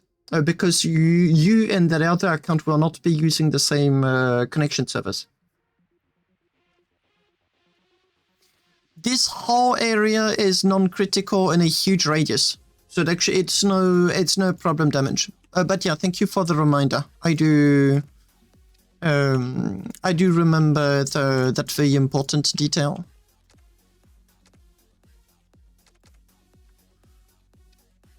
What I'm going to do is I'm going to replace these with 48.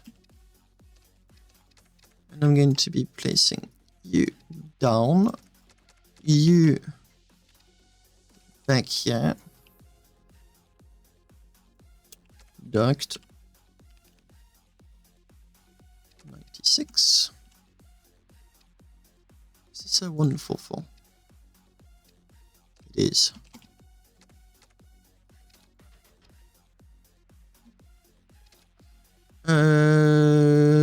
Cables.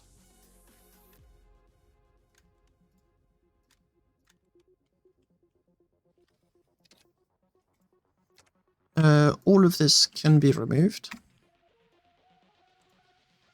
And now it's going to be 1, 2, 3, 4, 1, 2, 3, 4.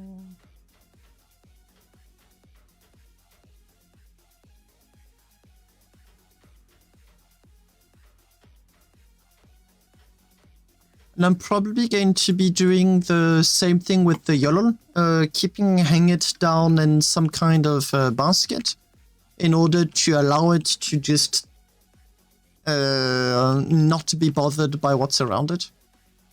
Or I'm probably going to place it around here since this is like literally the only area that isn't concerned about massive explosions. Which can be a very useful feature when you don't want something to blow up in your face. I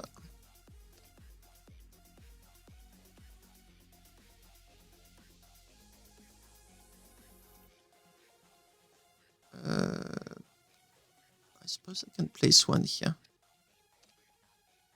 I don't want you to be able to lose like all of your batteries at once.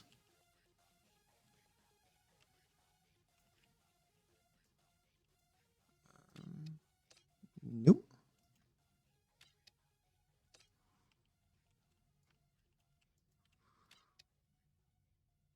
This will blow up, but only this battery pod will be impacted.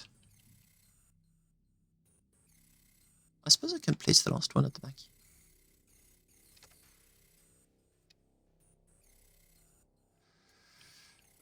Where's the module? Oh, I didn't do any. Well, let me save like that and see what happens. So apply to all. I'd like to see if it's still easy to navigate the ship.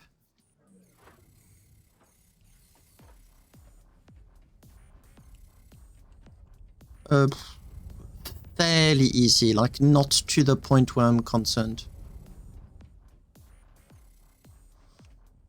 If I want to be picky, I can add like little triangles there.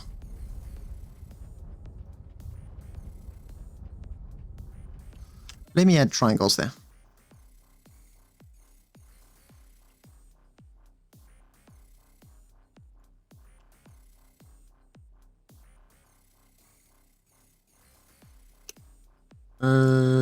Plates, and that's going to be pyramid plates 48.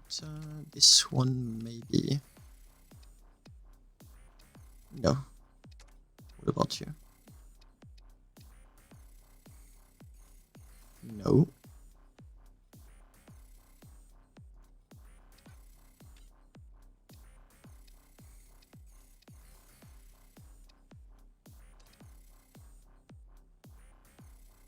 Both.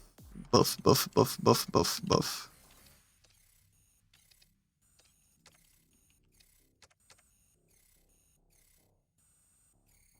I'm going to place them to see how they feel.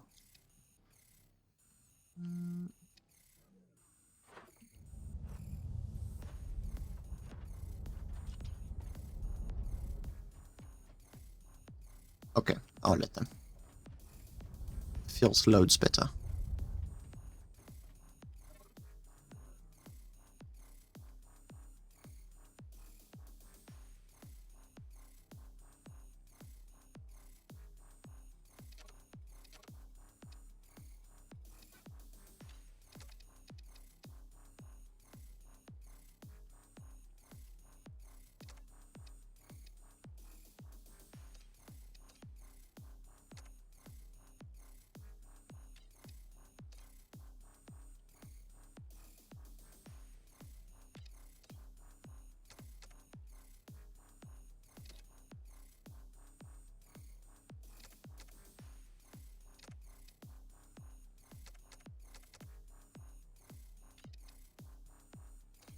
Nope, don't need those.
No, okay. Off, out.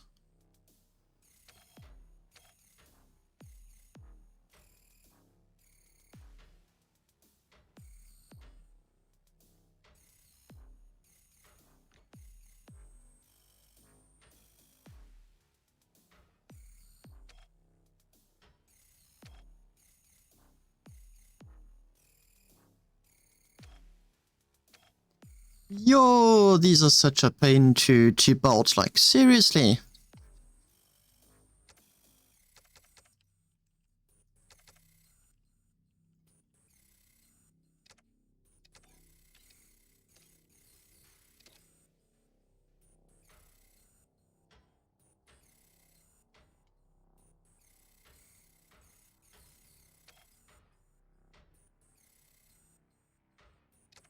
There you go.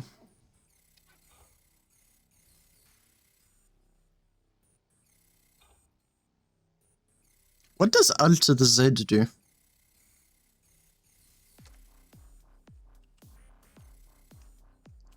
Alt to Z just does absolutely nothing on my computer.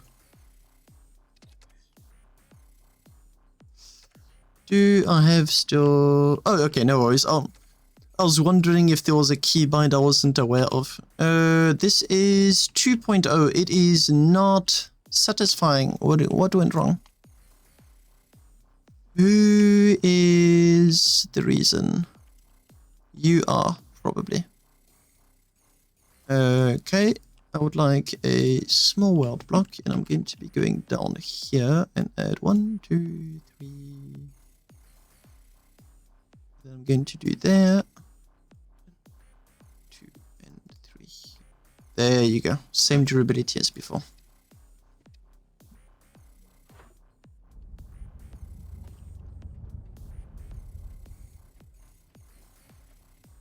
Voila. Now I need to cable my batteries. Where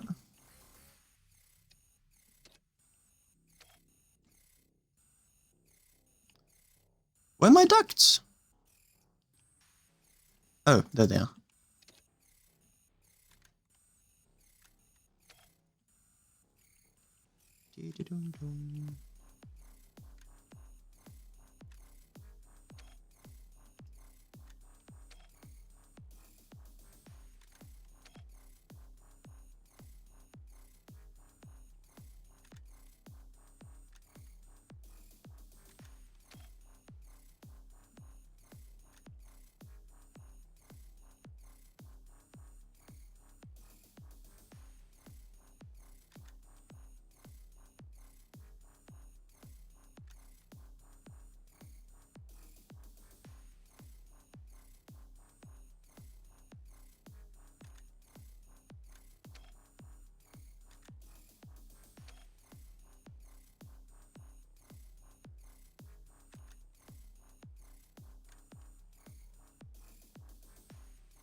Propellant, they still need to be cabled and piped.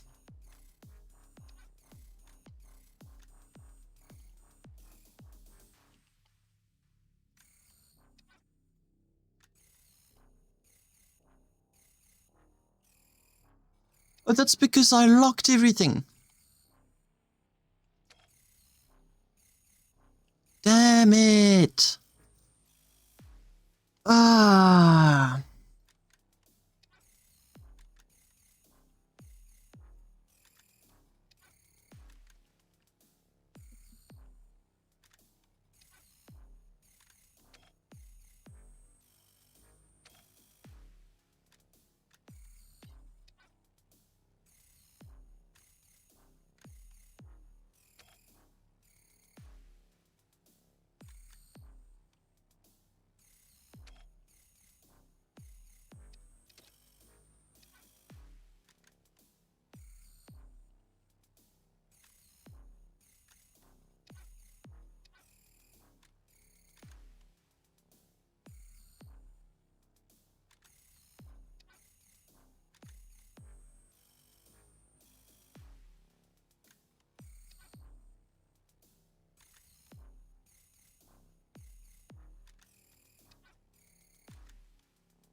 That is propellant, batteries, generators, everything has been cabled and piped. and now I need to move on to all of those thrusters, and I can then proceed with all of the destruction tests, making sure that the ship remains up and standing even after critical blows. First one, and a crap ton to go.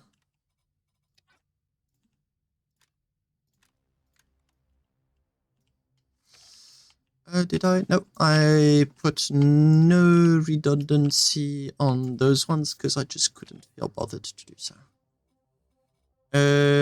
Decal, not decals, device, networking. That's 144 maybe. Yep, it works. Oi. Hello. Was long.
I really wish there was a way of doing all of this faster. Click, click, click, click, click, boring, boring, boring. A way of just saying, you know, like you bolt everything, auto bolt correctly. Not like some kind of psychopath on a mission.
There you go.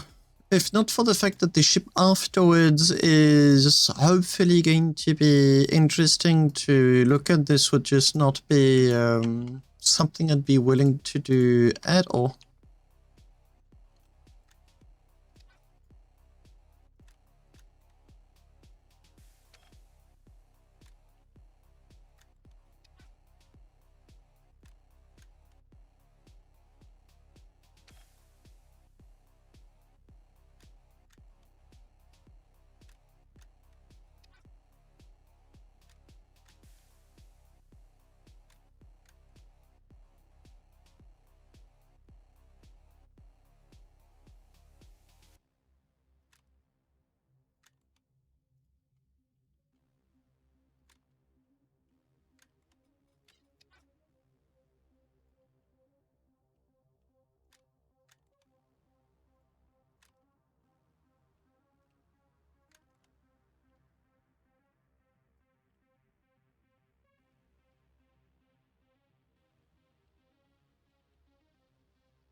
Okay, I did half.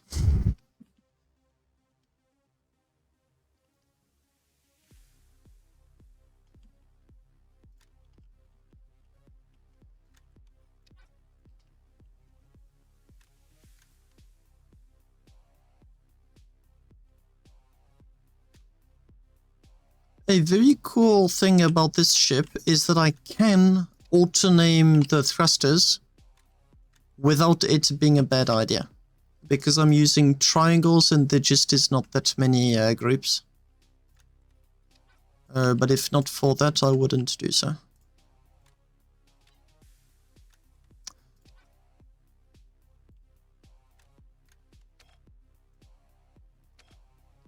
Masto?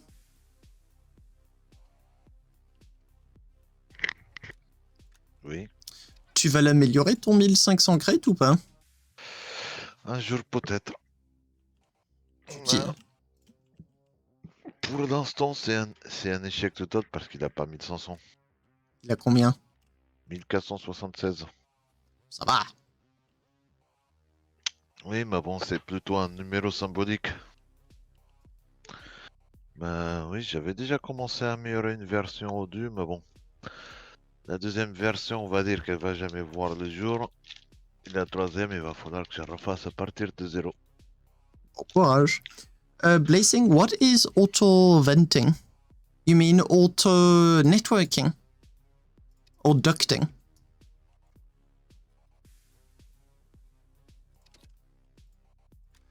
C'est un symbole, Masto, et tu peux passer à 1300 crates, hein, honnêtement. Ça te fait quand même un colosse. Ah oui. Bah ça oui. Je Ducting. pourrais... 1300, c'est vrai que je pouvais récupérer un peu plus de vitesse, quoi. Oui. Yeah, let me give you my 2 cents on what I think would be an absolutely fantastic addition to the ship designer. Right now, I've got like this long menu. You want 12 by 24, 24 by 36, yada, yada, yada. And there's numbers that are missing. Like I've got 60 by 60, but I don't have 60 by something else. And honestly, it's an annoyance. What I would love is to say, it's to have like a drag system. So I take a plate, and then I can drag it by 12 centimeter increments. So I can end up with a 432 by 432 plate, or it can be 432 by 192, or any kind of different combination. Heck, why not a 432 by 12 combination? Because I could. And it would be super easy. You know, like we've already got just like a very simple idea. Like we've already have the snap tool, but it would be like a grid. So you'd come and you'd just drag your plate and say, I want it specifically of that size. Yeah, something, yeah, key plus scroll, or very simple, like middle click and drag. Like, I mean, middle click is already the camera in the ship designer, but something that would allow to do a drag onto the size of the plates. Like that would be a very, very, very welcome addition. You are going there.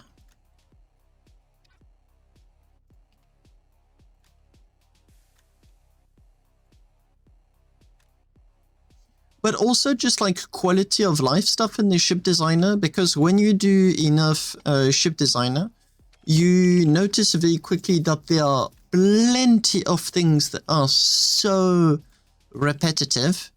And very high on that list is none other than bolting. So an auto bolt that wouldn't like destroy your budget or very simply be a bit wiser. Or why not like a boltless auto bolt, you know? Like auto bolt already does a very decent job on plates. But what about having a button to say, no, I don't want the top of the bolt to be on the plate. I want the top of the head of the bolt to be on the beam. So you'd have like an auto bolt headless design. That would be really cool. This is where it becomes a little bit more unpleasant. I'm going to need a lot of ducts.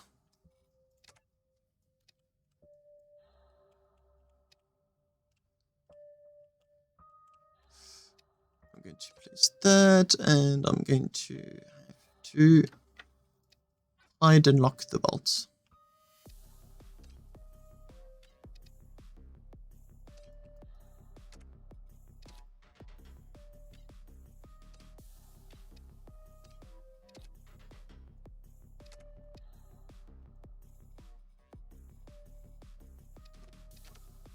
Devices, networking, ducts.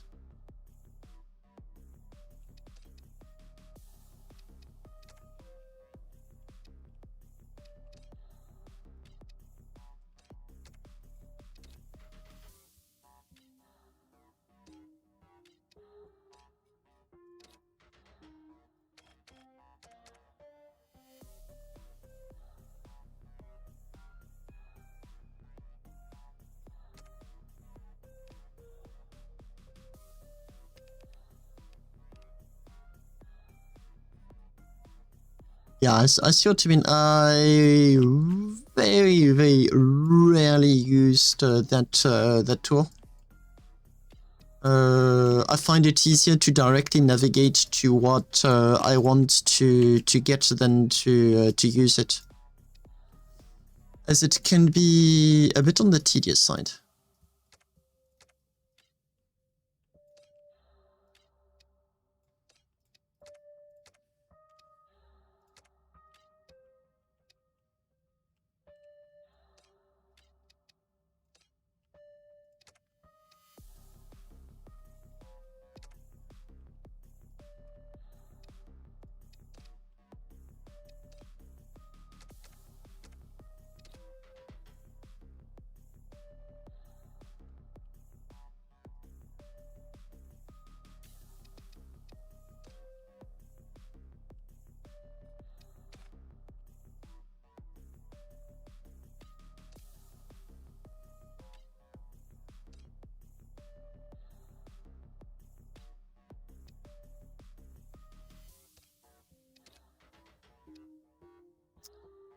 No, my favorite part, cabling everything. Gosh, dang it. If I can miss like one cable and the thruster groups would still work, although not as elegantly and not as efficiently.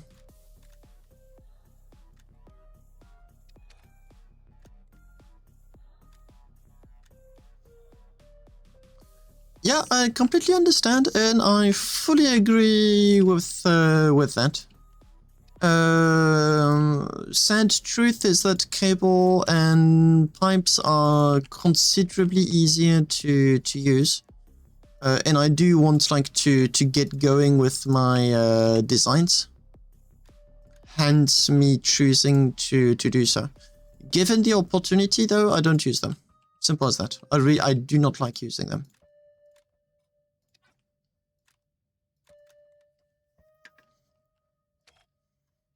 But yeah, if I can, my designs don't use them, or at the very least the absolute minimum I can get away with. But that's when I'm looking for absolute perfection on a ship, and I do have the time to do so. When I'm on stream, for example, I don't want to spend any more time than necessary on something.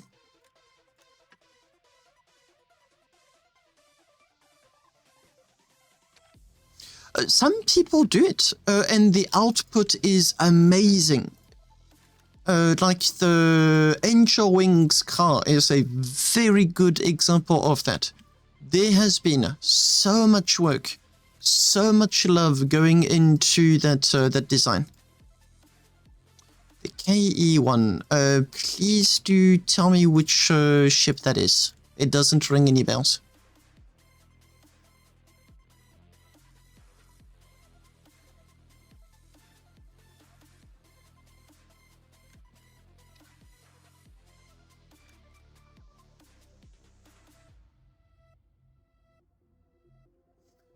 Yep. Did you spend that much time on the ship too? Wait. Is it the ship that's meant to look like the one from Mechabellum, or is it the ship with like the big round thrusters? Which one is it?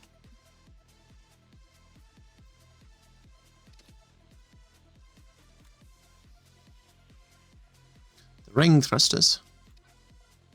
Yeah, but you've been experimenting with features on that one.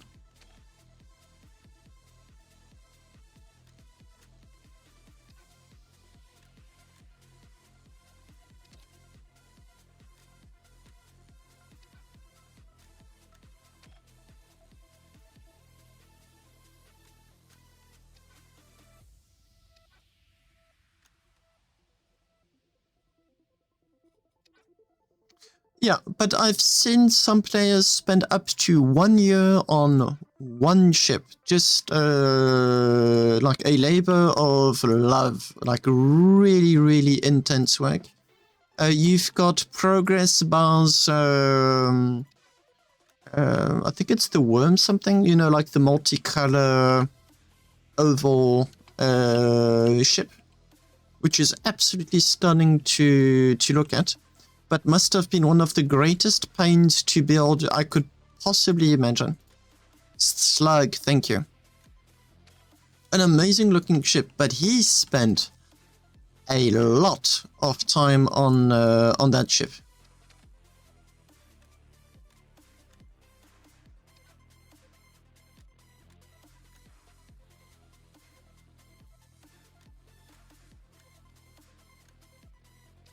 And the results do show.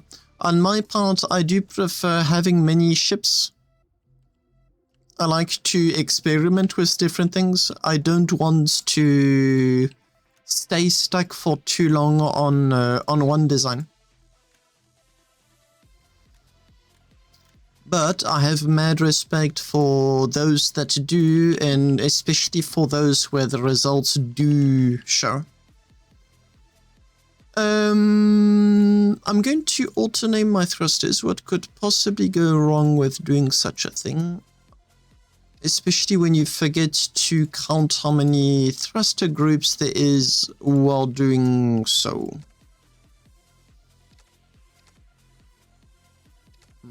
So far, so good.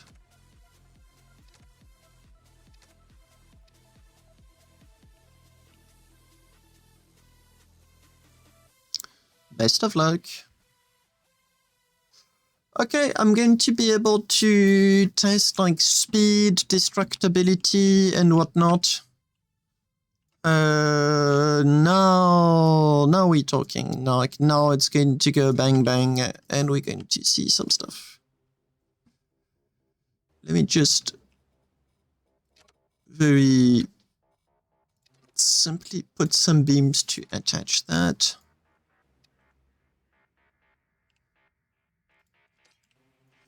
I'm going to have to like rework the cockpit and do something that makes it more pleasant. This is the cockpit of the Echo 2.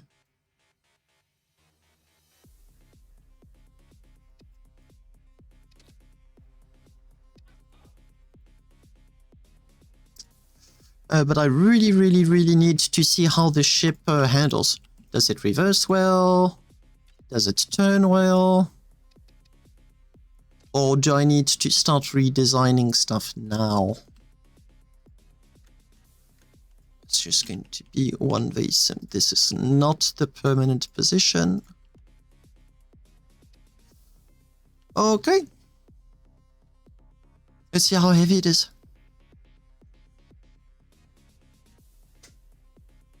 Yeah, I completely get why that was not a good idea, Vega.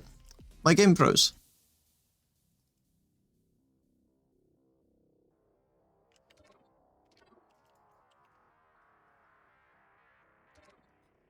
That is the weirdest freeze I've ever seen.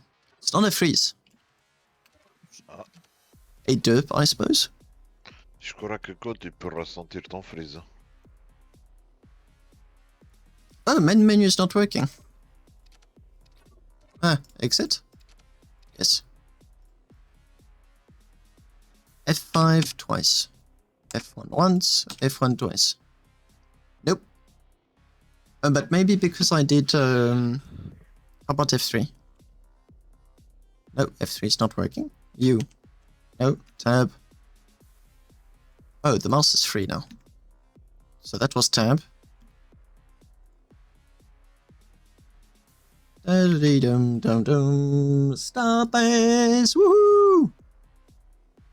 You really need to learn how to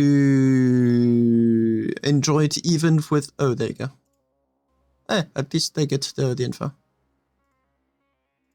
2, okay. T'as eu droit au spam Starbase? Yeah, that's just like not the... Of all the bugs you can have when I can't start it. Ouch!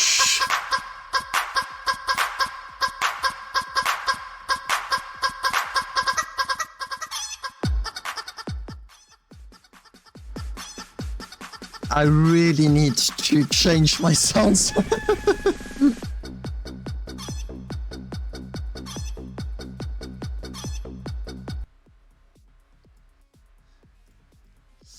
Enter universe.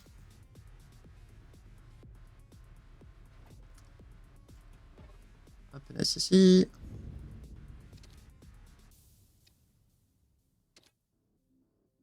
A few moments later. I need to keep rotating the sounds for them to be fun to use. If one of the sounds stays on for too long, it gets boring to listen to it. I can put some odd ones back.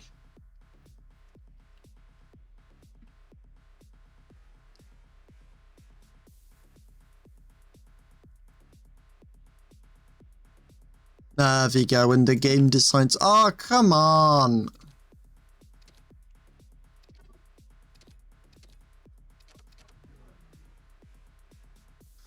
Oh, no.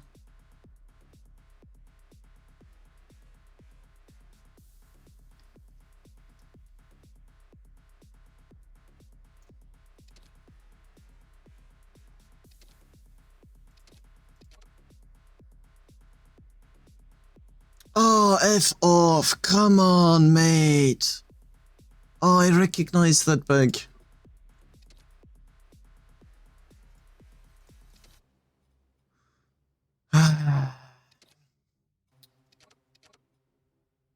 Okay. That's... T'as perdu combien de temps de travail là? Ouais, 20 minutes, mais c'est les 20 minutes les plus chiantes où tu fais du câblage, quoi.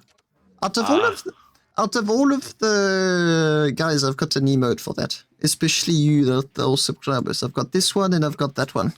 And I think they really go well together. Rukia's, it's the second time that they do that. And out of all of the things that the autosave could have lost, no, come on, it's like the most boring 20 minutes ever. And that's not fair. No, that is like so not cool. Ouch. Ah. Ah ouais, d'accord. T'as perdu la partie du câblage? Ouais. Ok. Ça mérite d'aller faire un café parce que ça va faire mal à la tête. If it was 20 minutes of doing nothing, I wouldn't have complained. But this is like all of the cables are missing. All of them. I hate cabling.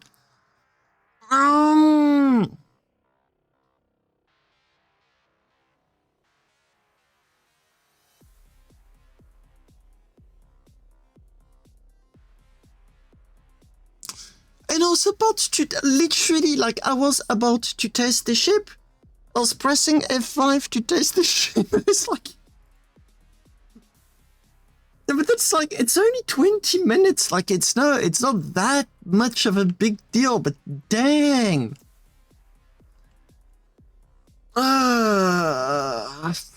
a cable guy. You like I'd be dishing out cash like crazy. It's like that it's so not cool. Ah, devices, ducts.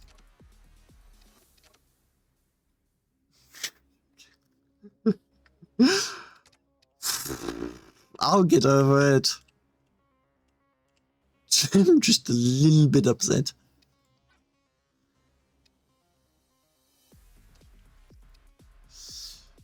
Oh well. Starbug, yep. No, there used to be a bug that was really severe that I absolutely hated. Because you wouldn't notice it until it was too late. You know, it like starts like one of those horror stories. So what that bug does was that the control Zen system would break, and it's linked to the save system. So it's the how do they call it? Multi-user undo system. That would break, and it would go, but the rest of the game wouldn't break. And what that would do is that it would permanently deactivate your both saves and autosaves. But you got no notification of that. You got no warnings, no errors, nothing. It would just break, and you would be blissfully unaware that anything was amiss until you tried to save your ship. You realize to your great horror that you sometimes lost hours of work. That, out of all of the Starbase bugs I've encountered, was by far and large the nastiest. This one's timing was absolutely horrible, but that is like it. Anyway, now that I have to redo most of it anyway, I may as well be adding as many ducts. Oh, come on, stop being a pain.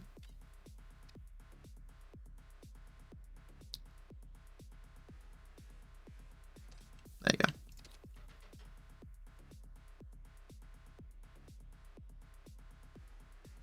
No, because you the only way to correct that was to leave the ship designer. There was no other way. It would block you opening any other blueprint because it wants to save when you do that. But because the whole undo system and save system was broken, you didn't even have that possibility. You couldn't create components. I'm unsure about that last detail, but when that bug happened, you were not pleased at all. Like, absolutely not at all. But yeah, I haven't seen that bug in a long time, but it was nasty. Really nasty.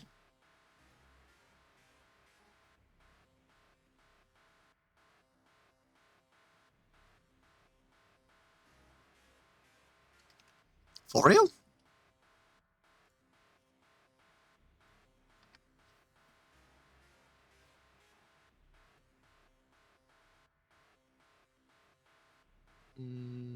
Not here.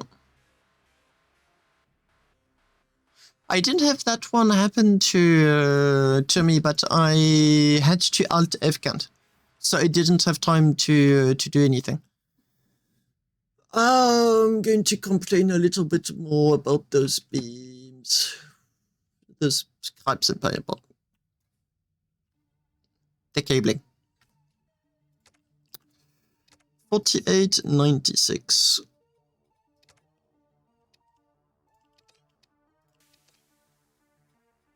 Yeah, one thing I didn't do, should have done, is that my crates are not off-center with the beams. Yelp review.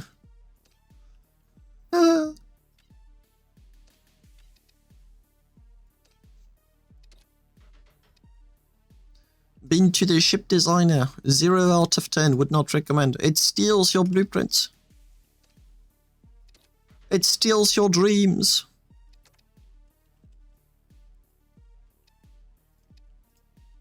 Ah, for real, what a pain. I may as well work you differently, so out you go.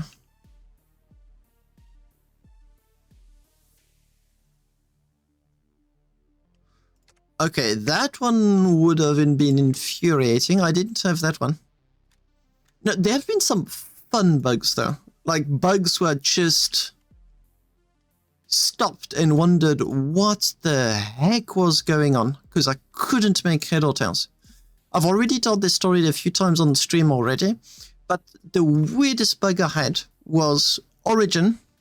I pressed F5, start flying my ship, and I find another ship under the station. I'm still in F5. I recognize that ship. That's one of my own. Out of curiosity, and also because the ship was not expensive, I rammed it. Damage happens. Press F5, leave the ship designer, load the ship that I'd crashed into the ship designer. The damage was still there.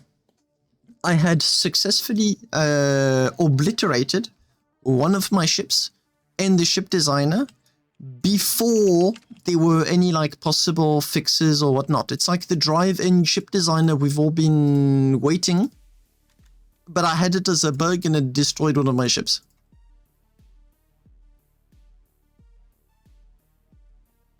I stream sniped myself.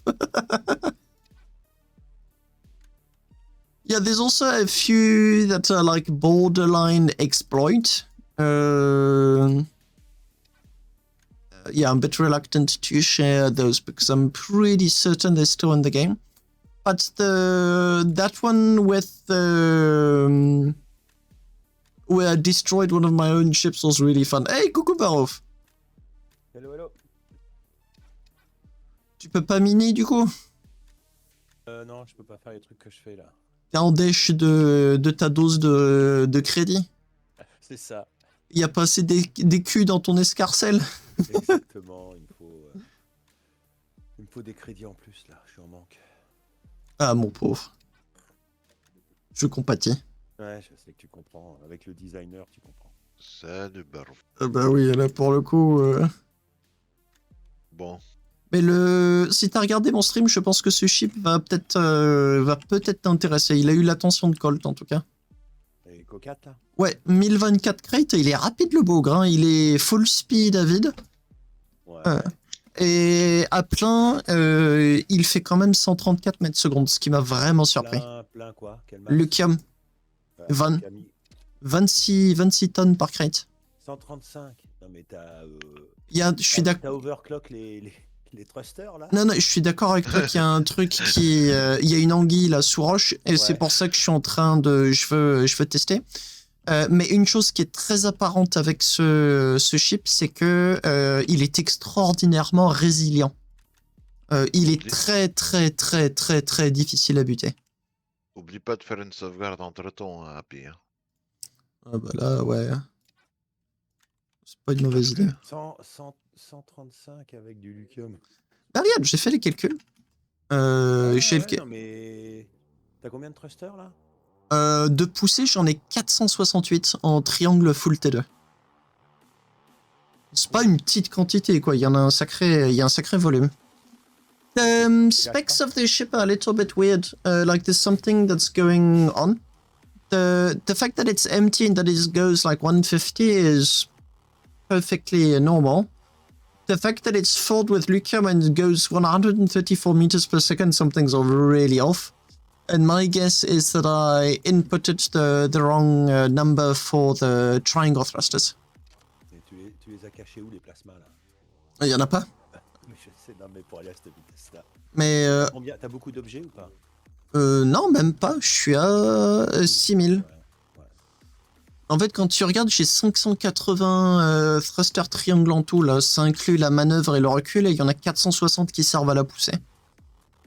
Alors t'as sacrifié quoi, les générateurs? Gros, il y a pas de générateur, il y a pas une plate. Tout a été voxel optimisé comme pas deux. Oui, mais t'as pas encore... Ah oui, mais là t'as pas encore les... Si. Les lasers. Si. Non, t'as pas les lasers. Hein. Si. Ils sont là. Ah, je te parle des lasers. Ça, c'est quoi? Ah non, mais le stream il est en retard. Le stream il est en retard, c'est pour ça. Ok. Il y a les lasers, il y a le collecteur, il y a le cockpit, et j'ai juste à mettre la S. Combien de lasers? 20. Donc t'as mis combien de... 7 collecteurs, 6 Six. 6, ok.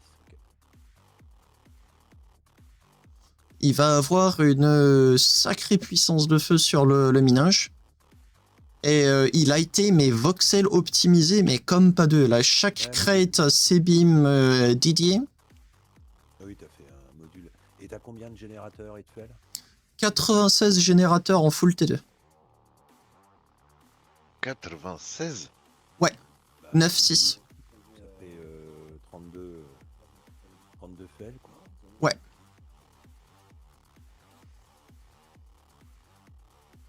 Il a pas Ouais. énormément de batterie, hein, donc il Ah lui ouais. faut... Je parle, mais j'avais mis la même chose. Sauf qu'en T3. Oui, c'est ça, t'as un mode mining, faut attendre un petit peu, quoi. C'est ça. Voilà. Le bug là, sur la save, ça me l'a mis mauvaise. Hein. Qu'est-ce que t'as eu? J'ai perdu mes 20 minutes de travail. Où il a fait toute la partie du câblage. Oui, toute la partie qui vraiment me casse le plus les couilles et ça a planté. Je c'est suis pour hyper agacé. Hein. C'est pour ça que je dis une petite sauvegarde, ça fait pas de mal entre deux. Bah, t'avais pas de... Non, l'autosave a planté, tout a planté. Le jeu a crash.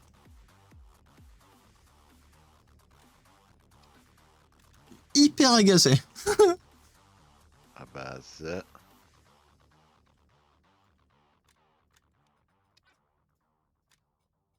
Ouais, et moi ça fait 40 minutes que j'essaie de mettre un thruster à sa place, mais il veut pas. En dehors du designer. Que j'avais fait une erreur de conception, de modification d'un chip.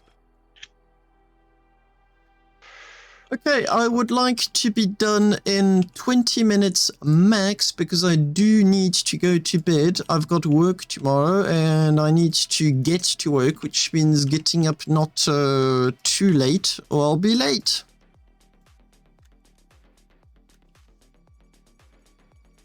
So now I have to catch up on all of that wasted time. Oui, t'as pas testé les thrusters encore, voir s'il était droit. J'étais en train d'appuyer sur F5 pour tester le truc. C'est pour ça, ça m'a frustré, mais en mode x2. Ouais, J'étais littéralement en train de tester le truc. Je m'apprêtais à avoir la réponse à ma question. Et là, il me fait « Non ».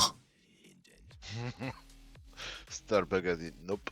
Par contre, Barouf, il y a un truc intéressant avec ce chip, c'est que tu peux lui éclater une bonne partie des générateurs ou du propellant, il va quand même voler. Pas très vite, mais il va quand même voler. Ah bah, il va aller 10 mètres secondes. Non, mais ce qui est intéressant, c'est que comme tu t'arrêtes pas, si tu te fais attaquer par un pirate, il va être obligé de continuer à te tirer dessus. Et ça veut dire qu'il y aura de moins en moins de chips à récupérer après coup. C'est un petit détail qui a son importance quand t'as pas envie de partager ta cargaison.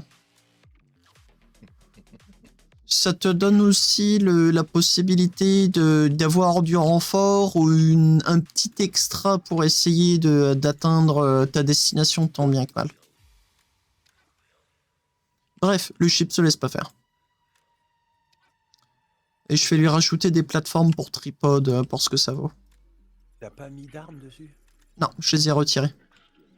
Il y en avait. Tu l'as mis à la baisse? Ouais, il y en avait. Et le volume va probablement me permettre de les remettre. Ouais. Mais ensuite, je vais avoir le choix, quoi. Je vais avoir la possibilité de faire des variantes sur le chip et de lui mettre tantôt plus de générateurs, tantôt plus de batterie. Je pense en fait que le Echo 4 va avoir beaucoup de variantes. Ouais, mais ouais, après t'as quand même 24 crates de marche là. Oh, enfin, 1024 c'est mieux que juste 1000, mais Oui. de façon générale, si je veux rester au-dessus des 1000 crates, j'ai, je pense, 100 millions avec lesquels je peux beaucoup jouer. 75 millions, pardon, avec lesquels je peux beaucoup jouer. Ce qui est pas mal.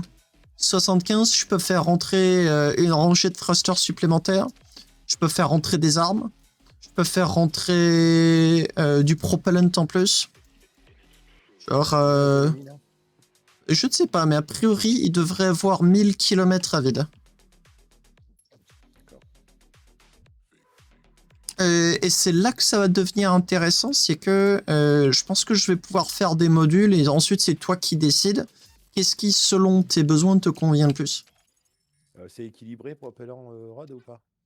Je m'apprête à... Non, alors pour ce genre de vaisseau de minage, non, jamais. Les rods sont toujours extraordinairement plus que le propellant. Là où j'ai pas la réponse, par contre, c'est que je ne sais pas dans quelle proportion. Mais si tu le laisses en auto-mode, t'inquiète que t'as une portée de rod bien supérieure à celle du propellant.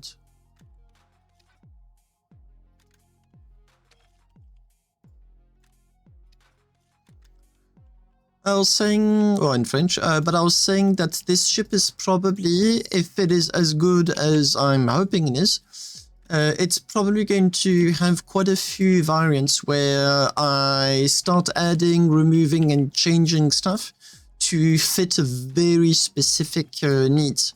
So for gravity, for example, I may add an extra layer of thrusters to allow for strafing and, you know, like counteract gravity. Or just like loads of those. So yeah, we'll see. But first, I need to finish the first version of the ship and see what it can and cannot do. Yeah, now I'm saving and checking the saves. Non, mais le coup de 20 minutes de travail qui disparaissent, vas-y que je l'ai pas fait, ça.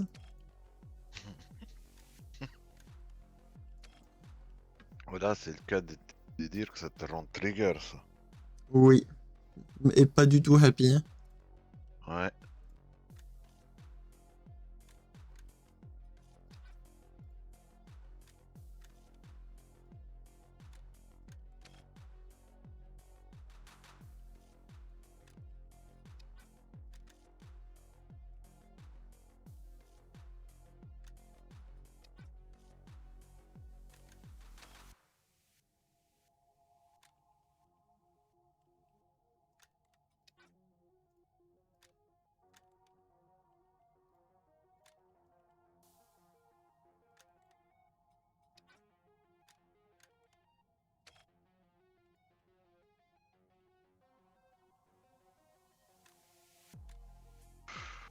Good night, Kong. Thanks for checking out the stream. Next stream, you should be able to see for yourself, like really easily, how successful this design is or not, for the matter. As I have had my fair share of complete failures in ship designing. So yeah, I'll keep at it. I'm trying to finish it quickly and hopefully it will work. See you next time.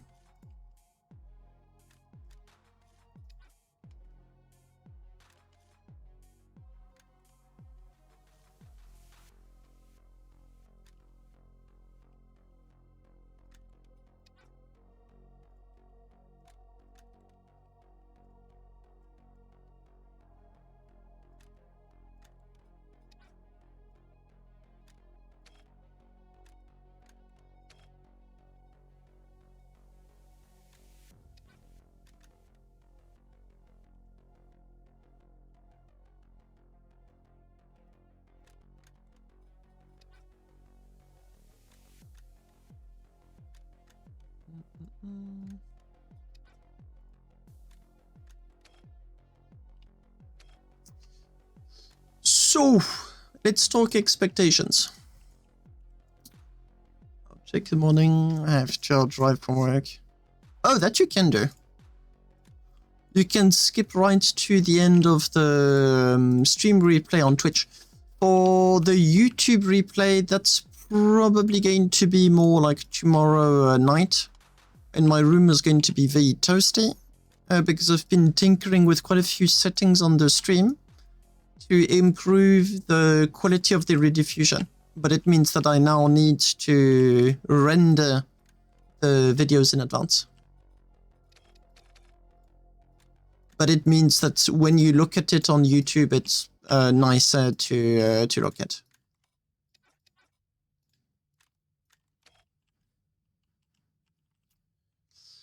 I'm going to have to do some quality control on that ship at that point, at some point.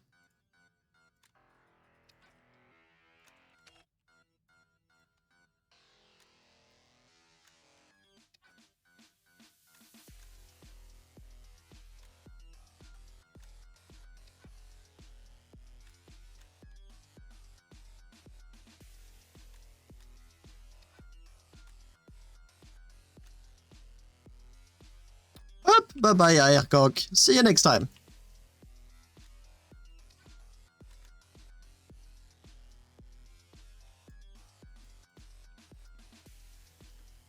And last segment at long last.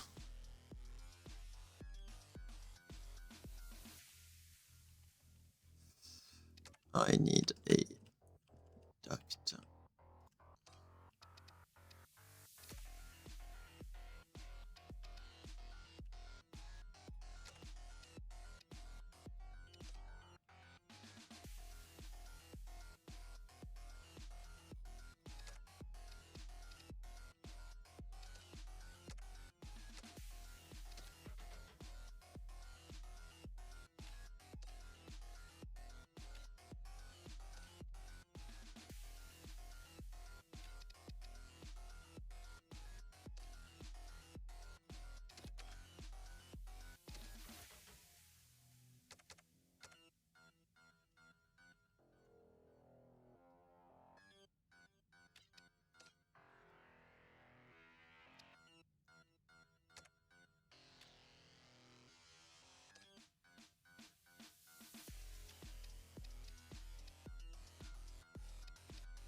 Oops, safe check again.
Uh, 192 and 36, 48.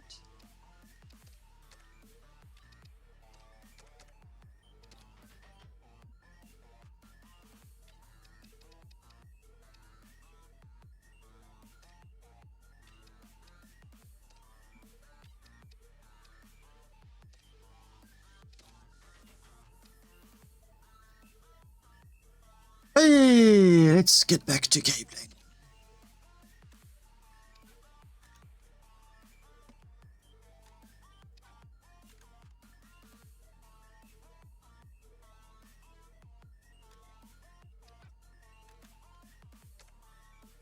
72, 48, 144.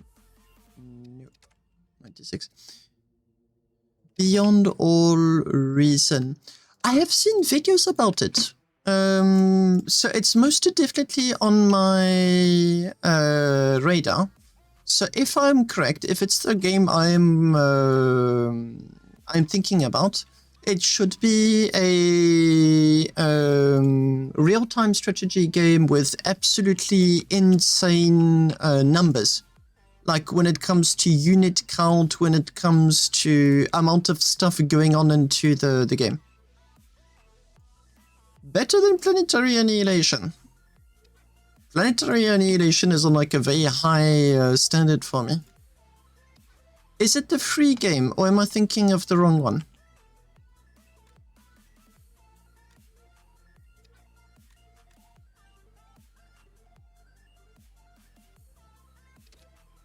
Is it on Steam, or must you download their own launcher?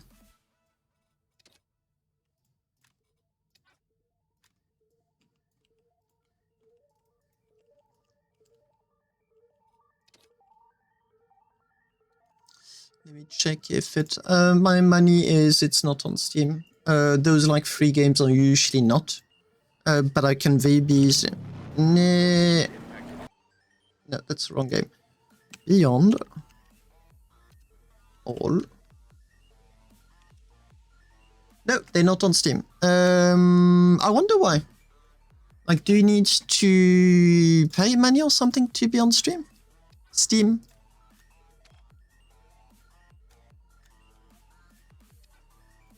I just saw an autosave. I can continue.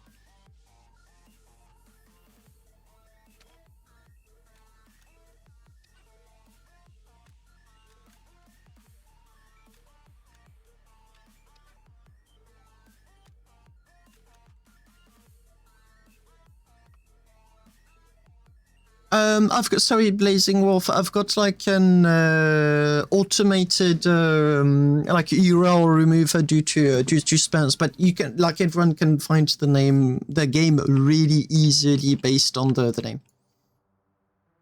Yes, exactly.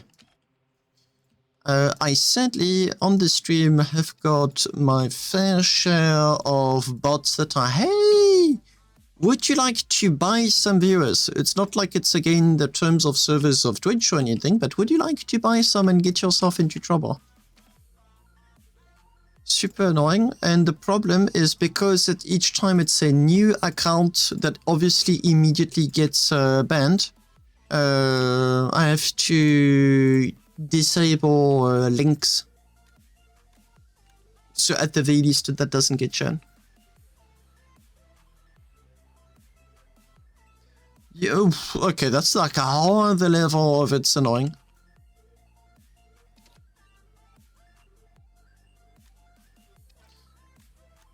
Yeah, those bots are just really annoying.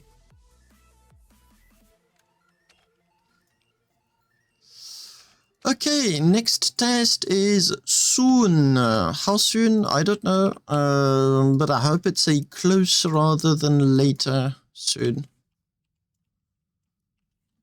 You need to be cabled and piped.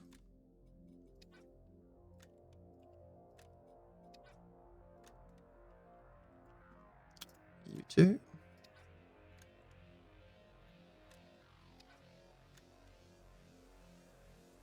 And you need to.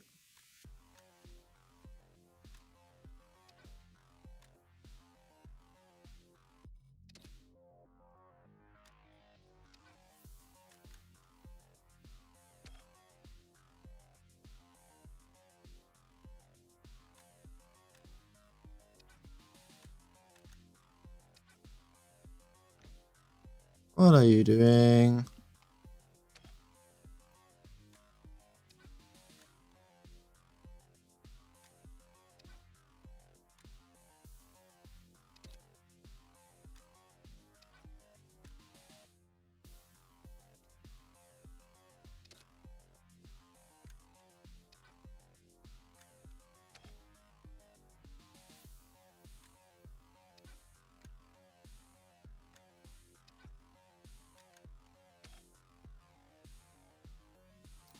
And hopefully, with that, I didn't forget any. Okay, I already did. This does not start well.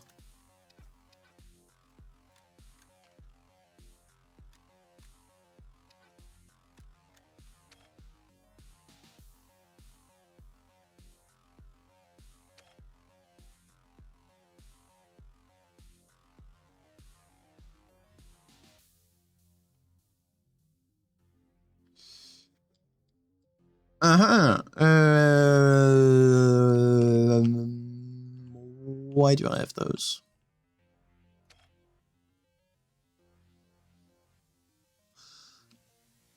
Oh!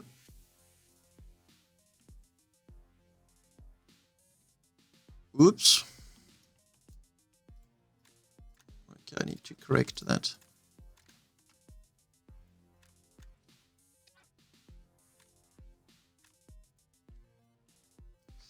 So I would like to hide lock machinery.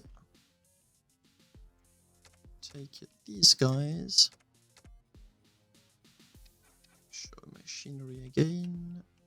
And drag them.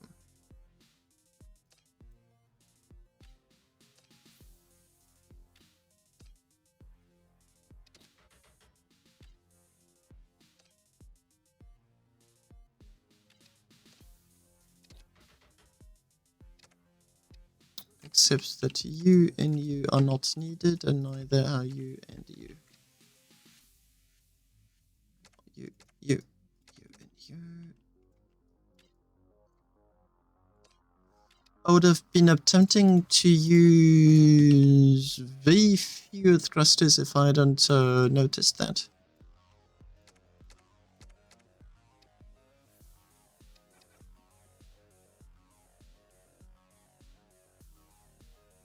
Oh, this is so tedious.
Ah.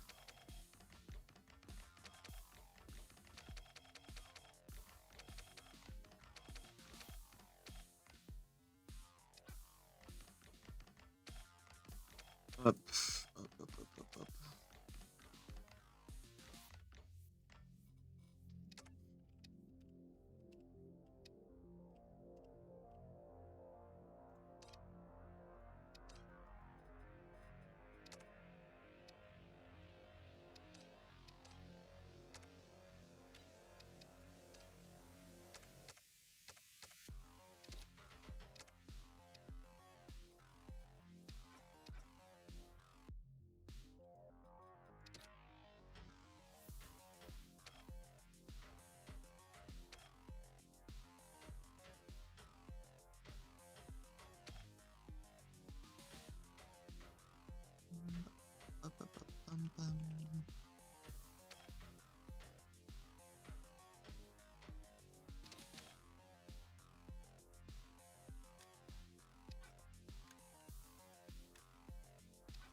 Bon, 1 heure et demie après, j'ai réussi à réparer un hardpoint qui était mal placé. J'ai eu un peu peur, j'ai cru que tu m'as dit il est 1h30. J'ai fait oh putain non. Non, non, il est minuit. Oui, faut que je me dépêche.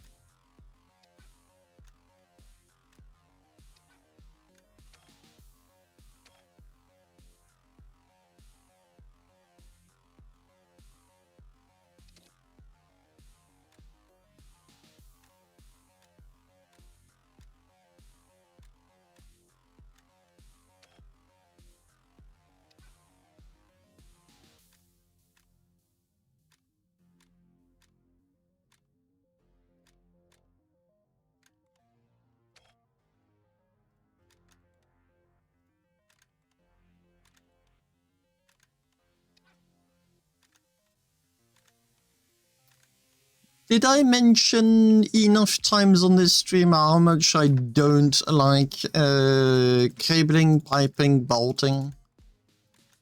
I feel like I didn't repeat it enough to express how little I enjoy those activities in this game. Ouais. Je crois que c'est des trucs les plus chiants.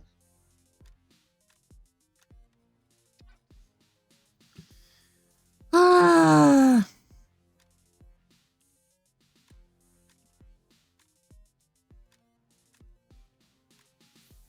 Like, it's fun to have this degree of freedom. A few moments later. Yes, exactly, Mr. Did I cable and pipe everything? No, I did not. I still successfully forgot to do some stuff. And the thing is, the more I get tired, the worse it gets. So I really need to get done with this ASAP.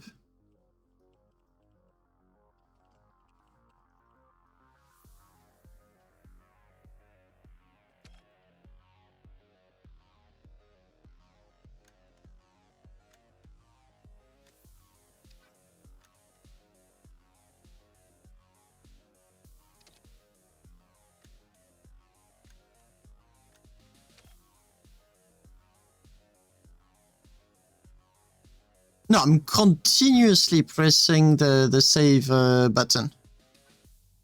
And I'm also checking on a regular basis. Let's see, there's an autosave. This is a save.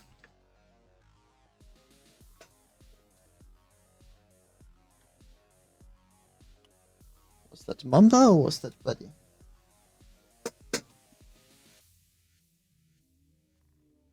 Weird.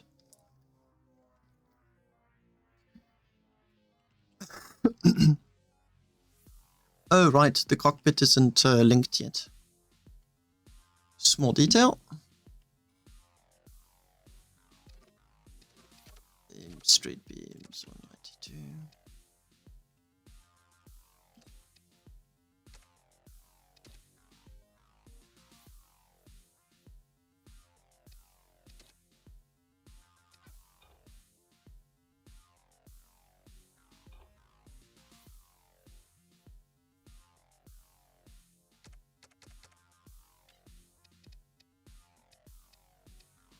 Now, there's a high chance that durability may be a problem.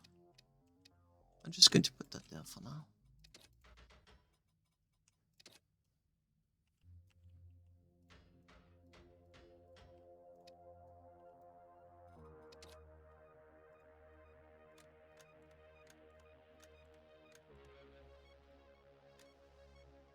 Oh, nothing is linked. Oh, come on. Oh, but there isn't any levers anyway. Oh, Lord, oh.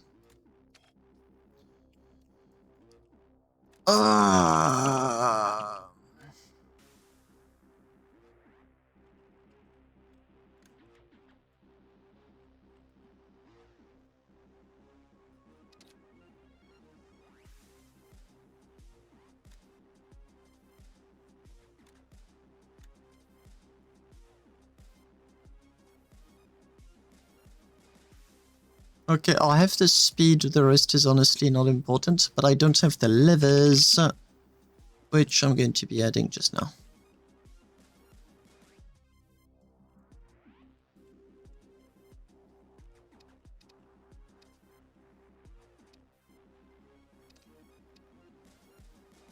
I'll just put them here.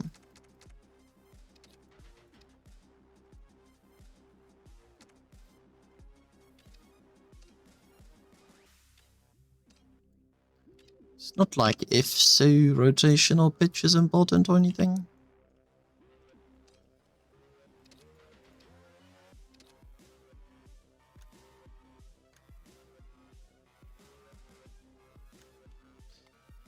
Okay, is durability good or do I need to cry? Crying is always an option. Durability is not good, but that's not really a surprise. Small well beam. This is a very old problem in the game.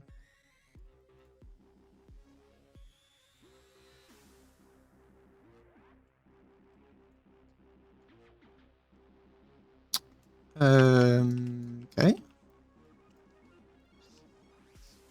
Da-da-da-da-dum, da-da-dee-da-da-dum.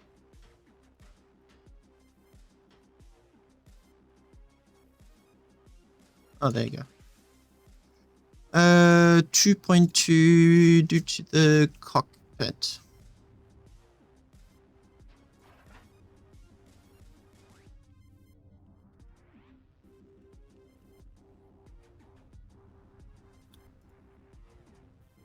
What did I forget?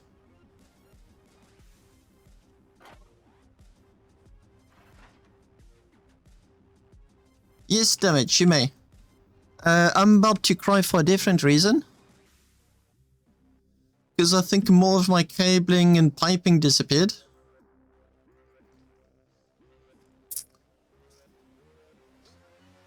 Damn it.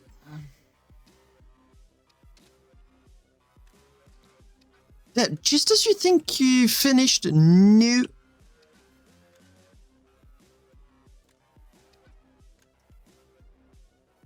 Range will be tested next stream, not this one for sure.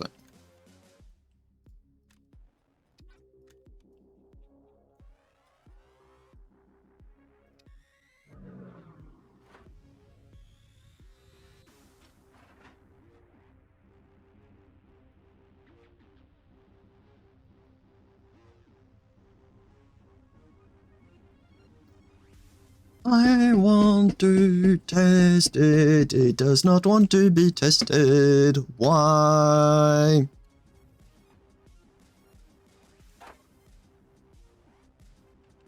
The power is good. Violent.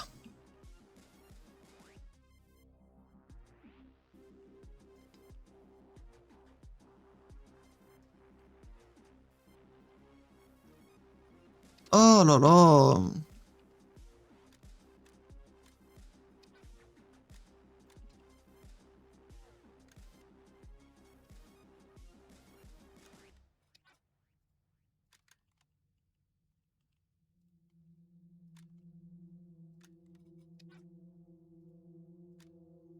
Like, I'm also supposed to be going to bed. Damn it.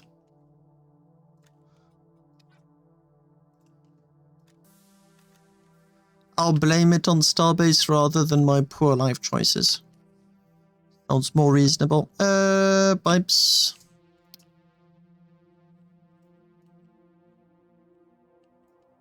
Well, that at least didn't get uncabled, piped, whatever. I can still see all of them.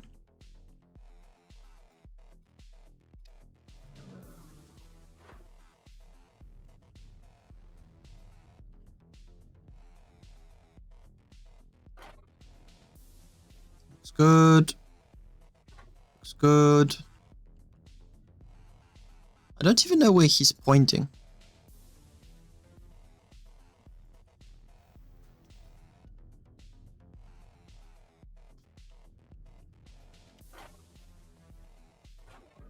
Okay, that one's easier to fix. Since it's triangle thrusters.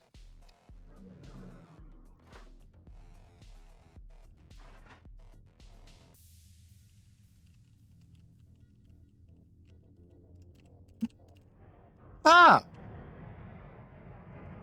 I was about to ask, when am I allowed to cry? Oh, wow, this acceleration. What?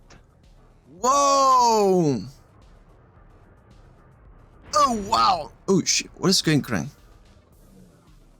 No, pilot skill issues. I rammed into one of these. You go there. Okay, now I'm curious. Autonomy. No, power is the only thing it had. It's the other way around. It didn't have the propellant and it didn't have the names.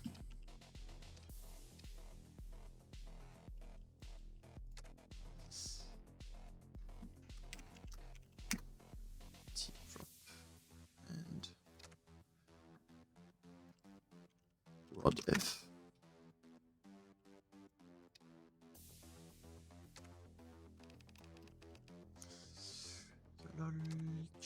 Reader rack.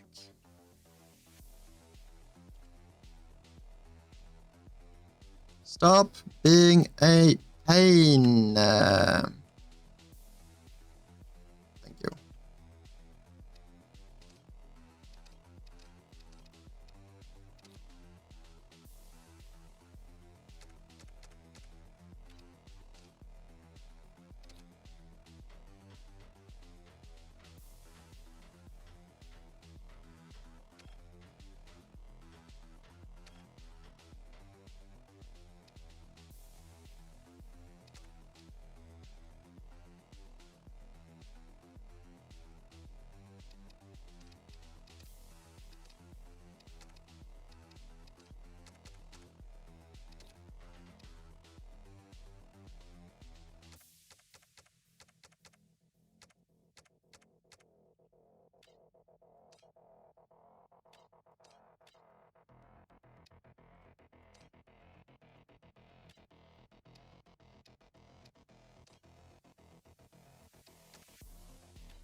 I don't know this, but why are all parts you've selected? Because it's a module? You mean that? I'm confused.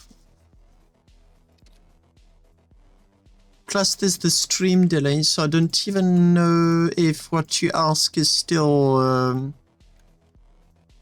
visible. Oh, cool, already added.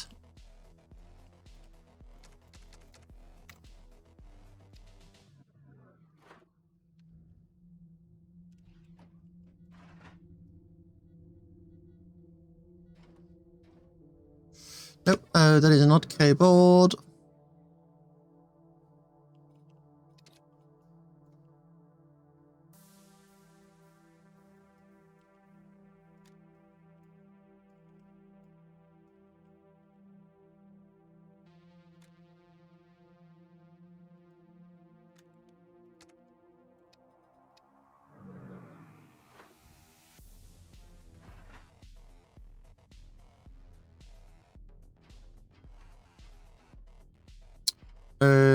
Cruise and go. Like from the auto, but when you part soon. I did not pay attention, so I don't know at all damage. Okay, it goes 150 with great ease when empty, 152, 53, 152 while empty. That is really good. It turns very pleasantly.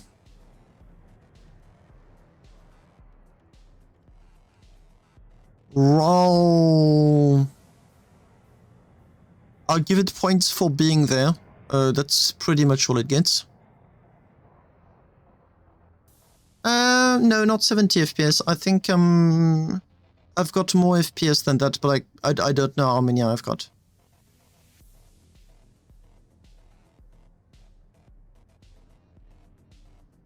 That's a good... Oh, gee.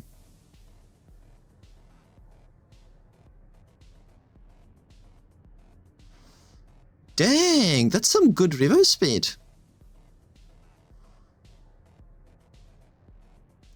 I know I went over a little bit overboard, but I'm pleased to be able to brake when I feel 40 meters per second on braking.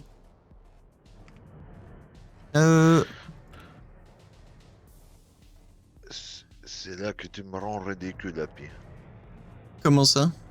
Ton chip il va plus vite en marche arrière que le mien en marche avant. Il est maniable en plus, hein. Il est vraiment maniable. Ah ouais, je vois ça. Peut-être un peu trop. Now, the other test I wanted to do, so I'm just going to let it go. I'm going to go up before I get stuck. Too late. No, okay. Ah, I love this look when everything is just Wow. like when the ship just dresses itself and the thruster exhausts.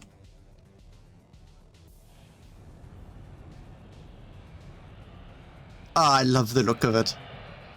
Very purple. I'm going to flip it around and then I'm going to start breaking stuff inside.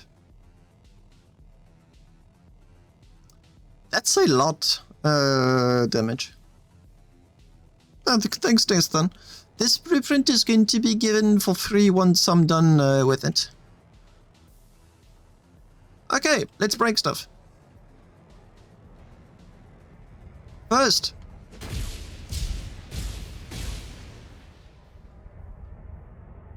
Nice. Next.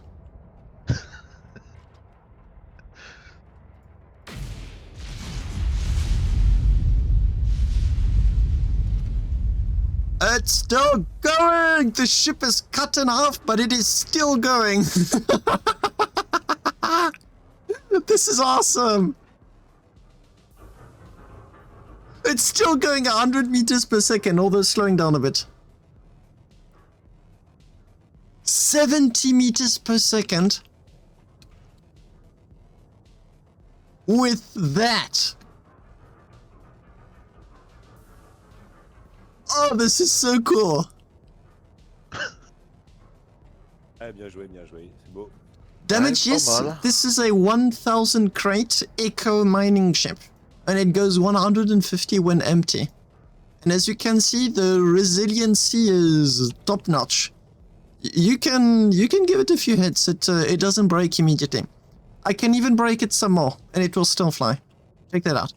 So obviously I cannot hit the generators anymore. If I do that, I've got no more ship. But I can do that.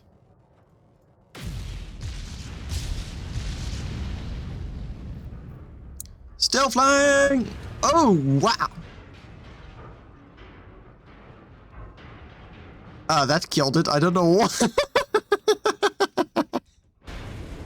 Ship was like, nah, mate, you're on your own. Oh, that was fun.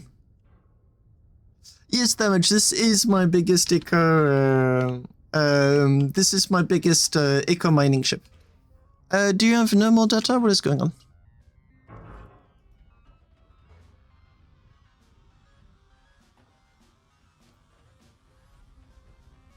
My money's on something to do with the propellant. Okay, that's broken. I'm not going to bother. What about you?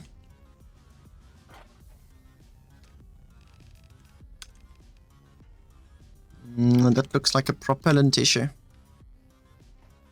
The full rods are pulled out. I should still have a few in. Like these batteries, so I have power. Rods are working. Got this like huge hole. Issue seems to be with the propellant that now seems to be disconnected.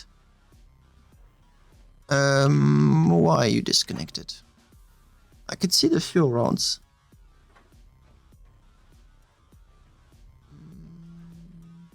Cable to...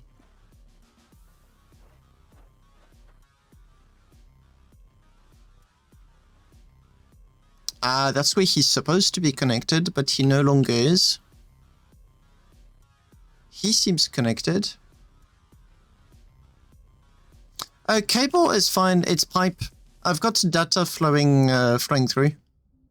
So I know that cable is not a problem. But pipe most definitely does seem to be. Ah, damn it, I don't have enough.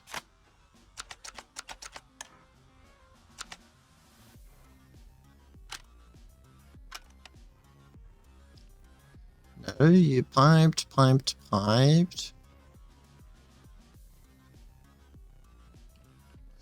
Why are you not turning on? No, not for that. 10,000. I can see data. Data is flowing through.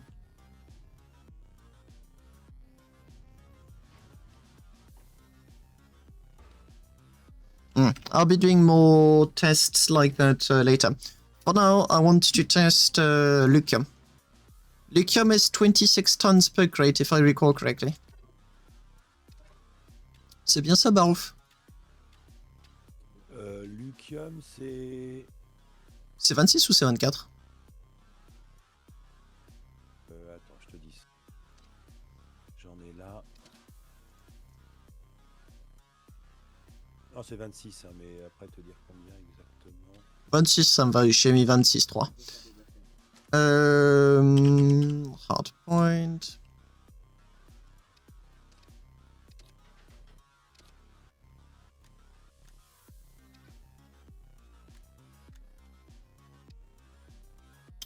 And there's going to be a resource bridge.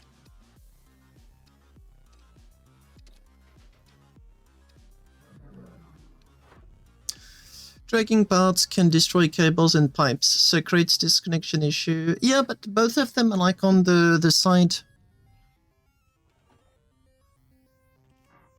For sure, there is something going on. Like that's not even a question. But what exactly? Okay, one. 26 352. Ah bah je suis à 26 308 là tout de suite. Go! Let's see how fast you go. Donc t'avais calculé 135? Ouais, mais 135, c'est du pipeau. Enfin, quoique, il est en train de me prouver le contraire, là, tout de suite.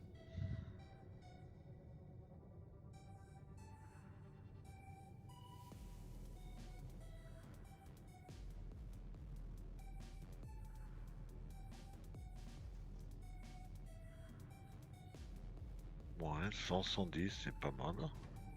C'est pas dégueu du tout, hein. So 103 meters per second if you load it with lithium. C'est pas dégueu en vrai, non? Il fait quoi le Ghidorah en comparaison? Oula, va pas dans ce chemin. Ça c'est trop tard, gros. Ça s'accélère le Eco 4 au passage. Il fait moins, je crois. Guys, how fast does the Ghidorah go empty, dry, and wet? Does anyone remember the numbers? The Ghidorah Mark II. Mine seems to go 105 meters per second if you wait enough.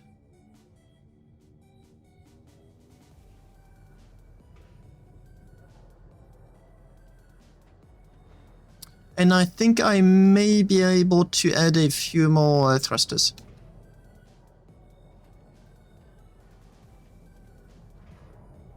Just to give it that extra speed. Il vole bien droit. Ah mais gros, tu peux mettre une règle, hein, c'est... Ouh. Ah bah c'est... Ah non mais il est hyper bien équilibré ce chip parce que c'est du module que je suis venu copier-coller partout. C'est vraiment pas... c'est pas une recette magique hein, pour le coup, c'est vraiment... c'est simple. I don't think like the guide said I don't know... Let me go on the SSS. 1024 crates with empty 150 with lithium 105 meters per second.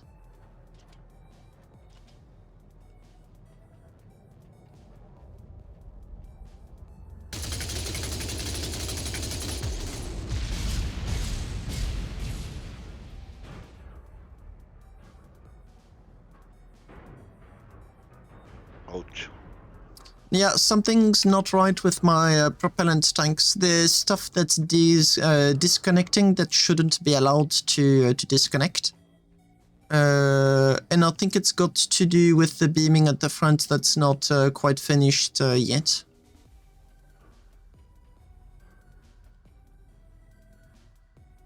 For sure. What I'm going to do is instead of looking for one, I'm going to be taking them all out and starting over again for that module. To make absolutely certain I didn't forget any of those. So if I come back to the Guido, which by the way is like the reference when it comes to 1,000 crate ships. Oh, that's one of mine. That's mine. That's mine. That's mine. Hey, 3 ships. Guido. Is that how you write it? No. Guido. I think there's an H there. Do. No. GHI. GHI. Oh, thank you. G-H-I. Do. Je pense que c'est la même chose aussi. Ah, come on. Really? Best match. Let me remove everything. Ah, il n'y a plus de Guido. Metal Eye. C'est possible, hein? Liked should be Duke on top. What's going on?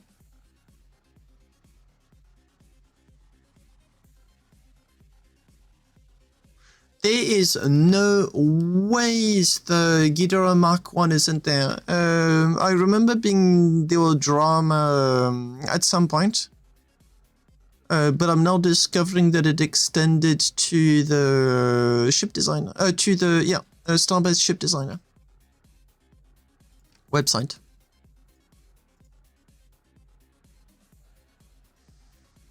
No, there is no Ghidorah on site, so no stats for me if I had to guess. Bummer. Not that it matters much. Now, what I'm curious to see is where did I get my maths wrong?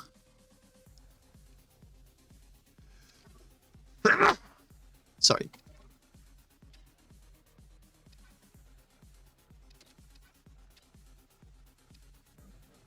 And I think my dry mass is not correct. This is even lighter than I thought it was going to be. So 19. Let me copy you. Go there.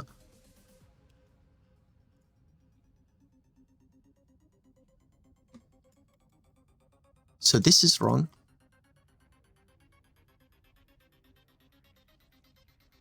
How wrong is it though?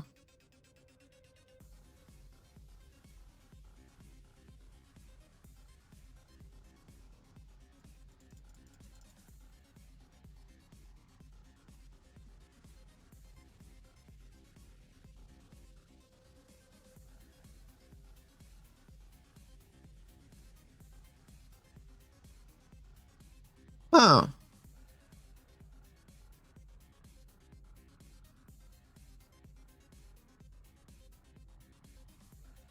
Let me do it the other way around. Let me give you back your Lucium.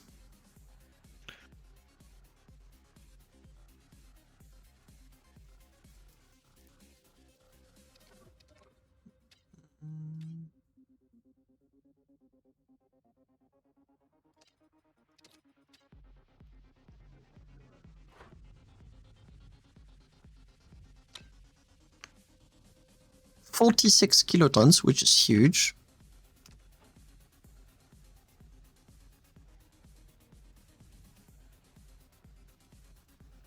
Zero crates. And that was 468 if I recall.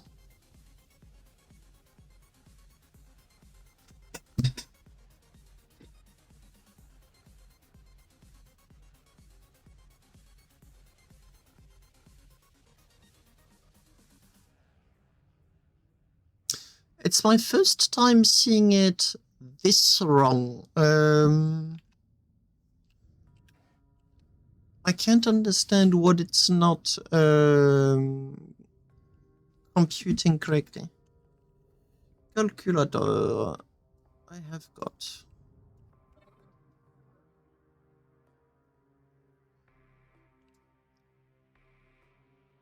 So the Go Faster modules are 1, 2, 3, 4, 5, 6, 12. So that's 12. 2,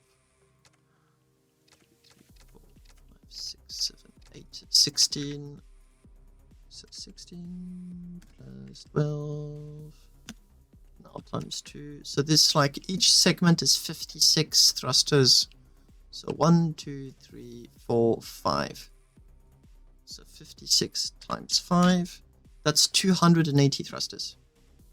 20 lasers, Death Sun.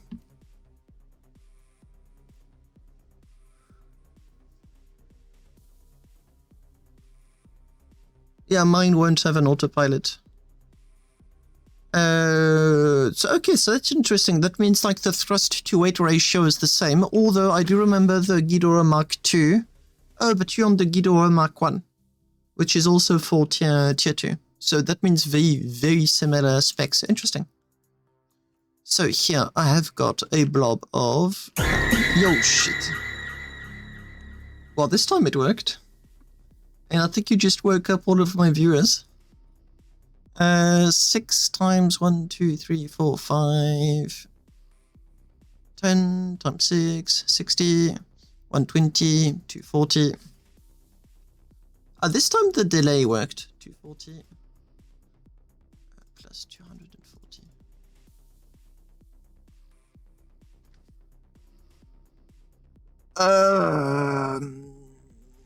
That can't be right.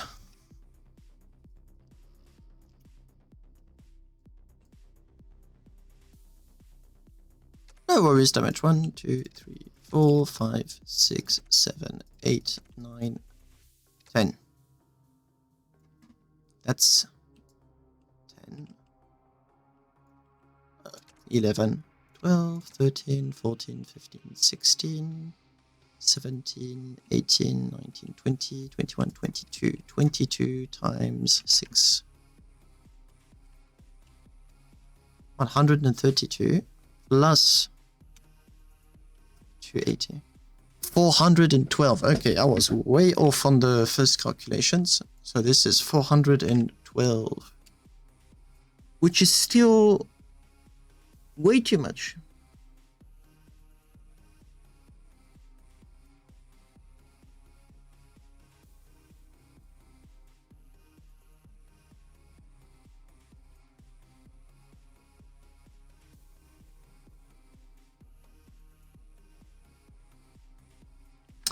Okay, let's go on to Mori Watari's website. I'm really curious. Mori Watari.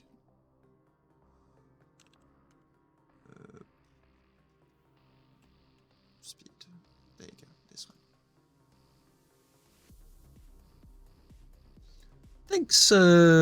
Thanks, damage.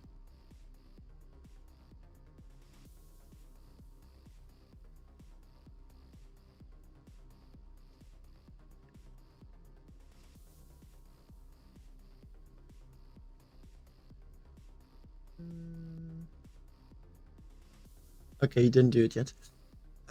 Anyway, consent, although I don't know what data you want to use. Designed value, calculator box. It's going to be triangle tier 2, and it's going to be 412. Yes. 412. Mouse is going to be, let me just copy you.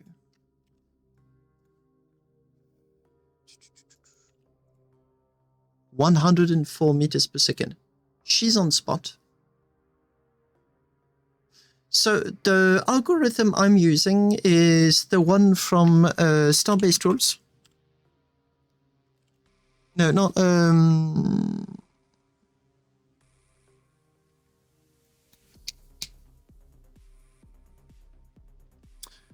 I forgot the name. Tools git up. No.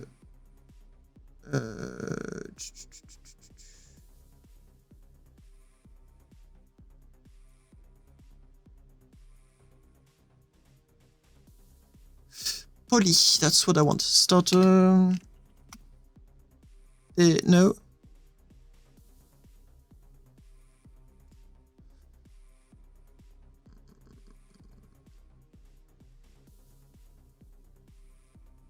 There it is. A bit of a roundabout way, but okay. So this person, whoever it is, I used his algorithm for my website.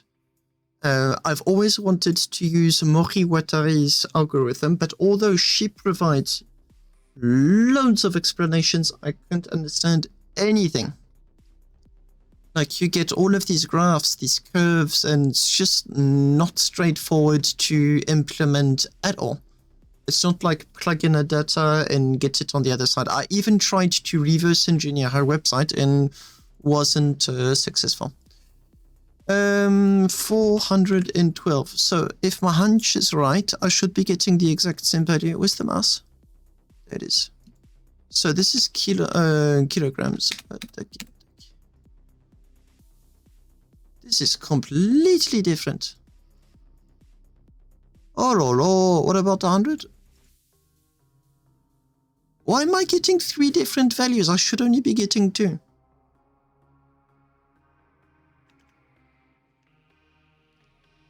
For 112.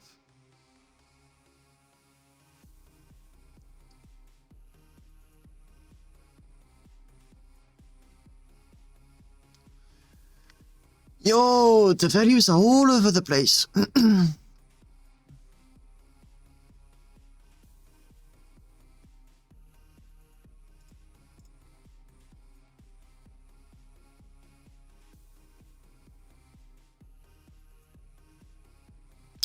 I'm using his algorithm on my website. This one.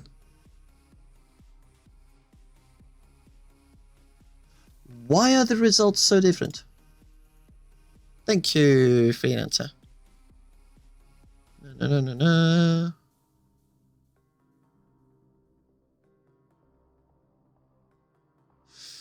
Oh, he's got 114 tier 2 generators for less lasers.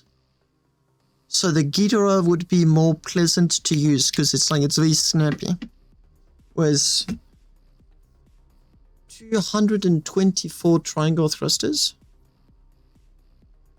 and 96 tier 2 Voxel-based. That's good. Okay, so the Ghidorah Mark 1. No, that is the Mark 2. So Ghidorah Mark 2 goes 85 meters per second with Lucium.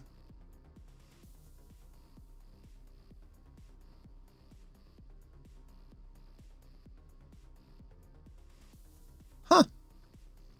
Okay, actually that means the Echo 4 really is in the same ballpark.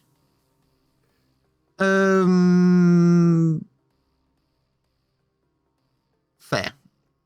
But it's also not, it hasn't got the same approach. The Ghidorah aims to be as pleasant to use as possible, whereas mine aims to be as mass producible as possible. We don't have the same approach.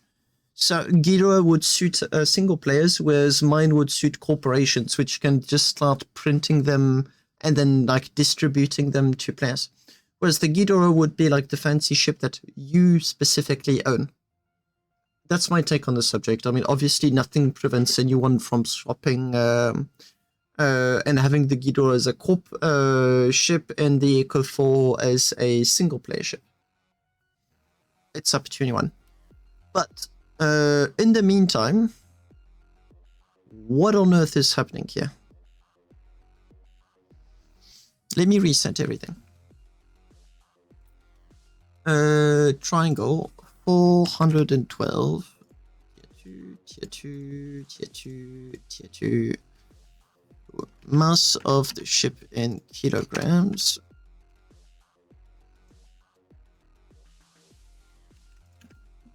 This is the kilograms.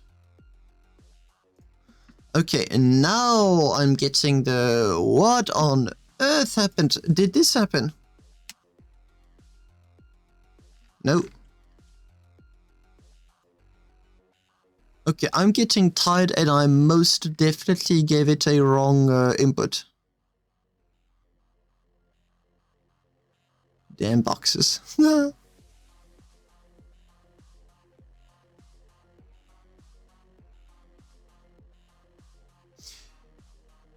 No, No. Damage is the other way around. Like, I don't care. I don't mind being compared to the Ghidorah. As a matter of fact, you can see that the Ghidorah has left a very strong imprint on the company by the game. Sorry, by the very simple fact that any 1000 crater ship will almost systematically get compared to the Ghidorah. And the merit it has is that it was one of the very first mining ships with such a capacity.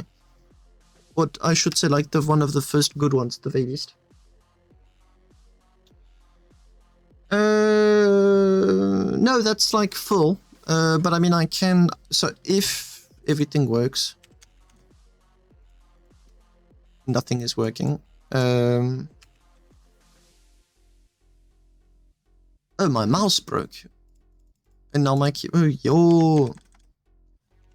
What is going on with my computer?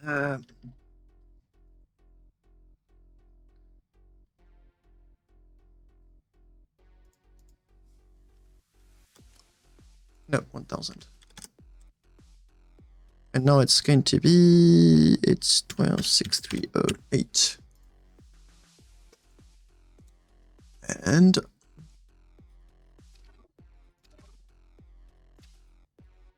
remove mass, apply to all, add custom, remove... Damage, you've got no idea how many happen, and I'll tell you what, I closed a lot today. Like, seriously a lot.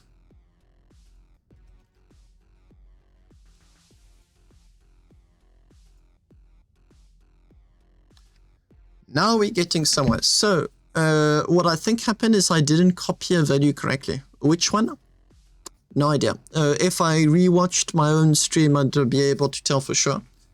But it seems to be on the lower estimate. So I do know that both algorithms are not the same, and I do know that her algorithm is way better. And as I said, although she explains everything very generously, never able to implement it. I have to give it another try because that's quite the disparity.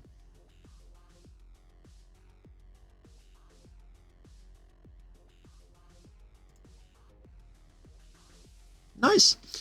Guys, I'm going to end my stream here. Thanks a lot for watching. I'm way past my bedtime and I'm going to be kaput at work tomorrow. Worth it though, because I've got a fantastic ship. I hope my boss accepts that as an excuse as to why I'm half zombie at work. I'm going to have to take some Red Bull. Anyway, that's a problem for tomorrow. So yeah, thanks a lot for watching my stream.